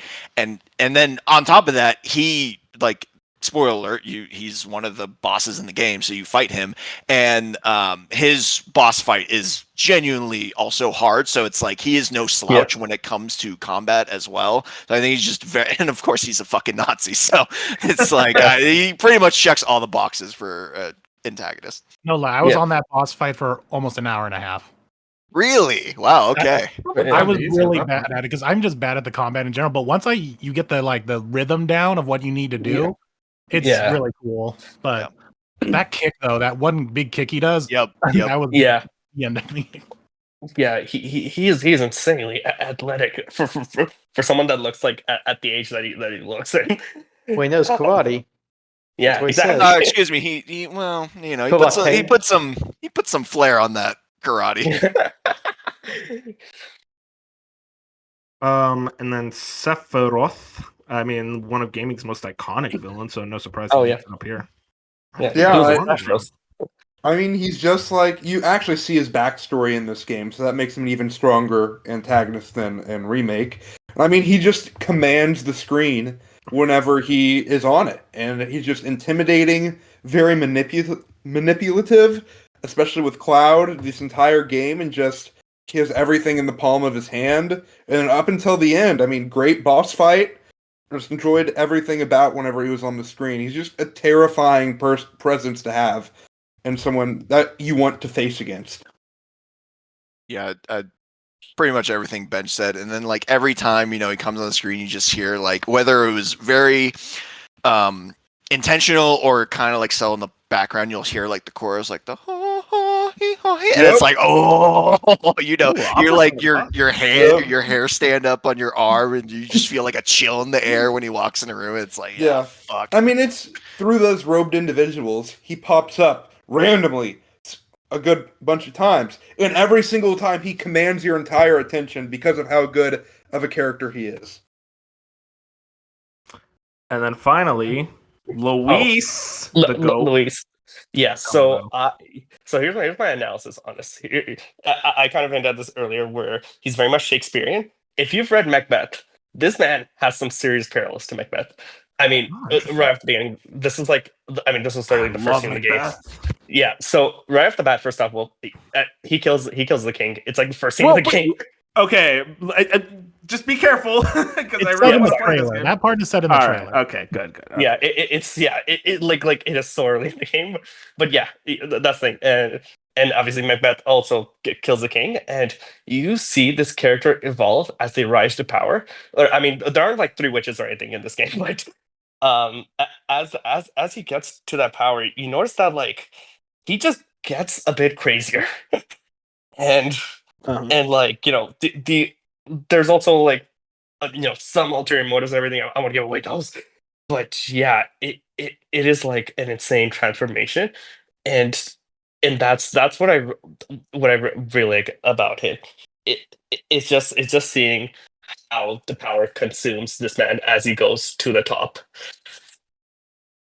and then as a main character, you're also trying to get there, but it, it it ends up being one of those things where you're a lot more similar than you think.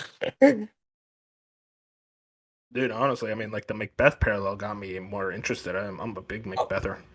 He has aspects of Handsome Jack to him where he is once he gets into, because it takes a bit for him to get fully introduced. That got me out. Continue. I'm like, damn, okay. Once he gets introduced, he is always like Handsome Jack. He was always like a comedian. Lewis is always serious 24/7. But once he gets introduced, he has this presence over you. He's looming over you throughout the entire game. He's an expert tactician as well, and he's always how do I explain it? He's the antithesis to your character in next to every single aspect, and the rivalry that both you as the main character get with Lewis is really well developed in this game. Yeah. All right. Well, shout outs to Luis. You see this aura this man gives. He has aura, man. His voice acting. You were right. That voice acting is really strong. Oh, he cooked, and his presence. It's just he takes over the room. I feel like even over the main characters. Like this scene, immediately what happens before and after this little monologue of his is wild. Yeah. All right. Yeah. Next is we got game direction, character, and art direction. Okay, let's do character. Yeah, character. Your votes for best character are Alonzo from Metaphor. He's great. Hell yeah. The first positive thing you said on this podcast about the game. Hey, it's a character from Remake. Honde from Echoes of Wisdom. Oh, he's cool. My god. I didn't even get that far, man. Bird from Metaphor. Ichiban from Like a Dragon Infinite World. Love him. Indiana Jones from Indiana Jones. That's cheating. Come on. Who's that? Yeah, cheating. And the entire cast of Final Fantasy. Oh my God! Like, what are we doing? Yeah. Please tell me it wins. Right. It's Ichiban. Let's go! Oh man! Finally, Metaphor loses. I'm telling you. Yeah. Wait, wow, second, bro. Well, what was one vote? Bop, I want you to know your whole thing, like, oh wow, Wolf, you've been very respectful and nice. If Ichiban didn't win this, that's when that's fair. That's fair. Cloud would have hit the top. Character on Well, this the list thing that is, got like, multiple votes. It's who is Ichiban? Yeah, he was Okay, the only I one guess- with multiple votes for best character. Did you group up the other? Is that what you did with the cast? Like that wasn't like an actual vote. You No, just grouped up everyone. No, I Nope, gave that every was- character 1 point, so the 1 point that Cloud had made him 2.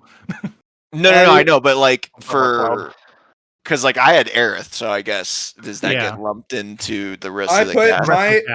my number one was the entire cast. Oh my That's god, cheating, Ben. but you like to cheat in That's every insane. category ever. At what point do we cancel his votes?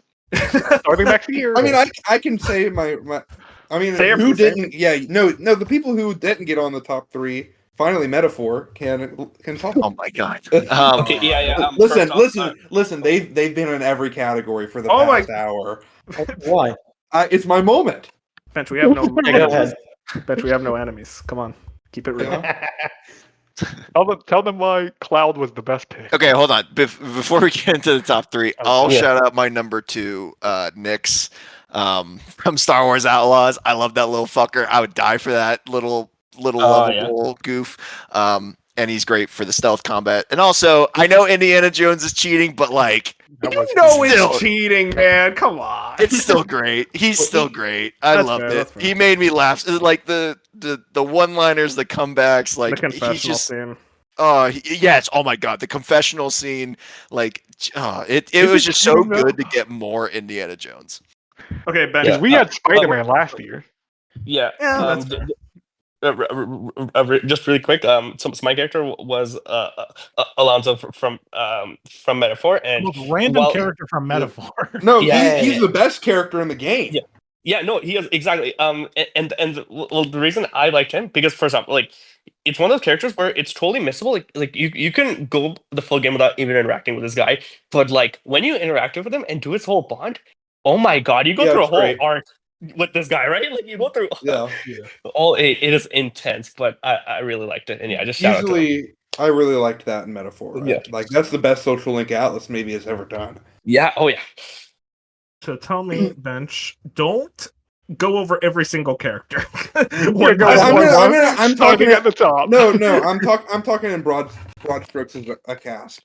Because I do think it is just the best cast in video games. I think just that something I look for that I've noticed after Rebirth is interactivity between the characters, not including like the main character. And that's something that Rebirth does in spades. Every party member has a different relationship with each other, just all around, and that just adds to making them just feel real and human. And I think that might be a reason why I didn't click with some other games this year, is because I got that experience in Rebirth, and maybe it spoiled me.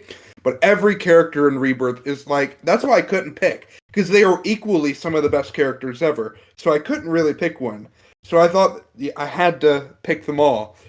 And all of them have stellar performances, great stories that really expand throughout the game, and all the side quests being focused on each individual characters just continues to elevate all of them on their own, and then seeing them interact through the game with each other and with Cloud has just been great. Just complete, like, amazing cast of characters that I don't think ever can be topped. Bing said that he can't pick like the best one, but it's Cloud. Cloud is the best one in the group, and that was how he got up the second, because that's my best character. He's really good. That's crazy. That's my best character, guys. Can you believe that? I like his I don't sword a know. lot. I just like the homie Cloud. I'm always standing on Cloud's business, and like I'll stand the ground for Cloud whenever it comes. Everyone else hates him in this chat, but me. Bing kind of likes him. No, but I like think everyone else is like, I love Cloud. Team Jack, and I'm like, nah, it's Cloud, bro. It's that is crazy to say. Cloud's great. He's easily the most complex character that maybe ever, just especially with leading into part 3. It's just so good. Come on. And like he's not, and I'll say this. I like him less here than I do in Remake, but I still like Cloud. He's still my dude. So like, so funny, most complex character ever. I think there are some that I dived into on the Rebirth spoiler thing I did on this channel that I think just it's going to be amazing to see how it all plays out in part 3. That's also part of the caveat here is that, well, whatever. I'm not going to get into it. We're staying positive. And the Zelda head explain to me this Conde character. Oh, he's great. He lost his brother, and he needs to find his brother. And it is amazing. Okay, you made it sound like his brother died. And that's like why he's great. I mean, his brother. I Oh yeah, dude, he has a dead brother. I mean, okay. It was. And yet, he's this a really is Jack's cute guy. character. If you couldn't figure that out, I love him. I haven't even is seen this him from yet. Zelda? Yeah, it is. Zelda, yeah. Did he play another game? No, and that's okay. Also, why did Don't Zelda disrespect my guy. He says Conde possible spoilers. Why is he the best character in possible spoilers? I mean, we don't know his brother died. Well, no, he's at the very end of the game. He may have been in the last like 5 hours. I just got spoiled on my favorite Zelda. But like Fusion, look at his design and tell me you wouldn't vote for him. I mean, come on. I would. He's low dude. I'm not gonna lie. He's pretty. He's cute. He's solid. Okay. That's enough about all these. I just didn't know he actually only played Zelda. I was like, how is it every No, category he's for him played Zelda? other games.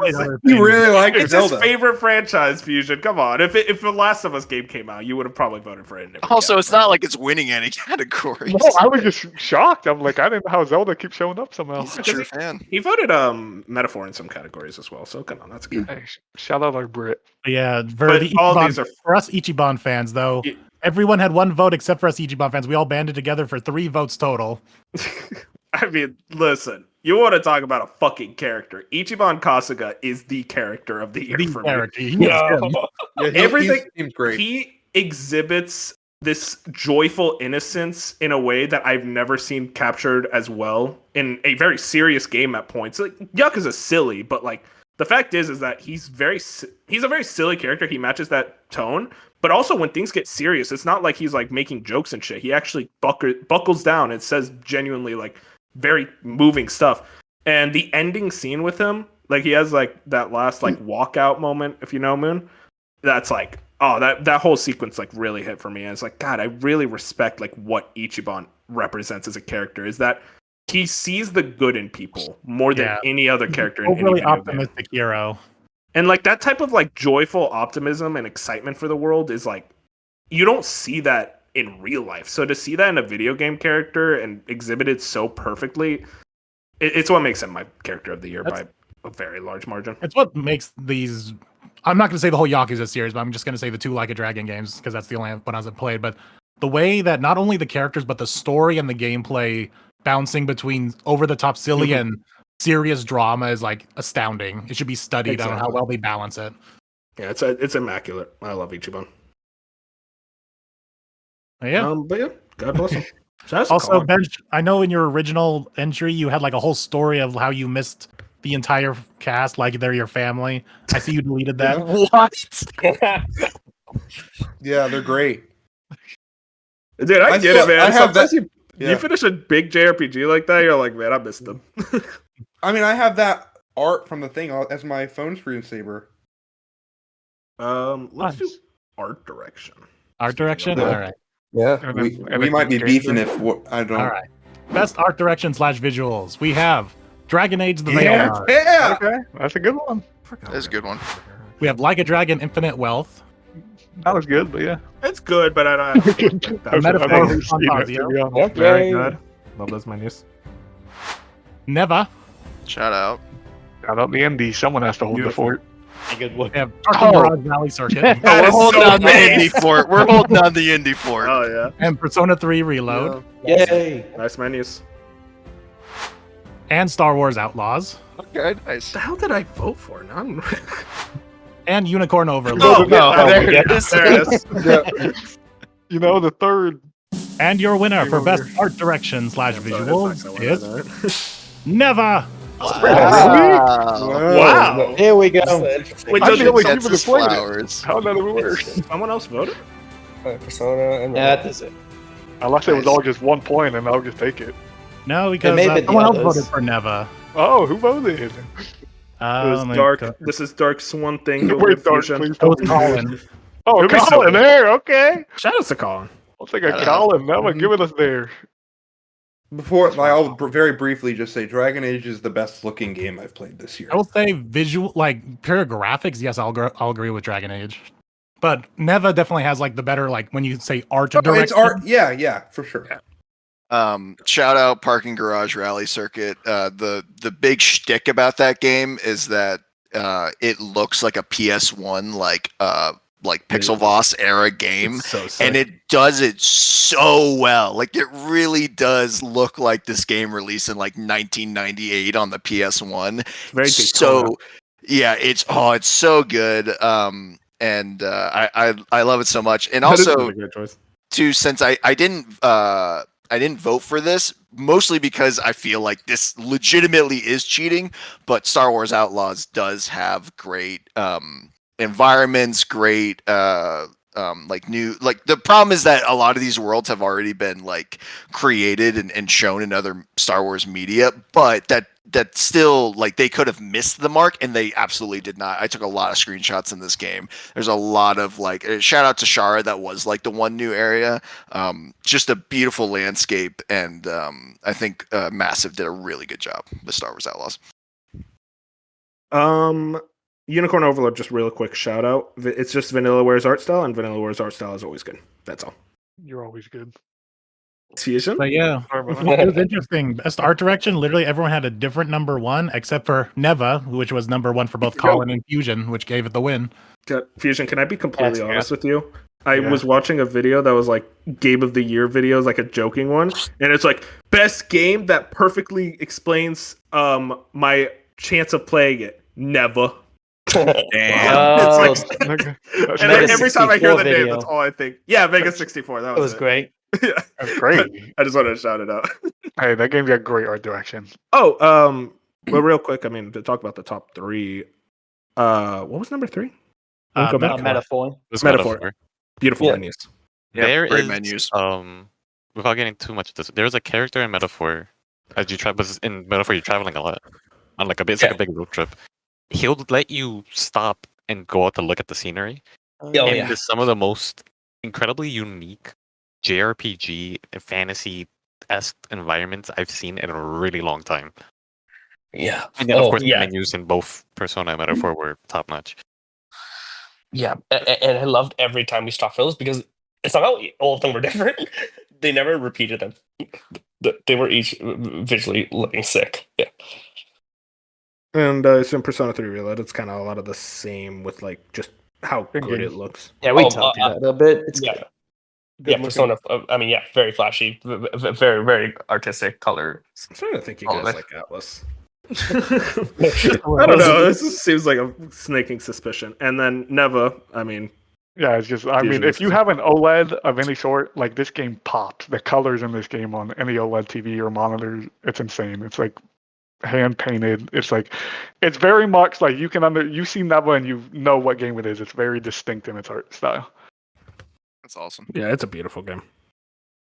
And now we have 2 more categories. We had what, best game direction? What else?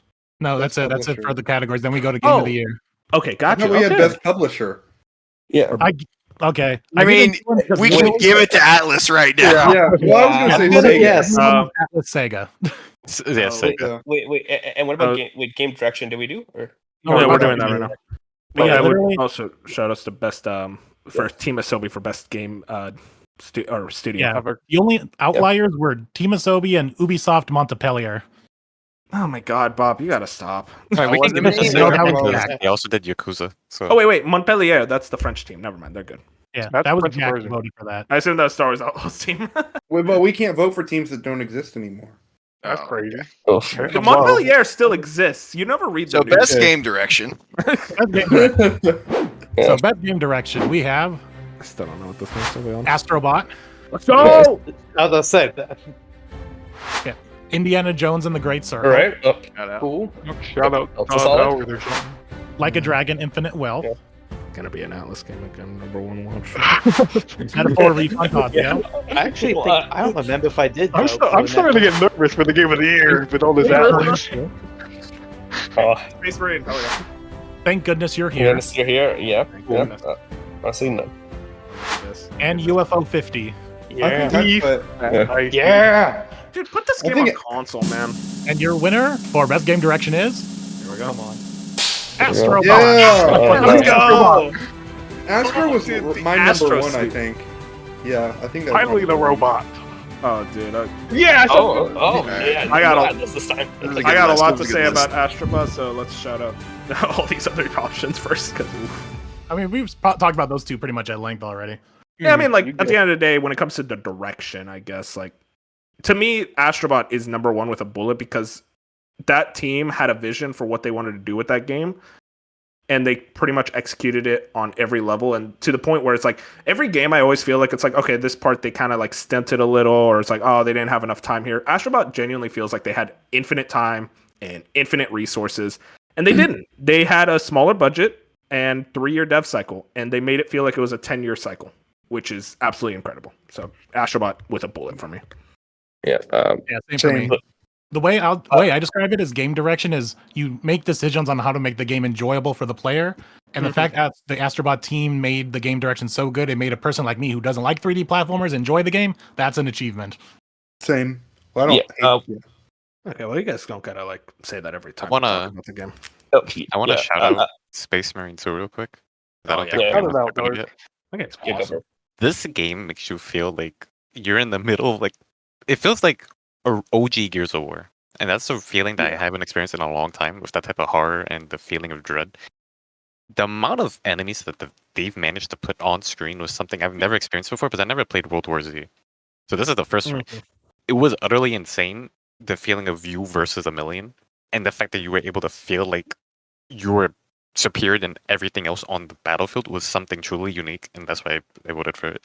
That game feels so tailored throughout. Like it feels like that campaign It's specifically a tower is like fantasy. it's like a 6-hour campaign, and like it never feels like there's a wasted moment. They nailed Yeah, it. for real. Yeah. Oh, go for yeah. it. One thing I was just gonna say, just about I know we talked about it a lot, but with Indiana Jones: The Great Circle, so like I loved I loved when I played Uncharted 4, and what's Cool. funny is that was inspired by like they took inspiration from the Indiana Jones movies, and now the game feels like it took from these games. And then I loved the Hitman games, and a combination of those plus like some really cool puzzles. I just really liked it all coming together for a beautiful game like this, and the game just had this really interesting vision where it both felt like it was it was like following the movies, but there was also a reason for it to be a game, for you to interact with the environment. And yeah, Shoutouts? No, Indiana Jones, great game. And same things that we've said about Infinite Wealth can just continue on. Pretty much all, yeah. yeah. All All right. right, game of the year, like 4 hours in. God bless us. Yeah. I'll probably do this as like a separate video.